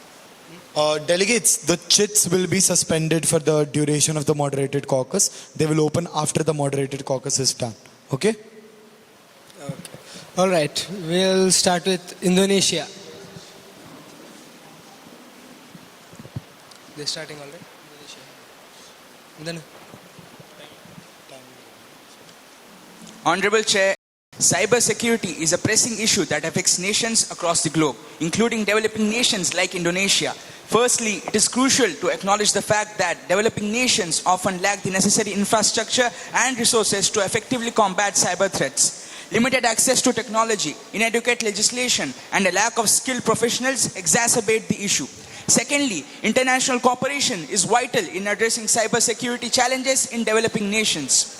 Cyber threats do not recognize borders, and a collaborative approach is necessary to combat them effectively, due to which Indonesia calls for increased problem sharing, effective work, joint exercises, and the establishment of international framework to facilitate cooperation among nations.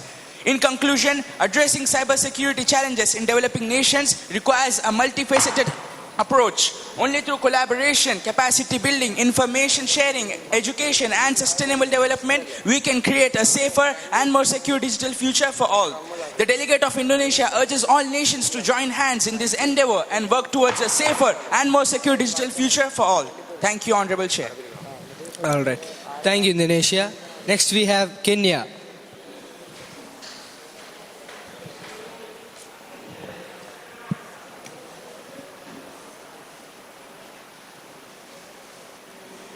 Honorable Chair and respected delegates, the representative of Kenya would like to showcase the need to address cybersecurity challenges in developing nations. In the quest for digital progress, developing nations often face lack of resources and limited expertise, which makes them vulnerable to cyber threats. However, Kenya is committed to overcome these problems and build a safer cyberspace. Education is the cornerstone for countries' approach. as it emphasizes on cybersecurity awareness and training programs to empower the citizens with the knowledge to protect privacy and national digital infrastructure. At last, the delegate of Kenya would like to suggest that by providing enough resources and expertise to the developing nations, the countries can help them to thrive and build a safer cyberspace. Thank you. Okay, thank you, Kenya. Next, we have UK.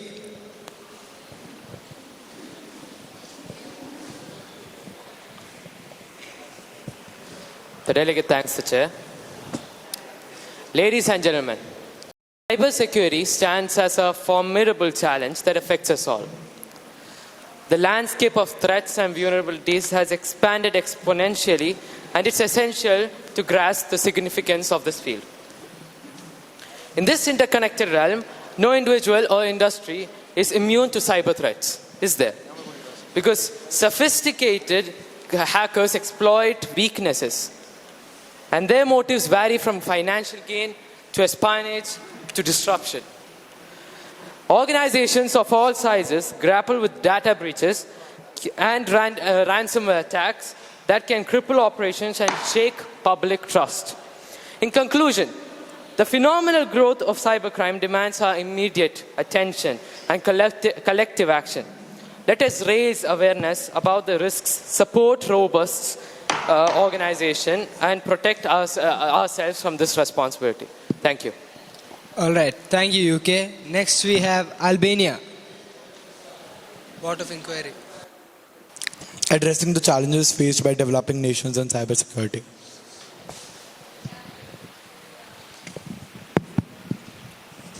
Honorable Chair, developing nations like Albania face unique cybersecurity challenges that require immediate attention and collaborative efforts. Cyber attacks can disrupt economies, compromise personal information, and undermine the progress of nations. Additionally, stronger international cooperation and information sharing mechanisms are vital to staying ahead of cyber criminals. Furthermore, addressing the root cause of cybercrime is crucial. Poverty, lack of education, and limited access to technology can make developing nations most vulnerable to cyber threats. Albania calls for increased investment in education and technology infrastructure to empower the citizens and business to navigate the digital world safely. In conclusion, Albania emphasized the importance of collective action and collaboration to address cybersecurity challenges in developing nations.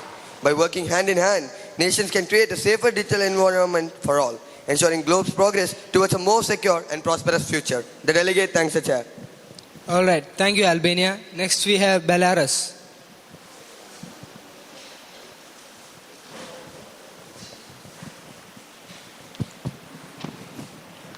Thank you for the recognition. Belarus recognizes the significance of cybersecurity and has taken substantial steps to enhance its capabilities in this realm. Our nation has invested in cultivating a skilled workforce of cybersecurity professionals, fostering a culture of awareness and education. Cybercriminals are adept at exploiting vulnerabilities across nations, making international collaboration essential. The exchange of information, technology, and expertise among countries will bolster our collective ability to respond to and recover from cyber incidents. As we gather here today, I propose the following actions to strengthen global cybersecurity. International partnerships. Let us foster collaboration between countries, research institutions, and private sector to facilitate the exchange of knowledge, tools, and techniques in cybersecurity. Research funding. We must commit to allocating resources towards cybersecurity research, enabling scientists and innovators to explore novel ways to countering cyber threats. Thank you. Okay, thank you, Belarus. Next is New Zealand. The delegate thanks to Chair. In this age of technology, even if it develops at a very good pace, all the developing countries won't be able to develop at the same rate as the developed nations. People in the nations, especially in developing ones, should be made aware of cybersecurity. Developing countries like India have a lot of cybercrime cases. Also, some of the developing nations are having cyber terrorists. This is also causing a major problem. As the delegate of New Zealand, a developed country, we agree to help developing nations. Delegate once again thanks the chair. All right, thank you, New Zealand. Next, we have Ukraine. Developing countries face significant challenges in cybersecurity due to the lack of skills and fundings, institutional capacity gaps, and inadequate regulatory frameworks. A major concern is that hardware, software, and control systems are primarily sourced from developed countries, leaving developing nations. Oh, pardon, excuse me. A point of information. May I know the subtopic? It's a point of inquiry, and the subtopic is addressing the challenges faced by developing nations. And Pardon me, may I continue again? do you want to restart? No, from where I stopped. Just restart so that you'll also get back in the flow. All right? It's fine. Excuse me. Developing countries face significant challenges in cybersecurity due to the lack of skills and funding, institutional capacity gaps, and inadequate regulatory frameworks. A major concern is that hardware, software, and control systems are primarily sourced from developed countries, leaving developing nations vulnerable to hidden malware and potential espionage. For example, the Stuxnet virus demonstrated how a USB infection caused extensive damage to critical infrastructures. To address these issues, developing countries can improve their academic curriculum to produce more globally aware citizens instead of just industry-ready graduates. By collaborating with young individuals with computer skills for legal purposes can be steps towards enhancing cyber capabilities and reducing their temptations to use them for illegal purposes. Proper government budget allocations and policy implementations are also essential for strengthening infrastructure and cybersecurity. Thank you. All right, thank you, Ukraine. Next is Canada.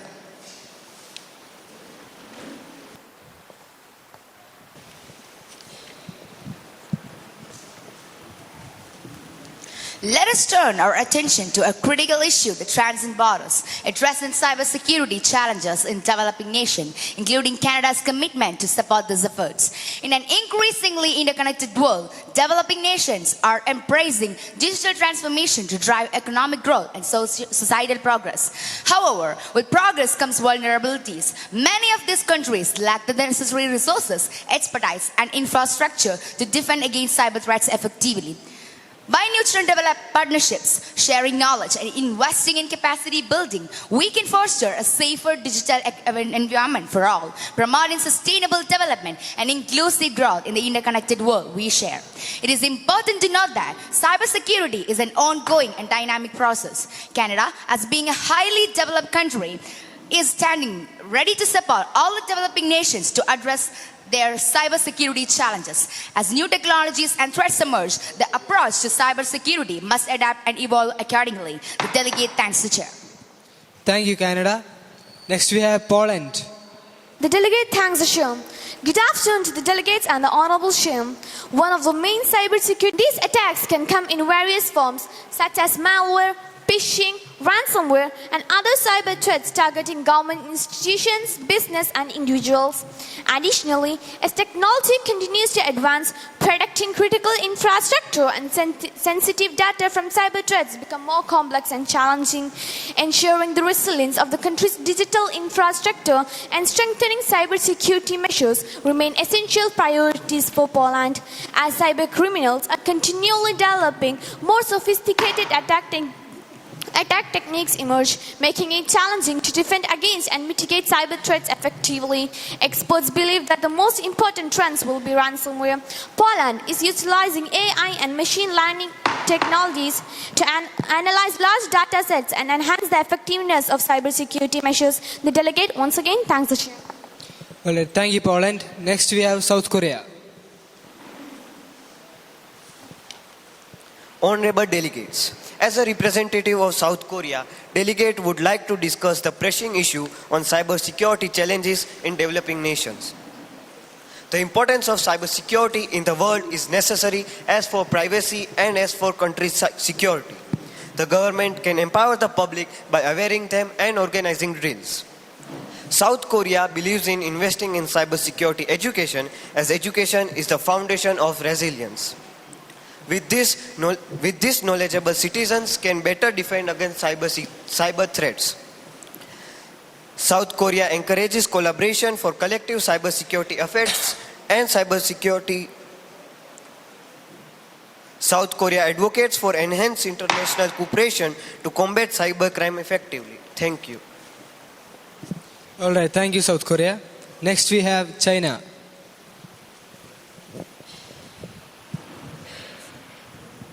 What do you think is the problem in developing nations? Lack of education, poverty are the few challenges faced by many countries. China believes that the lack of awareness is one of the main problems in many countries, and so believes that awareness is important and how awareness is also implemented is important. It is important that citizens are able to understand the merits and demerits of cybersecurity and act accordingly. Thus, China aims to create a population which acts accordingly to encourage the safety and economy of the country. The country is working to make the awareness programs more accessible. The delegate of China thanks the chair. Thank you, China. Next, we have Turkey. The delegate thanks the chair. Most of the cybersecurity strategies fail due to the missing of key elements like control metrics, proper funding, communication gap between stakeholders, and unclear instructions. Cybersecurity has become one of the significant security concerns in many developing countries. Some of the factors contributing to poor cybersecurity are poorly secure networks and short of well-trained IT security experts. Unlike in developed countries, IT security education and awareness are not included in the academic curriculum. Many countries also lack the practice of sharing. In recent years, Turkey has put considerable effort in establishing a clustering platform in the cybersecurity domain. The Digital Transformation Office of the Presidency of Republic of Turkey is to unify the fragmented activities around the digital transformation, cybersecurity, research and development of national technologies, big data under a single roof. Moreover, Turkey published the third strategy and action plan covering the 2020-23 period in 2020. The delegate once again thanks the chair. Thank you, Turkey. Next, we have Mexico. Honorable Chair and the delegates, Mexico is a developing nation with a growing digital economy. As more and more business and individuals rely on digital technologies, the country is increasingly complex and challenging. Mexico is a country that is increasingly reliant on technology. Our business on government and our citizens all rely on digital system to operate. This makes us a target for cyber attacks. Cyber attacks can have a devastating impact on business, governments, and individuals. They can steal sensitive data, disrupt operations, and even cause financial losses. Fortunately, Mexico is taking steps to improve its cybersecurity. The government has created a national cybersecurity strategy, and there are a number of private sector initiatives underway. The government is working to develop a national cybersecurity certification program. This program would help to ensure the business and individuals are using cybersecurity products and services that meet international standards. Thank you. Thank you, Turkey. Thank you, Mexico. Now we have Armenia.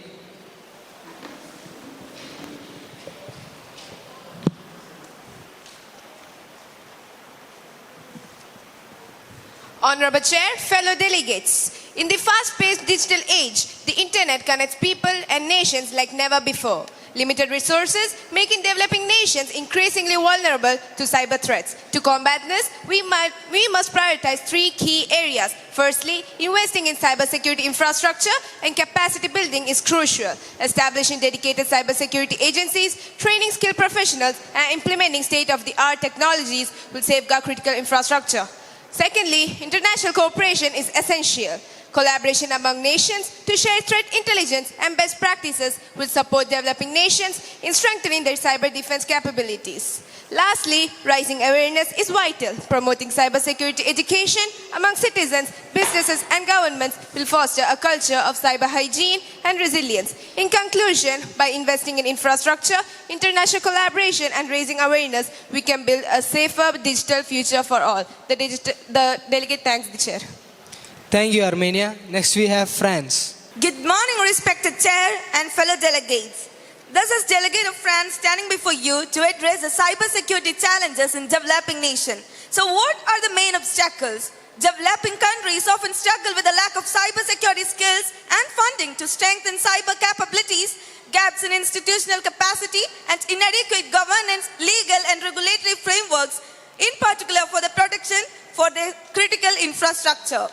This discussion will help prioritize specific challenges and needs of client countries in order to inform and guide the World Bank's fast-growing cyber resilience investments and technical assistance. The delegate of France would like to invest in strengthening the cyber security capabilities of the developing nations to ensure enhanced protection of national infrastructure, including the critical information infrastructure, thereby making the internet safer and protecting internet users to serve national priorities and maximize socio-economic benefits. The delegate once again thanks the chair. Thank you, France. Next we have Qatar.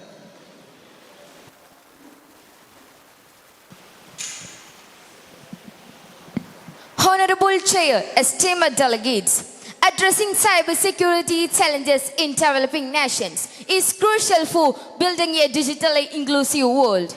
Just as we strive for equal opportunities, we must ensure that everyone benefits from a secure digital environment by providing technical assistance and capacity building programs. We empower these nations to tackle cyber threats. Let's recognize the importance of bridging the cybersecurity gap and working together to create a safer digital landscape for all. The delegate thanks the chair. Thank you, Qatar. Next we have Belgium.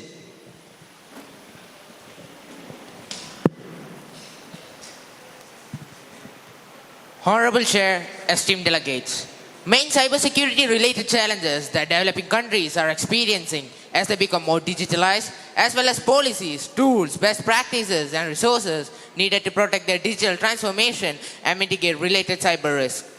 Developing countries often struggle with a lack of cybersecurity skills and funding to strengthen cyber capabilities, gaps in institutional capacity, and inadequate governance. Legal and regulatory frameworks in particular for the protection of critical infrastructure. According to various reports, over half of the global population still lack access to the internet, with majority residing in developing nations. According to UNCTAD, 64% of all cyber attacks were directed at developing nations.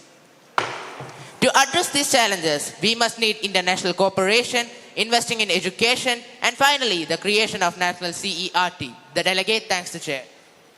Thank you, Belgium. Next we have Pakistan.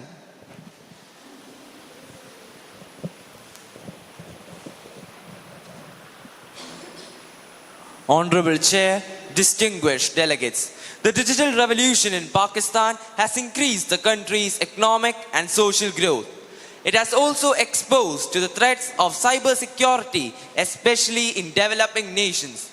In recent years, cyber attacks have become more frequent, sophisticated and costly, affecting individuals, business and government institutions in Pakistan. Lack of awareness among people is considered as the main problem, leaving them vulnerable to cyber attacks. Lack of cybersecurity infrastructure is also a main issue. To combat these, as of now, Pakistan has implemented the National Cyber Security Policy, the National Cyber Security Authority, and the National Center for Cyber Security.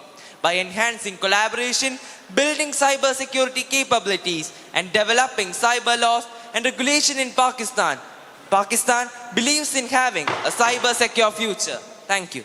Thank you, Pakistan. Next we have Zimbabwe.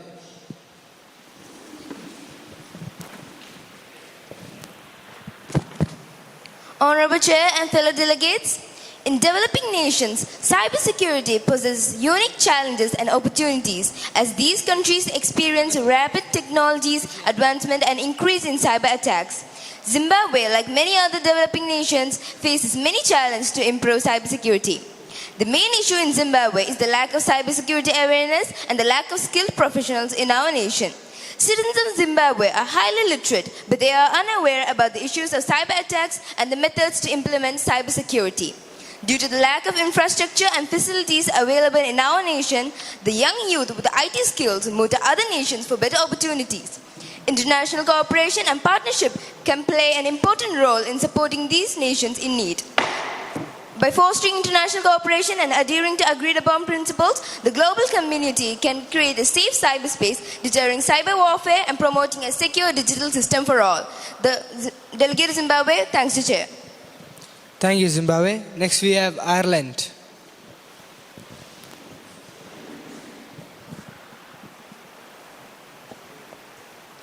Honourable Chair and fellow delegates, the delegate of Ireland wishes to draw attention to the important issue of cybersecurity challenges in developing nations.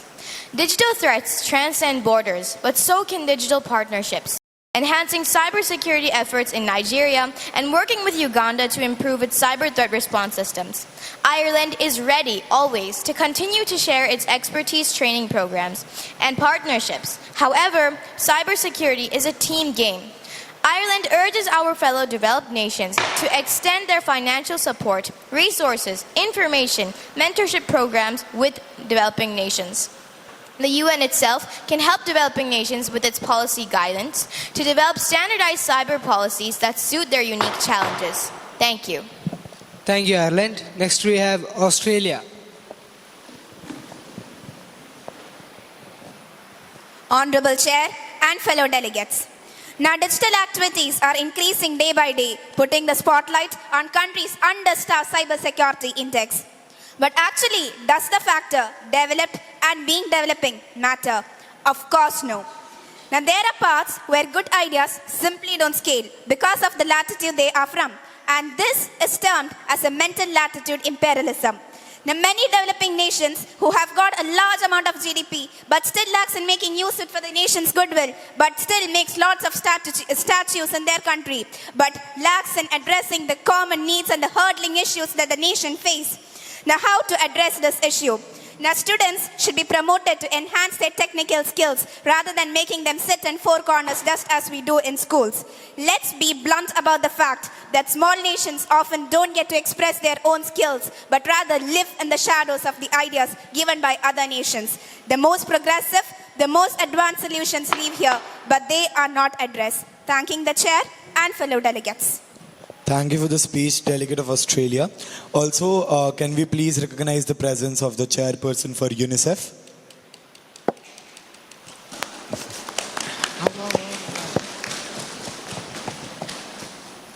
Right. I'll give it back to the Vice Chair to moderate the session. Okay. Thank you, Australia. Next we'll be having Saudi Arabia.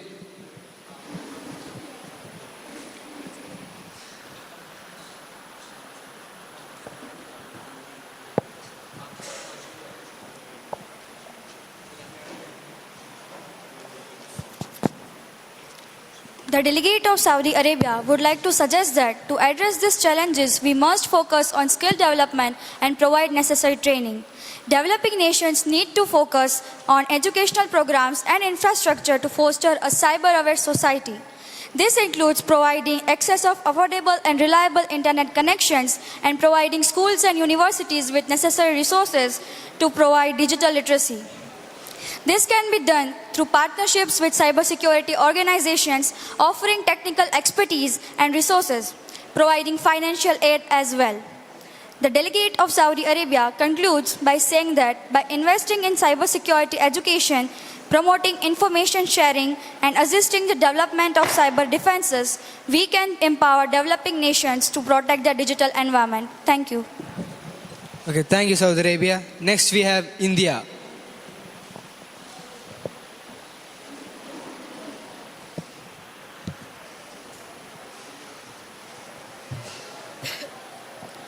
A delegate of India thanks the chair. India as a developing country faces a lot of challenges in keeping up with the evolving threat landscape due to the growing digital economy. Some of the key challenges in cybersecurity faced by developing nations are lack of awareness and education, shortage of skilled professionals and increased use of technology, and geopolitical tensions. The developing nations can address these challenges by nurturing professionals by providing educational facilities and spreading or updating current cyber threats through campaigns and news and proposing several bills and policies to protect individuals' personal data. Delegate, thanks, Chair. Thank you, India. Next we have Germany.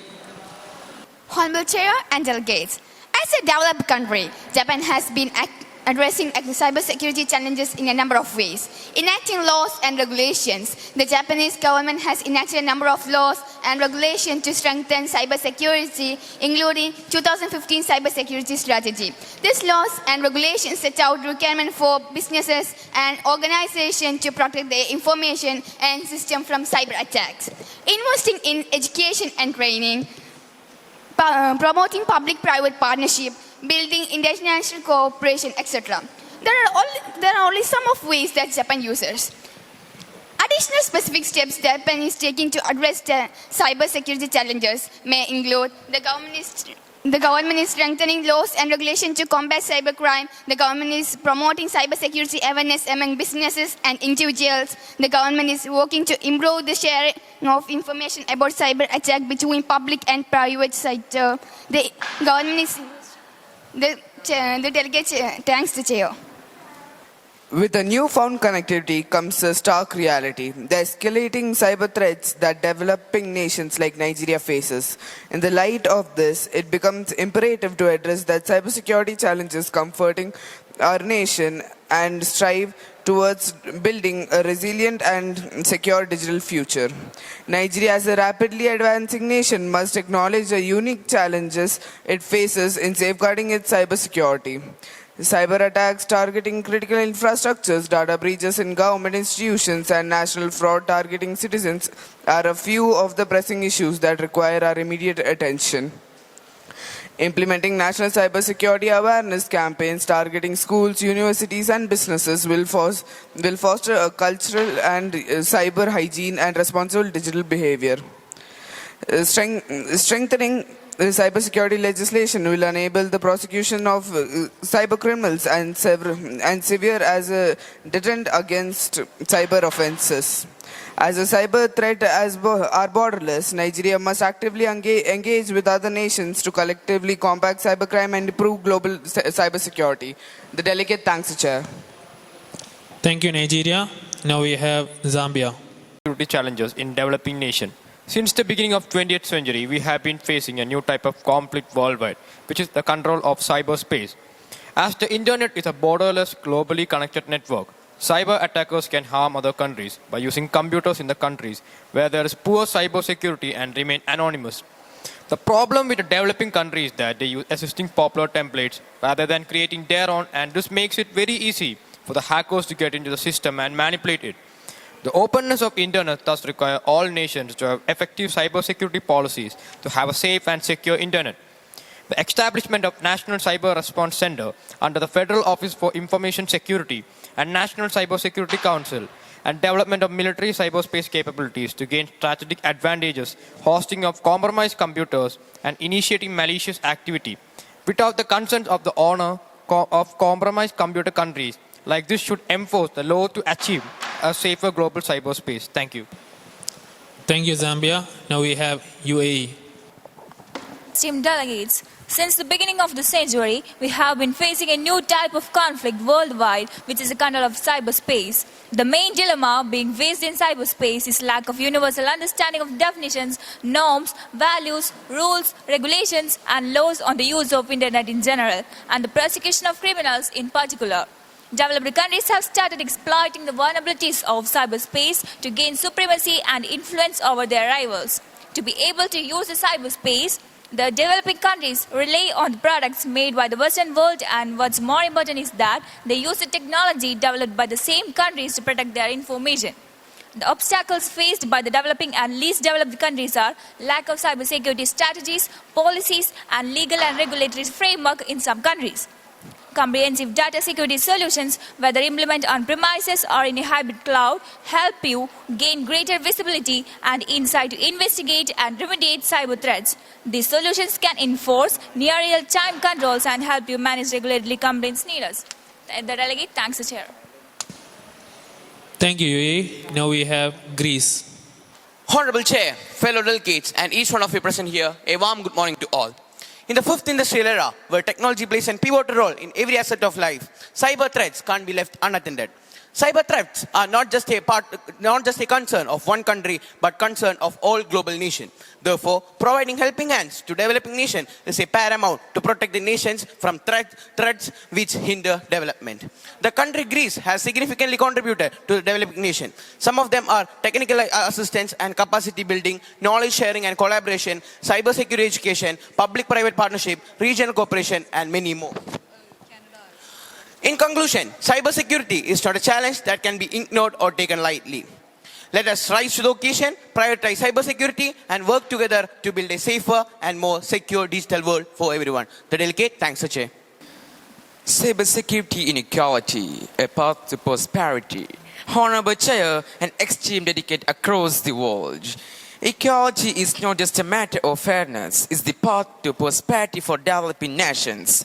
By creating a secure digital infrastructure that attract investments, foster innovations, and unlock new economic opportunities. By working hand in hand, we can build a brighter future where cybersecurity empower nations to thrive in digital ages.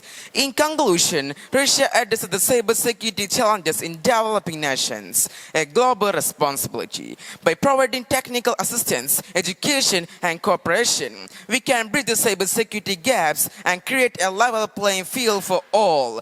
Let's champion security, empower in developing nations, and create a safer and more reliable digital future together. The delegate thanks the chair.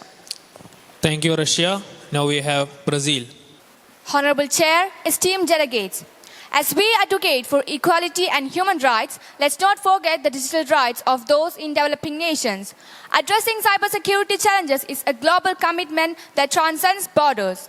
Lack of full-time monitoring, limited technology access, lack of employee training are challenges faced by many countries. By promoting international cooperation and knowledge sharing, we can uplift cybersecurity practices in these nations. Let's demonstrate our solidarity and foster a safer digital world that leaves no one behind. The delegate thanks the chair. Honorable Chair and fellow delegates, the issue of cybersecurity challenges in developing nations is of utmost importance in today's interconnected world. Firstly, it is crucial to acknowledge that developing nations often lack the necessary resources and infrastructure to combat cyber threats effectively. Therefore, it is imperative for developed nations and international organizations to provide technical assistance, financial aid to bridge this digital divide. Secondly, promoting international cooperation and collaboration is vital in addressing cybersecurity capabilities.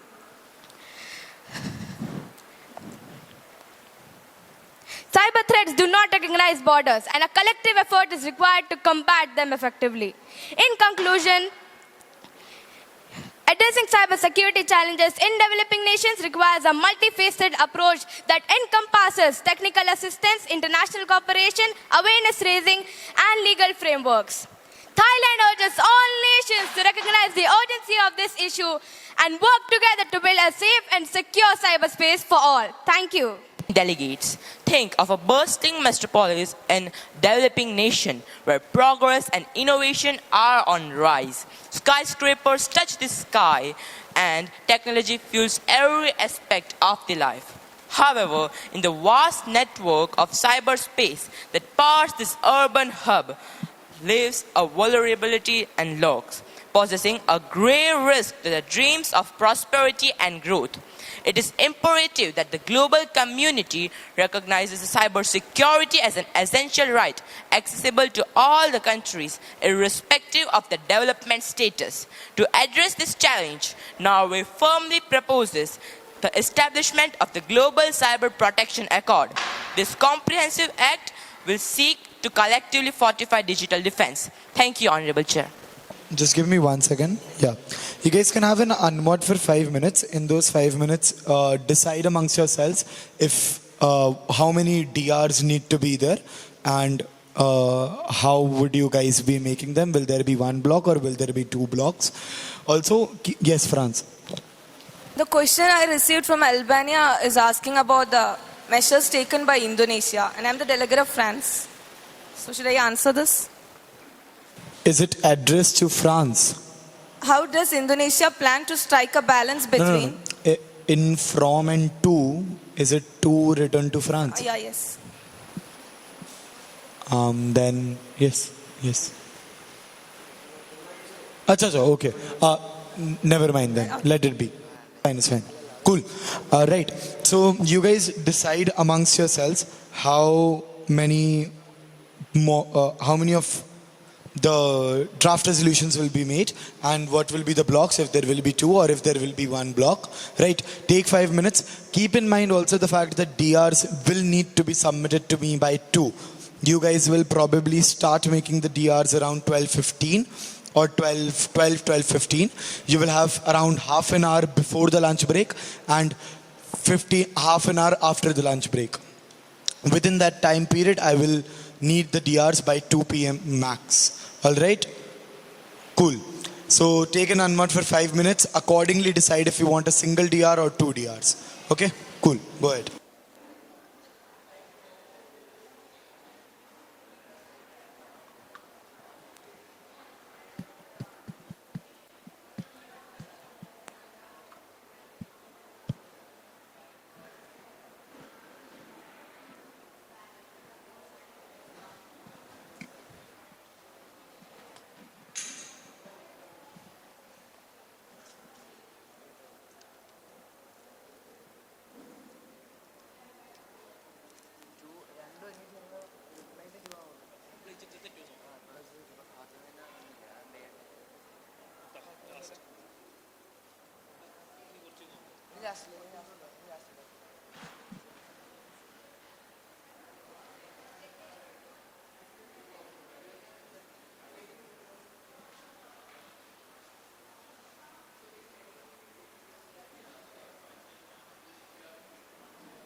Take this mic.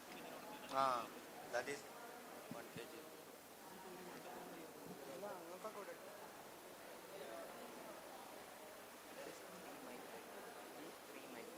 Where is another? Ask.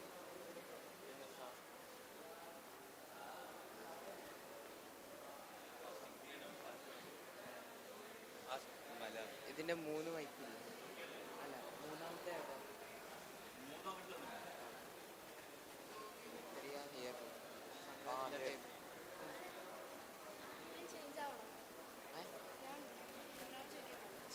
Change. You want to change?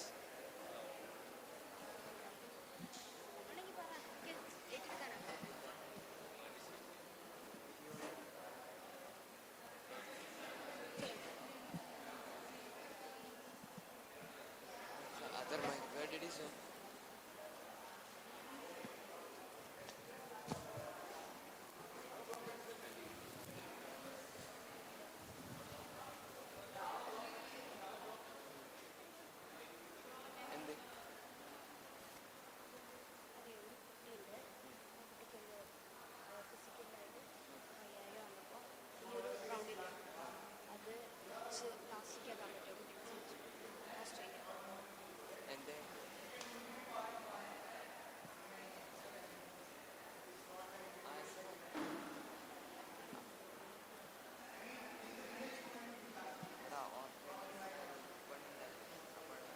Basically, at the corner.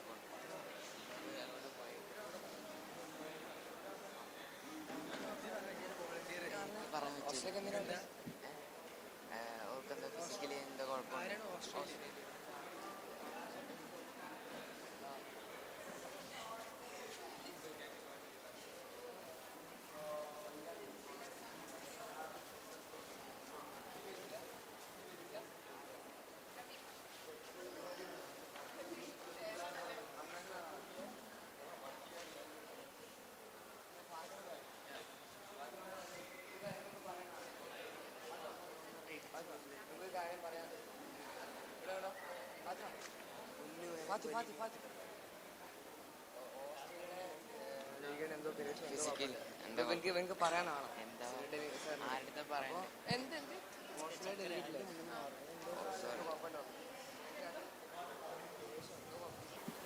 We'll have the delegate of... Where is my list? No, the GSL one. Delegates, unfortunately, we have lost the list, so we will have to end the committee. No, where is it though, seriously? The GSL one. No, this is mod one. What happened? Yeah. Yeah, I know you're the next one, but like I need my list as well, right? Is it? We found it. We can have the committee. Cool. Next we have the delegate of Armenia. Please go ahead. It takes 20 years to build a reputation and few minutes of cyber incident to ruin it. Honorable Chair, fellow delegates, Armenia understands the urgency and severity of the issue at hand, cyber attacks and cyber warfare. In today's interconnected world, no nation can hide from the devastating consequences of cyber threats. Cyber attacks pose a serious challenge to our national security, economic stability, and the well-being of citizens. The nation have witnessed firsthand the damaging effects of these attacks on critical infrastructure, government institutions, and even daily lives. To effectively address this menace, Armenia firmly believes that international cooperation is paramount. Cyber attacks transcend borders, making it crucial for the country to collaborate with other nations and international bodies. By joining forces, Armenia can share intelligence, exchange best practices, and develop common strategies to counter these sophisticated cyber threats. Armenia also encourages the establishment of international mechanisms to promote capacity-building initiatives, enhance global cybersecurity resilience, rapid response, and effective mitigation of cyber attacks. In conclusion, delegates, Armenia urges all nations to prioritize international cooperation. Let's come together, bridging borders. Only through collective action, the country can save lives and uphold peace and stability in cyberspace. The delegate thanks the chair.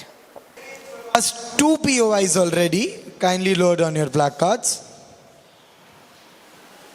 We will be taking 2 POIs. Delegates who have not even asked 1 POI. Is there anyone left? Okay. Canada have not even asked 1 POI. You have, right?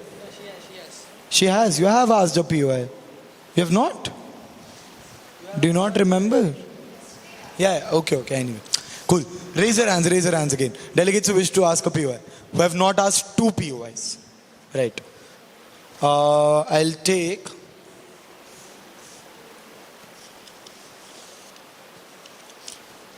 Delegates who have not asked a POI today. Raise your hands, raise your placards, rest take it down. Who have not asked a POI today. I'll take Qatar and Canada.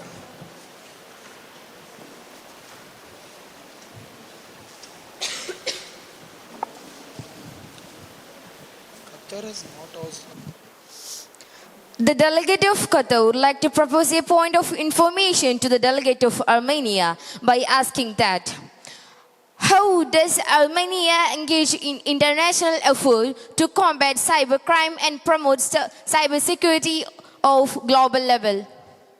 The delegate of Armenia would like to respond to the point of information raised by the delegate of Qatar that since cyber security or cyber attack is not just a country issue or a national issue, it is a global issue where no country can single-handedly protect it. So the entire globe should have an international cooperation to attack the sophisticated cyber threat. Why? Which as international cooperation is needed. The delegates. We have the delegate of Canada. Also, delegates with regards to the chits, the floor for chits is open for the next 5 minutes, and then we'll have to close the floor permanently for chits for this committee, since after that we'll only be having the DR anyway, so you guys will not have much opportunities to send in chits. 5 more minutes, you can send in a few more chits if you have them left, otherwise it's fine. Canada, please proceed with your question. the delegate of Canada would like to raise a point of information to the delegate of Armenia, that the delegate of Armenia clearly specified that the capacity building is very important to overcome cyber crimes. Can the delegate of Armenia explain what cyber capacity building is? Capacity building in cybersecurity refers to enhancing abilities, skills, and resources to combat cyber threats effectively. Armenia prioritizes capacity building in strengthening cyber defense and response to cyber crimes. Is one of the basic requirements in today's world. Honorable Chair and respected delegates, the delegate of Kenya would like to rise today to address a matter of utmost urgency that affects not only Kenya but the global community. Cybersecurity and cyber warfare. In an age where technology permeates every aspect of our lives, the threats posed by cyber criminals are increasingly pronounced. Kenya, like many other nations, finds itself vulnerable to these risks, and the countries must come together to address this pressing issue. Kenya faces various cybercrimes such as hacking, phishing, identity theft, and data breach, which targets businesses, governmental organizations, or any valuable information and causes chaos in these services. Though the Kenyan government has recognized the severity of these threats and has taken significant steps in order to tackle them, such as enactment of Computer Misuse and Cybercrimes Act 2018, conducting cybersecurity drills, and building a capacity workforce for cybersecurity. At last, the delegate of Kenya would like to state that as a developing nation, we have a vast area of growth in cybersecurity space which can profit the nations investing as well as Kenya. Thank you.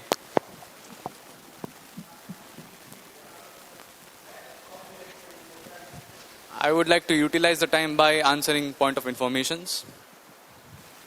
Perfect. Delegates willing to ask a POI to the delegate of Kenya. Kindly raise your placards. We'll take one POI. Delegates who have asked a POI twice, lower down your placards. Who do I take?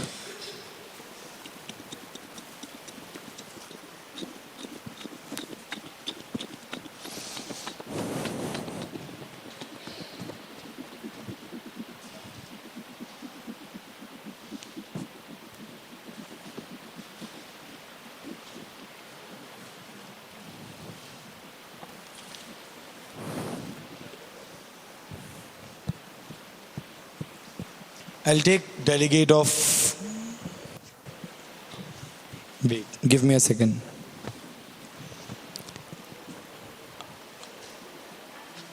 I'll take...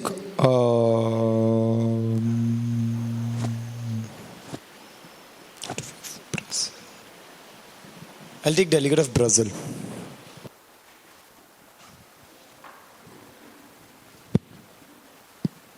The delegate of Brazil would like to raise a point of information to the delegate of Kenya. The government has confirmed that there was a cyber attack on the e-citizen portal used by the public to access over 5,000 government services. Can the delegate put forward some measures to resist these kind of attacks? The delegate of Kenya would like to answer the point of information raised by the delegate of Brazil that in the attack that was executed on e-citizen portal did not result in any data loss as confirmed by the official site of Kenya, and also in the future these attacks won't happen. The Kenyan government also affirms that there are robust cybersecurity defenses implemented after these attacks, so that the future attacks, if they are planned and executed, there would be again no data loss as well as no privacy breach would be there. Thank you. Now cybersecurity is preparing for what's next, not what was last. Honorable Chair and delegates, Japan recognizes the importance of cybersecurity and understands that cyber warfare poses a significant threat to its national security. Therefore, Japan has actively taken initiative to enhance its cybersecurity measures and develop its cybersecurity capabilities to protect against ever-evolving cyber threats, like NSS, National Security Strategy, December 17, 2013, National Defense Program Guideline, October 29, 1976. In 2022, Cybersecurity Policy Critical Infrastructure Protection (CPCIP).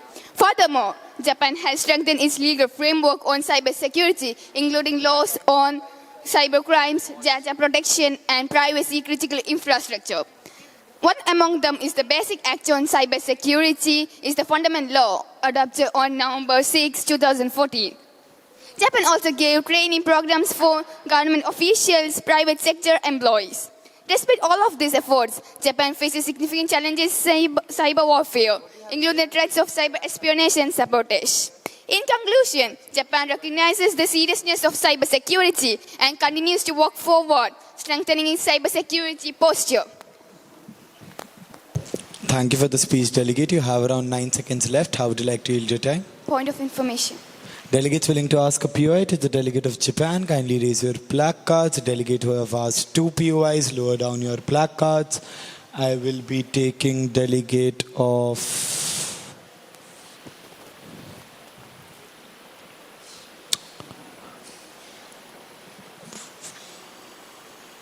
France, followed by Panama. How many POIs have you asked? 1, right? Panama. France followed by Panama. The delegate of France would like to raise the point of information to the delegate of Japan. What is Japan's stance on the use of offensive cyber operations as a means of self-defense or retaliation? Could you repeat the question, please? What is Japan's stance on the use of offensive cyber operations as a means of self-defense or retaliation? The delegate of Japan would like to answer the delegate of France by that Japan has taken a number of cybersecurity strategies in recent years to give a protection to all the nations by strengthening public-private partnership, promoting cybersecurity education and awareness in public, and also implement a lot of laws like the Penal Code 1907 and the Act on Prohibition of Unauthorized Computer Access 1999. This Act prohibits unauthorized access to the computer access. The Basic Act on Cybersecurity 2014. This Act sets all the government's overall cybersecurity strategies. And the Act on Protection of Personal Information 2003. This Act regulates the collection, use and disclosure of personal information. Thanking the delegate of Japan. The delegate of Panama would like to raise a point of information towards the delegate of Japan that are there any specific regulations or policies or laws in Japan to address cyber warfare concern? If yes, what are they? The delegate of Japan would like to reply for the question raised by the delegate of Panama that there are a lot of laws and regulations that address cybersecurity. This may include the Basic Act on Cybersecurity 2014, the Act on the Protection of Personal Information 2003, the Act on Prohibition of Unauthorized Computer Access, the Penal Code 97. In addition to these laws, there are other regulations, Cybersecurity Operation Guidelines 2016, the Information Security Management System ISMS 2000, the Payment Card Industry Data Security Standard PCI-DSS. The Japanese government is committed to strengthen the cybersecurity posture by laws and regulation above. Thank you. Expertise and collaboration. Honorable Chair and respected delegates, in this interconnected world where information is power, the need for cybersecurity and international cooperation in the face of cyber war cannot be overemphasized. Saudi Arabia, a nation embracing technological advancement, has seen rapid digitization across various sectors, and the benefits are undeniable. The increased efficiency, improved governance, and enhanced connectivity. The delegate of Saudi Arabia would like to state that the kingdom has established various initiatives and organizations to strengthen its cybersecurity capabilities. Some of them are National Cybersecurity Authority, that is NCA, which is responsible to protect Saudi Arabia's critical infrastructure. Saudi CERT, Cybersecurity Framework, Cybersecurity Awareness Programs, and much more. However, these efforts alone are not enough. It must be complemented by the global alliance. The delegate of Saudi Arabia would reinforce that by working together, sharing information, and fostering global partnerships can build a strong defense against cyber threats. Let us stand together, shoulder to shoulder, for a secure and resilient cyber world. Thank you. Thank you for the speech, delegate. You have around 9 seconds left. How would you like to yield your time? Point of information. Delegates willing to ask a POI will take 2. Zimbabwe, followed by delegates who have asked 2 POIs, lower down your placards. Japan. The delegate of Zimbabwe would like to ask the delegate of Saudi Arabia. Saudi Arabia is a developed country and has a strong cybersecurity. Can the delegate of Saudi Arabia assure us that Saudi Arabia won't use its advantages to attack other nations? The delegate of Saudi Arabia would like to reply to the point of information raised by the delegate of Zimbabwe that yes, Saudi Arabia is a highly developed country if we see economically, and yes, it will surely help other countries as well to protect their cyber securities. And it is helping many nations, and it is still working on it. My question was, can you assure us that you in Saudi Arabia won't attack other nations?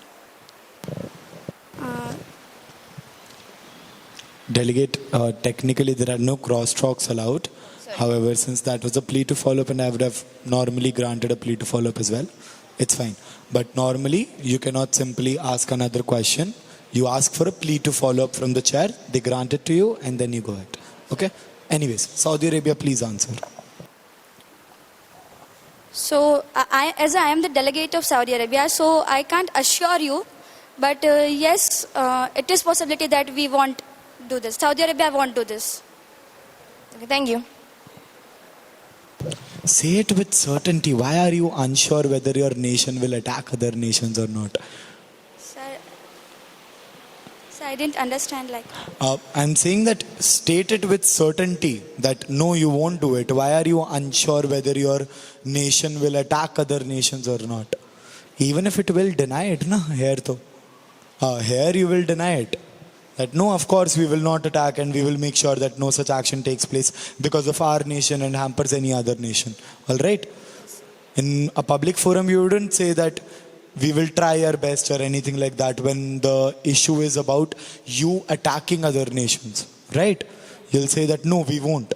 And not that we have and not that we will. Okay? Cool. Anyways, Japan, go ahead with your question. The delegate of Japan would like to raise a point of information to the delegate of Saudi Arabia. What is the government of Saudi Arabia doing to protect its critical infrastructure from cyber attacks? And what are the methods to prevent the spread of malware and ransomware attacks?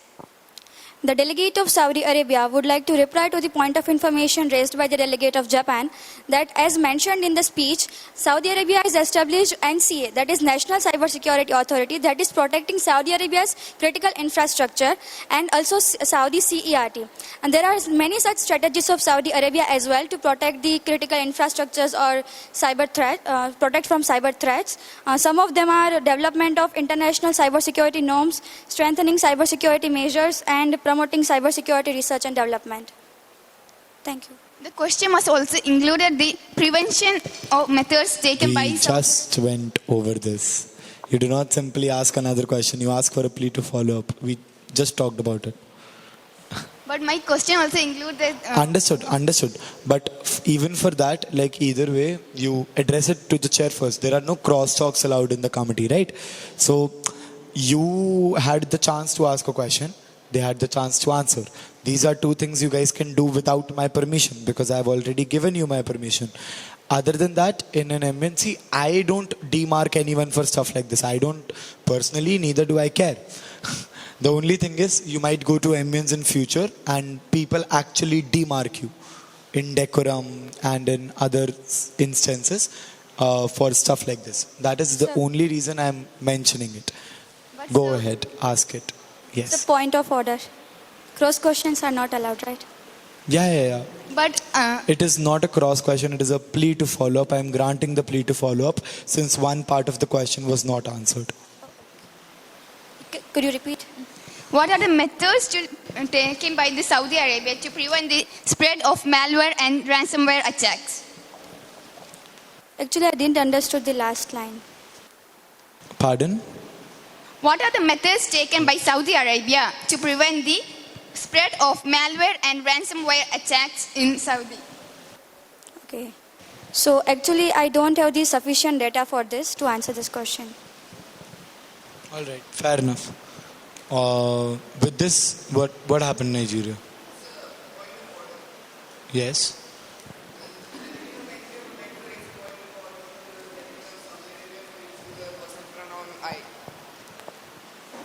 The point of order is in order. I also noticed it, but it's fine. Cool. Don't worry, not a problem. Pecha. Cool. The point of order is also in order, but don't worry you either. It's fine. As I mentioned on the first day, try not to use them. Personally, do not care about formalities as such, but you will come across chairs who might. And in general, even if you do not, you should know what the real rule is, right? So that in future you do not go ahead and say that when someone tells you the real rule and you're like, oh no, we had this one chair who was absolutely horrible. He did not know anything. And he told us that you do it like this. So we have been doing it like this. So you can still say it, don't worry, but know the accurate rule as well, and we'll keep not breaking them. We'll keep finding loopholes in them. Right, that's what I want to do for a profession anyway. Moving ahead, the next speaker we have on the list is the delegate of Mexico. Honorable Chair and delegates, cybersecurity is not just about technology, it's about the people who use it. Mexico involves various strategies and international cooperation efforts. Mexico has developed a national cybersecurity strategy in 2017 to address challenges and threats posed by the cyberspace.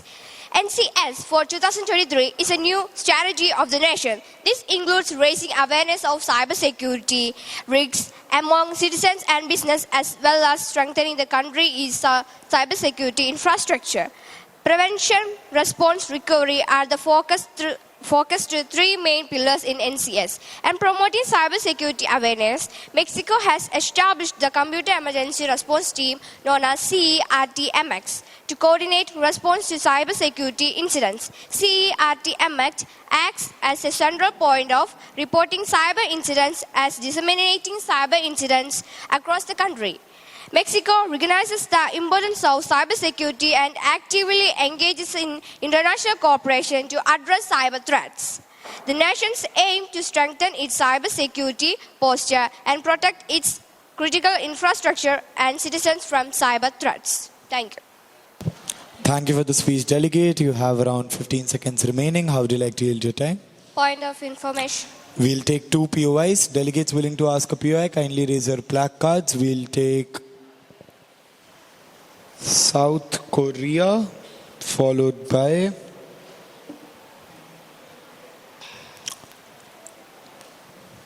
delegates who have asked 2 POIs lower down your placards, and South Korea followed by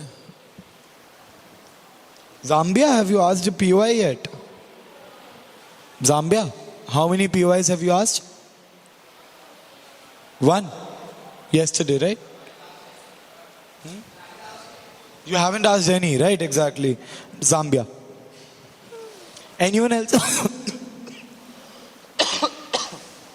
Apologies. I have not yet asked a single POI. Belarus and New Zealand. Do you wish to raise a POI right now? Both of you? Then, you know what we'll do is we'll take South Korea, followed by Zambia, followed by Belarus, followed by New Zealand. All 4 of you. It's fine. The delegate of South Korea would like to raise a point of information to the delegate of Mexico that Mexico faces challenges related to organized crime.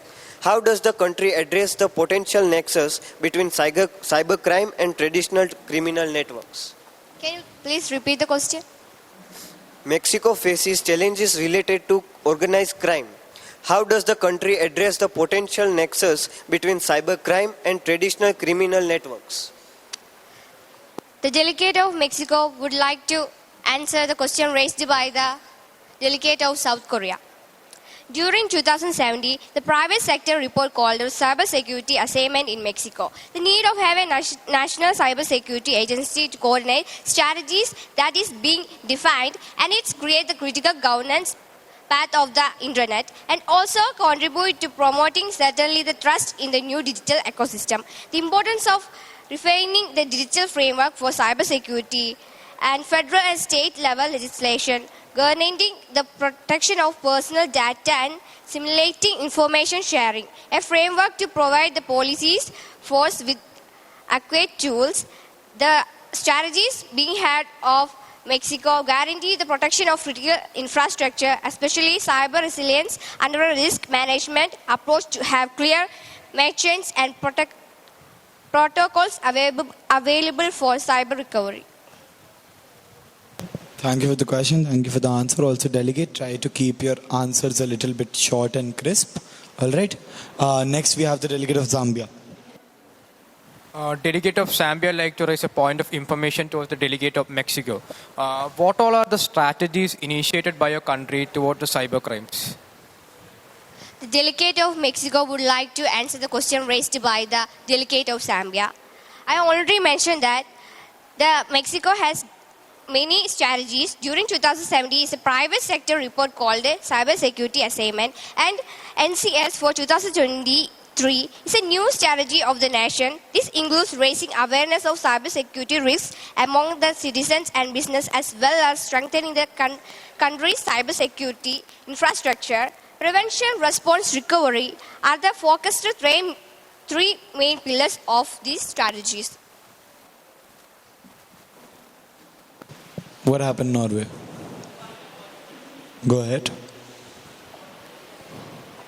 The delegate of Mexico used personal pronoun I. Okay. Point of order and order. Delegate, try to refrain from using personal pronouns. Next, we have the delegate of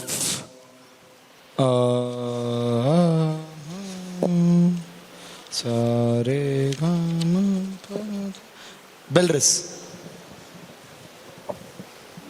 The delegate of Belarus would like to raise a point of order to the delegate of Mexico. What assurance does Mexico give to a person doing online business in Mexico on how safe it is to do a business there? Please repeat.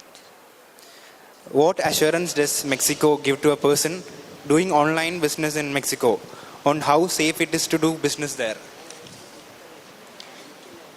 The delegate of Mexico would like to answer the question raised by the delegate of Belarus. The strategy processes 5 strategic objectives which require the development of the internet, and the 3 principles are risk-based approach, human rights perspective, multidisciplinary collaboration with multiple across the 5 strategic objectives, and economy and innovation, public institutes and public securities are the more internet strategies used by the nation of Mexico.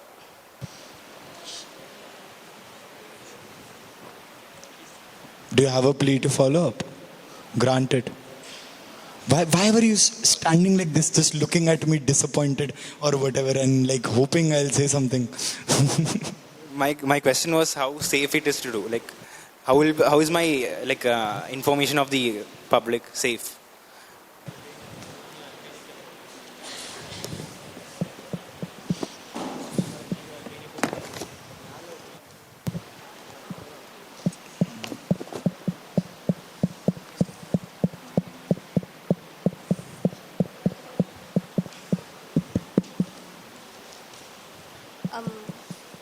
I don't have enough information about. Well, that's fine. Next, we have the delegate of. What happened, Alan? Point of order, they use the personal pronoun. Oh, acha, okay. Point of inquiry. Yes. So now the floor has been closed for chits. Yes. Does that also include replies to chits? Yeah, no replies. It's fine. So Good. it's closed for replies as well? Yes. All Thank right. you, Chair. Yes, Nigeria. Point of order. So, Point of inquiry. Can the chits be passed down without the EB members checking? amongst yourselves, yes. Thank you. Cool. The last question we'll take was from the delegate of New Zealand. Also, the question was, what assurance does the nation provide? You should have just replied, pinky promise. We'll pinky promise. We won't do it. That would have been a fine answer. You kept on running such a long list. Just say pinky promise. Yes, go ahead, delegate of New Zealand. The delegate of New Zealand would like to raise a point of information to the delegate of Mexico by asking, can you give any assurance that your country would not have any cyber warfare with other countries? Can you please repeat?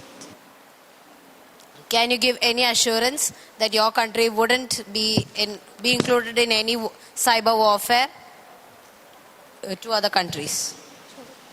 The delegate of Mexico would like to answer the question raised by the delegate of New Zealand. Legal and policy framework. Mexico has legislation and policies to address cyber threats and enhance cyber security. The federal law for the protection of personal data held by private parties 2010 provides guidance for data protection, while the general law on the national cyber security system established the legal framework of cyber security activities and coordination. Mexico has taken strides to strengthen its cyber security capabilities, crafting robust frameworks to promoting public-private partnerships to bolster our nation's cyber security reliance. Delegate, you had the perfect opportunity to say pinky promise. Come on. Perfect, most perfect. You just got asked the same question again. There were so many people looking at you, waiting for you to say pinky promise. Anyway, do you want a plea to follow up? Yeah. See, the thing is, I think what they're trying to say is that they've done all of this already. So that is a form of assurance that they provide to you that such instances will not happen. Yes. Right? So in that case, the question has been answered. So a plea to follow up cannot be granted. Right? Yeah. Okay. Okay. Cool. The delegate of Russia would like to raise point of order that delegate of New Zealand used the personal pronoun called you. As a personal pronoun, you. Okay. The point of order is an order. Delegate, you use the personal pronoun you. Try to refrain from using it, even though you have no speech left, so I don't know where you can use it anymore. In your next MUN. Okay. Cool. Next we have the delegate of UK. Please go ahead. So the delegate of France has sent a question to Botswana and Venezuela. Delegate, if you have a way to transfer them to the diplomats of these nations, maybe they're present in UNG or UNICEF, maybe we can send them via courier in international or a telegram. But in this committee, we sadly cannot, right? So we won't be able to accept them. Cool? Okay. Yes, delegate of UK, please proceed. Knowing that we have been going on about every country's status on cybersecurity, the delegate of UK has come to have a last stand. Guard our privacy, and then we guard our peace of mind. Quoting R.T. Horn Oliver Dowden, cyber threats are growing, which is why UK is committed to overhauling its defenses to better protect the government from attacks. Truth be told, there is no computer in this world that's safer than a computer that's switched off. So the UK is one of the safest countries for internet users, according to a startup agency known as SEON, Seoul Electro-Optical Network, with a score of 8.44 out of 10.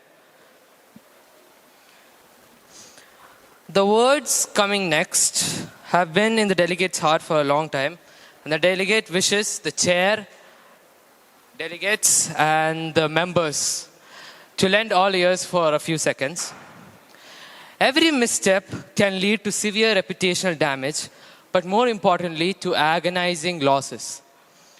Every country must be vigilant in safeguarding their digital assets as the stakes have never been higher. At the year 2021-22, more than 80% of UK organizations experienced a successful attack, increasing the death rate by suicide. Over a 12-month period, ransomware attacks increased and 13% of the UK organizations ended up paying the ransom. Since the delegate has a mic in one hand and a paper in the other, the delegate would like to close his hands and pray for all the delegates to realize the painful truth about cyber threats and help UK overcome them. By thanking the delegates and the chair for listening, I would like to end. Thank you. Thank you for the speech, delegate. On that very somber note, you guys can now prepare solutions in order to solve all of the problems that the delegate of UK has just talked about. You have elapsed your time, so we won't have any yields. All right. Cool. They have made the committee very miserable as of now. So we must realize the problems that have happened and make a DR in order to solve it. You have an unmod. I need the DR by what time? Louder. If you can't even say the time a bit louder, how can you send me the document on it? 1:15.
Emphasizing the significance of international cooperation in effectively addressing and mitigating cyber threats, realizing the expertise and capabilities of an international incident response team, IIRT, in bolstering cybersecurity measures, taking into consideration the UN's commitment to promoting peace and security in the digital realm.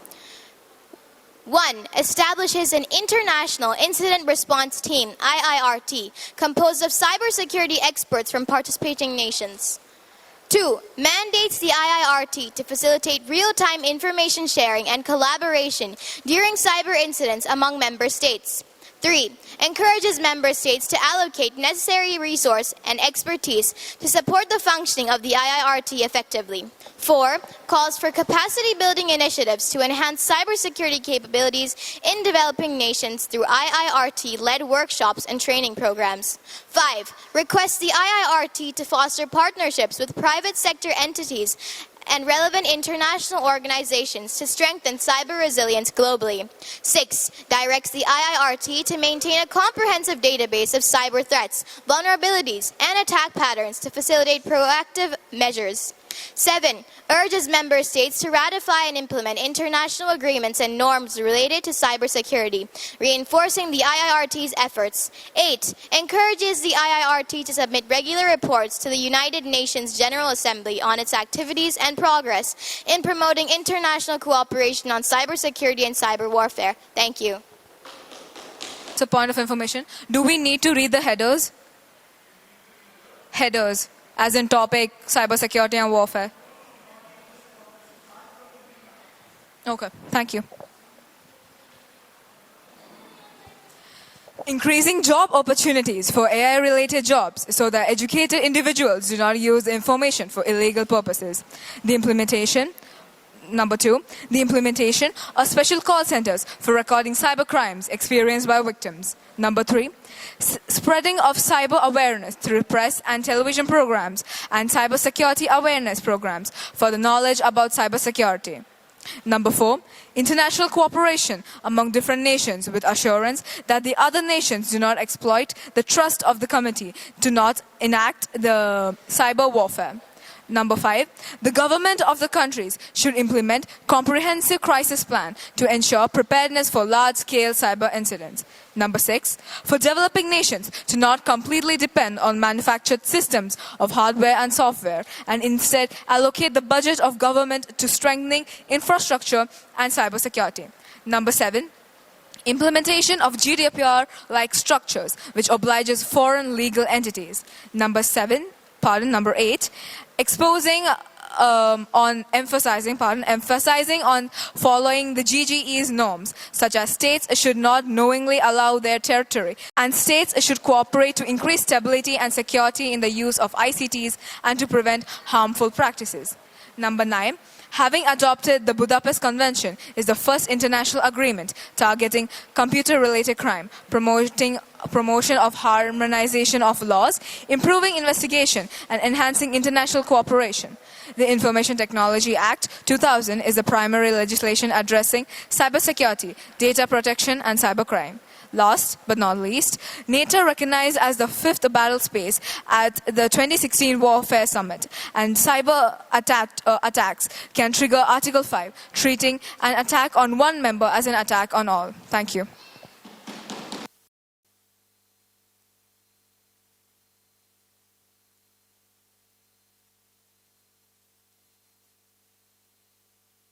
Minimize those risks and maximize the benefit. Quoted by Sheikh Hamid bin Zayed Al Nahyan. Honorable Chair, esteemed delegates, over the years, countless organizations in the UAE have fallen victim to cybercrime, experiencing devastating attacks such as email-based phishing and publishing assaults. Therefore, the UAE has prioritized the implementation of 5 main domains within its cybersecurity strategy, namely cyber smart nations, innovations, cybersecurity, cyber reliance, and national and international collaboration in cybersecurity. The UAE cybersecurity chief on the comment that at the start of 2023, ransomware attacks in the UAE have declined by more than 70% compared to the same last year. On January 2, 2022, the Federal Decree Law number 34 of 21 on combating rumors and cybercrime came into effect. This new legislation empowers UAE to enact stringent measures against cyber criminals and reinforce the safety and security of our cyberspace. According to the Global Cybersecurity Index 2020 report, the UAE is ranked 5th worldwide in the Global Cybersecurity Index of the International Telecommunication Union of the United Nations. The delegate thanks the chair.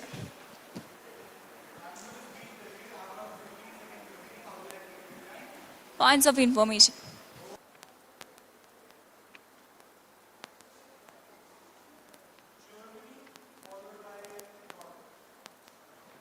The delegate of Germany would like to raise a point of information toward the delegate of UAE that Can you provide the examples of recent cyber incidents that have impacted in UAE, and how did the country responded to that? There are some recent cyber crimes occurred in UAE. Examples are Dubai Cheers exhibition, UAE Invest Bank failed to pay ransomware, Moorfield Eye Hospital incident like that. The UAE has taken strict laws and strategies towards the crime and try to solve those problems. Delegate thanking Chair. The delegate of Norway would like to raise point of information to the delegate of UAE that what are legal frameworks adopted by the government and what are its impact? The UAE government have taken 5 main domains within the UAE cybersecurity strategy, plays a crucial role in our comprehensive approach to enhancing cybersecurity. Cybersmart Nations focuses on raising awareness and educating our citizens about safe online practices. And innovation involves fostering the development of cutting-edge technologies to stay ahead cyber threats. May I ask a follow-up? Right. Perfect. Okay. So voting this block's DR will be DR 1.0 and this will be DR 2.0. Firstly, we are bound to have a motion to reorder the DRs. This is done because if DR 1.0 gets passed, then DR 2.0 will not even be voted upon. Right? So if DR 2.0 wants to be DR 1.0, we have a motion specifically for that. So we'll firstly, do we have any motions for reordering? Are there any motions on the floor to reorder DR 2.0 to DR 1.1, DR 1.0? Do we have that? Yes. You can't understand what I'm saying. Motion clearly fails. We will now voting upon DR 1.0. Delegates in favor of DR 1.0, kindly raise your placards. We require at least 23 votes for the DR to pass. 1, 2, 3. We only have 22 votes. Delegates against? Russia is against. Russia, give me your reasoning. Quickly. I said, veto if you're doing, you have to give your reasoning. Delegate of Russia would like to justify why the Russia gives signing draft resolution with Ukraine. Russia is signing the draft resolution with Ukraine because Russia wants to keep aside the war to look how... Why are you vetoing their resolution? That's what I said. I'm not asking why you're signing your resolution. Why are you vetoing theirs? No, I'm not satisfied with that. You're not satisfied with it. Why? I specifically said it. I must like the answer. Why were you not satisfied? I felt like the DR 2.0 is much better. No. I said this could not be the reason. Yes.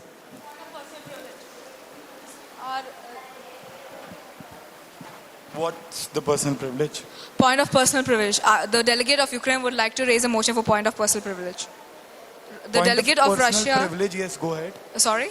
Personal privilege is personal discomfort. What happened? Yes. Can I use the pronouns? Okay, go ahead. Yes. I felt that you were targeting our delegate of Russia, who is... No, I specifically said this out loud in the committee. No, sir, you asked why he was not inclined towards going towards DR 1.0. Yes. So I felt that was personal privilege. Because why not? Why can't he have the personal point? Because I asked in the committee that if you want to veto, you'll have to explain reason to veto. Otherwise, people utilize their privilege in a wrong way. And if they have the P5 portfolio, they simply veto everyone else's document. That is unfair. To other delegates. You're not real delegates here, right? Yeah. This way, to anyone who got the P5 portfolio has more power than other people in the committee. Sir, but he said he was satisfied. He wasn't satisfied with DR 1.0. And I asked that. Let me tell that Russia wants to keep aside the war to look that how cyber threats affect the Russia government. All right, sure. Because, yeah. Have a seat. The DR fails not because of the veto. I'm not counting that veto. But because of that, there were not enough people in favor. We required a 2/3 majority. We only had 22 people. You required 23 people. I'll take a vote once again. If you have 23 votes in favor, only then the DR will pass.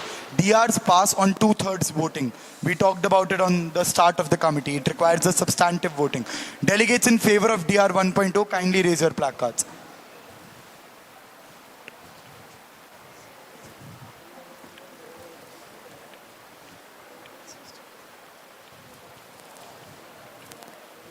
Okay, we have 24 people now. Delegates against? They better be 11. Do not abstain. Ukraine, placard.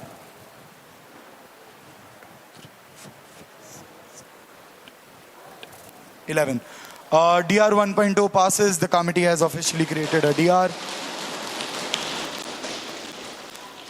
The reason why I do not simply count vetoes is because otherwise 5 people got the portfolio of P5 nations, right? Now they will not let any other DR pass. That is not how it works. You need to have, even in the real UN, you get backlash for vetoing a draft resolution. Whenever in Security Council, Russia or China vetoes a resolution, they get extreme backlash for it. To make sure that you are vetoing something, you need to recognize the gravity of the same. Also, even if DR 2.0 is not voted upon, it has still been marked just the same. Both the DRs were marked even before they were put up to voting. So the voting has zero effect as to whether the DR was marked this way or that way. Keep that in mind. Alright, your DRs have been marked solely for your content. Otherwise, I also realize that at sometimes some delegates create a lobby, disregard the foreign policy of other nations, make a DR and simply pass it. Right? Trust me, I'm used to all of these things. I've seen it 100 times. I've seen DRs fail. I've seen DRs pass. I've seen why they fail. I've seen why they pass. I've seen multiple vetoes. And on the basis of that, there are certain differences that I bring into the rules in order to make sure that I can create the most free and fair environment for a DR or for any other thing in the committee. If you have any grievances, if you have any problems, do let me know. Do talk to me about it afterwards. I'll be more than happy to hear you out. I'll be more than happy to explain myself, and we can reach an agreement or any negotiation, right? Cool? Perfect. Now just give me 5 more minutes. We are done with the committee, right?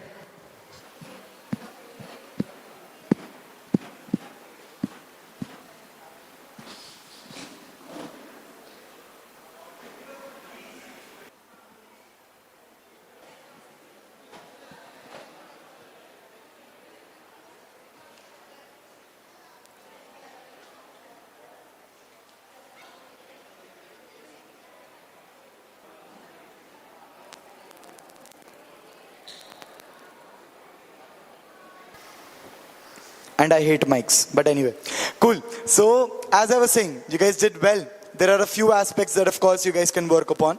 Starting with understanding how to prepare for a speech. In the sense that whenever you're writing your speech, rather than focusing on rhetorics, rather than focusing on, stuff that will not necessarily make an impact in whatever you're talking about, in whatever issue you're addressing, in whatever solution you're giving, then remove that. Prioritize the points which create an impact, which can actually be achieved. Always have little goals in the committee which lead to something big, right? That's how you go about a committee.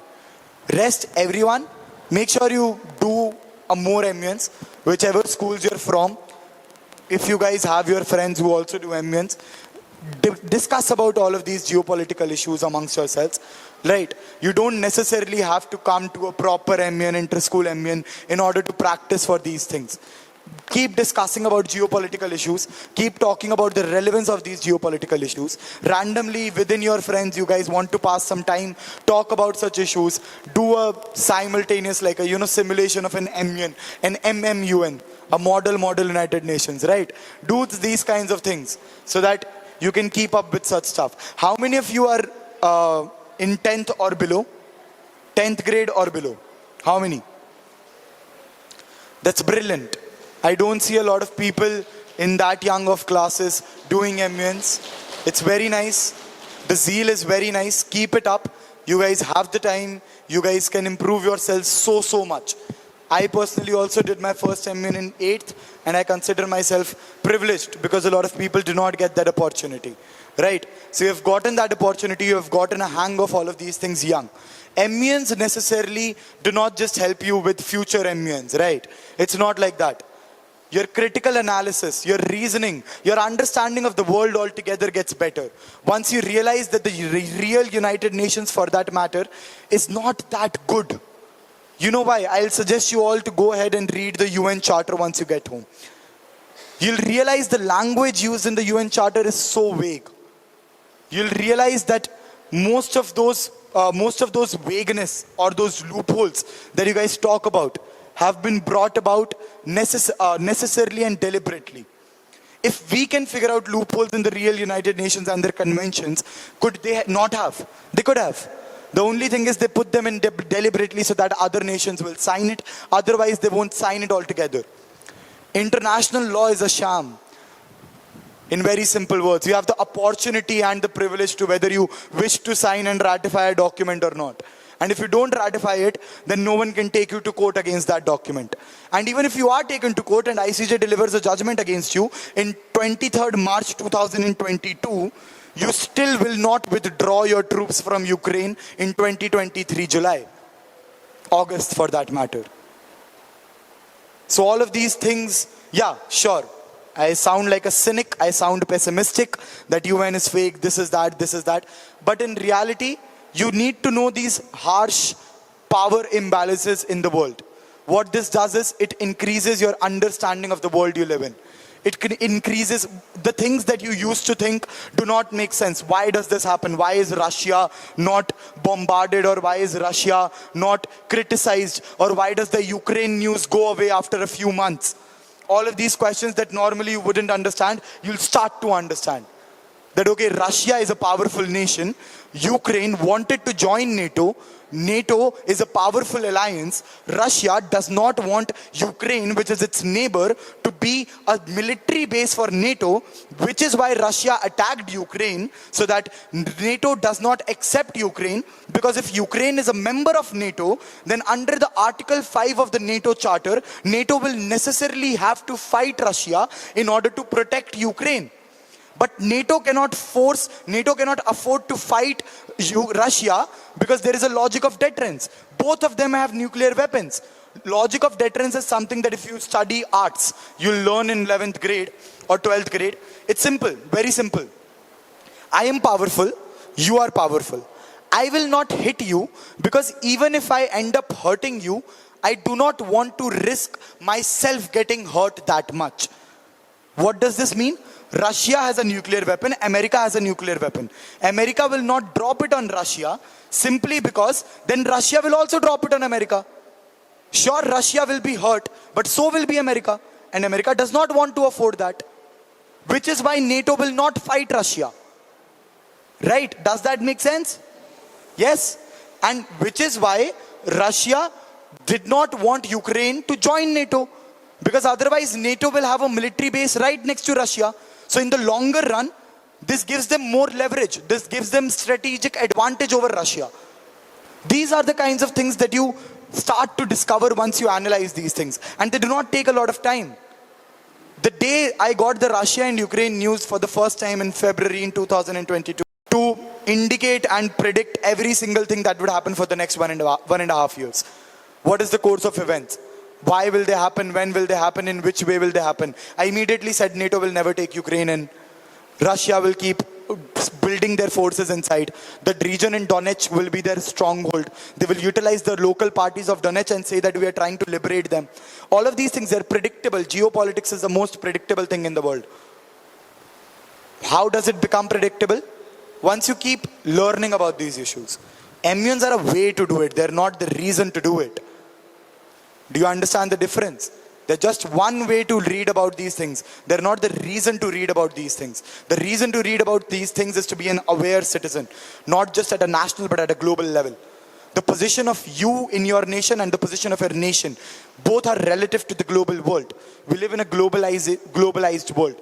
Everything that happens outside affects us. All right. Russia got sanctioned by European nations. Prices of oil went up in India. right? There was, all of these things will keep on affecting your nation, and therefore, in general, you should be aware of such things, right? So read up on such issues, discuss them amongst your friends. I liked that all of you were enthusiastic. I liked that all of you were participative. I really liked that spirit. Keep doing that. Do, even if you do not have a lot of opportunities to do MUNs, just discuss amongst yourselves. All right. If you have any opportunity, try to avail it. Cool. Other than that, in general, every time you create an argument, not just for MUN, for any other debate competition that you might go to, keep these three factors in mind. AIR, AIR, All India Rank, okay? In which Kerala usually has the toppers. Cool. So AIR, A stands for analysis. What is your analysis of the situation or the research? R is research. But the most important is the analysis. How have you analyzed everything that you have read? How have you analyzed your research? What does your mind say? What does the country's related research say? I stands for impact. Analysis is the most important. And analysis, the easiest way to get to the best analysis, keep asking these 5 questions till you stop getting answers.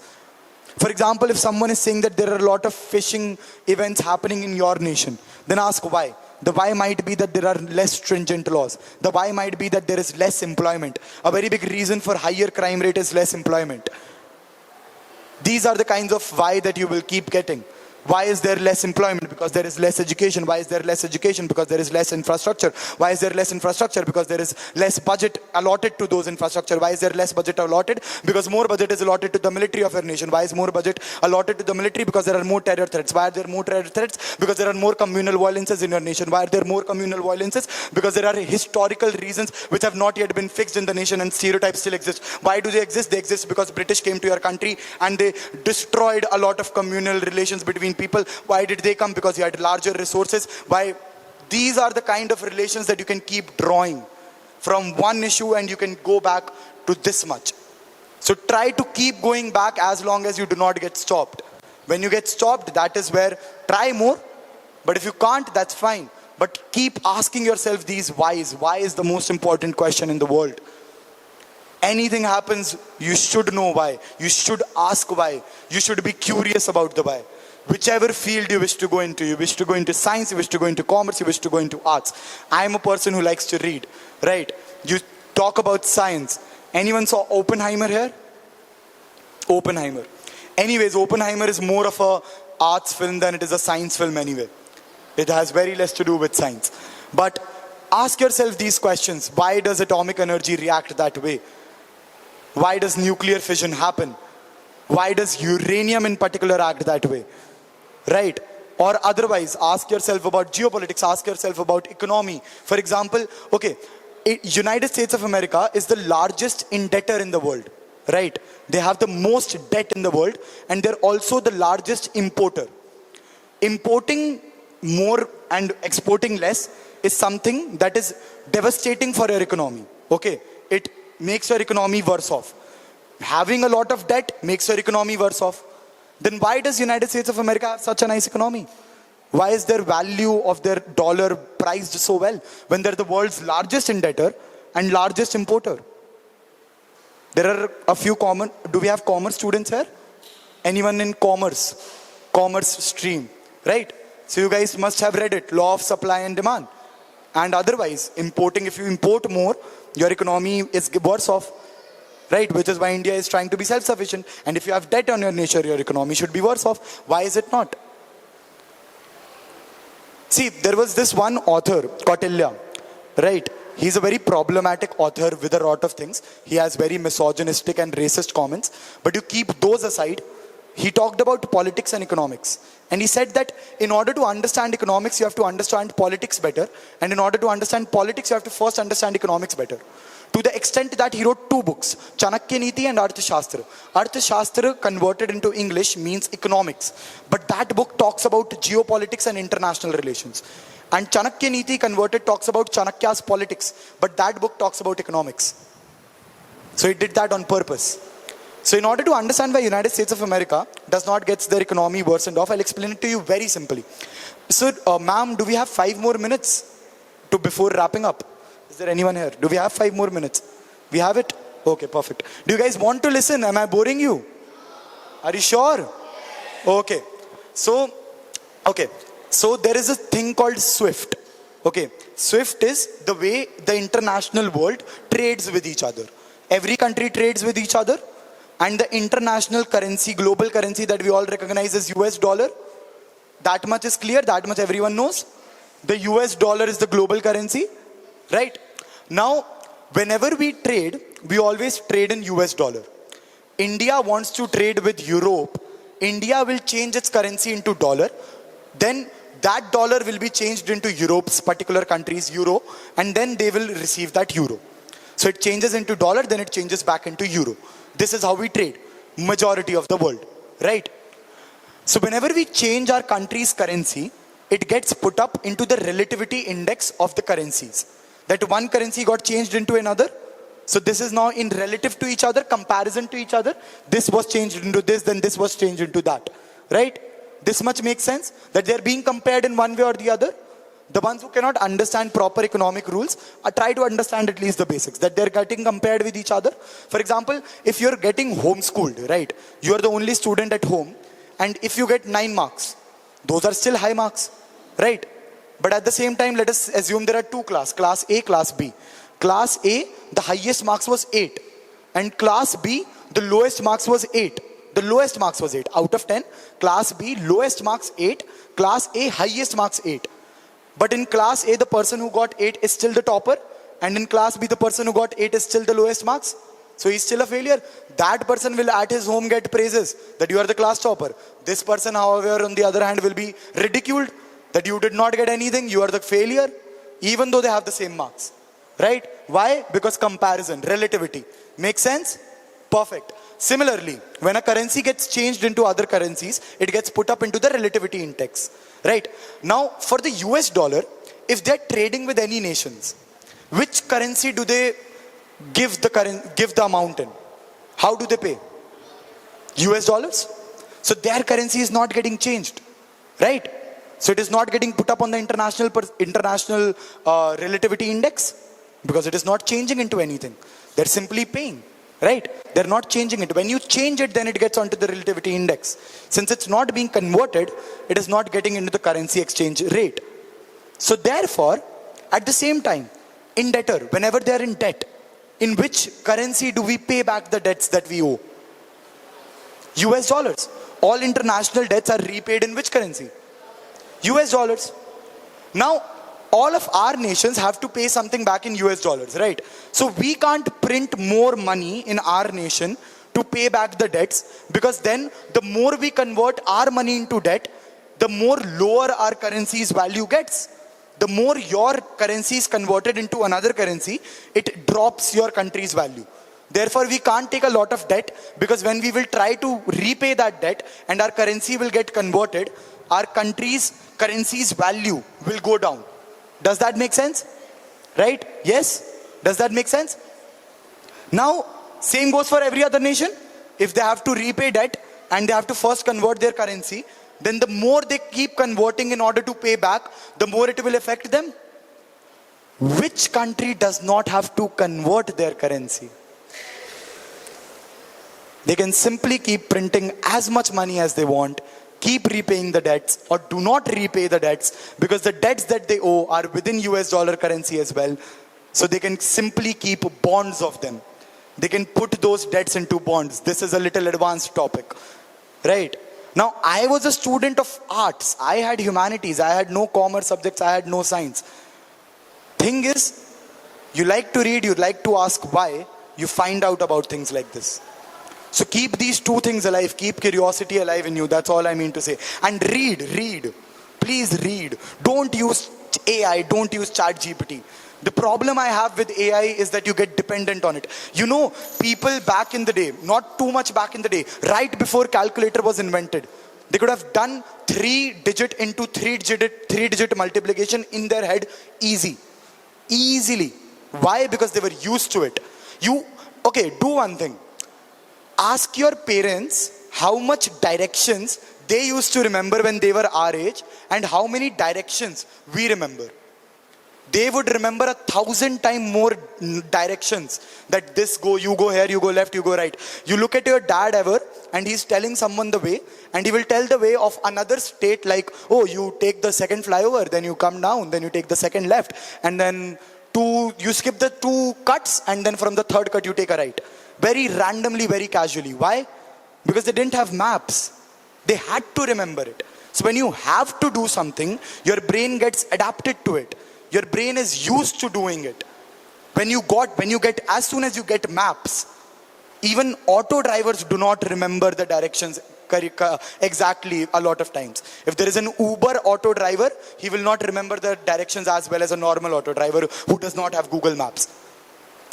So if you get used to AI, if you get used to artificial intelligence, you will end up hampering your own intelligence, because in your body, your mind does not need to do it. If your mind does not need to do it, it will get out of practice. If it gets out of practice, that thing gets blurred. We used to have an organ named appendix. It used to be working, it used to be fully functioning, because we used to eat raw food. We stopped eating raw food, we started cooking food, we stopped eating raw food for centuries. Now that organ literally does not work in all the 8 billion people that are currently living on this planet. That's how your body works. Which is why I have a fundamental problem with AI. I'm not saying never use AI in life. All I'm saying is do not get dependent upon it. Do not get dependent upon some things.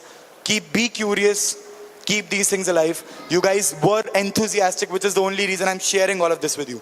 Varna, most of it has nothing to do with MUNs. The only reason I'm talking about all of this to you is because I loved the fact that all 35 people would raise their hands and be ready to give a speech the second their name was called out. You didn't say, oh sir, can we get 2 more minutes? We have to prepare our speech. Oh sir, we do not want to speak. Or everyone asked a POI. Every time I looked for POIs, there was hands raised. I didn't have to ask, are there any POIs? Every single time there was a GSL, people themselves yielded it to POIs. No one tried to yield it to the executive board and just get away without answering questions. You guys were enthusiastic, you guys had the zeal, you guys had the passion. Keep these things alive. Do well. Most likely none of us will ever meet again, right? So if you want to come, ask for feedback. Keep in mind, as I said, I'm a terrible person. I'll be very negative with your feedback. I'll only tell you largely what wrongs you did, but don't get disheartened. That's because, see, I don't want to be in your good graces. That won't fetch me anything, that won't fetch you anything. We most likely might not never see each other again.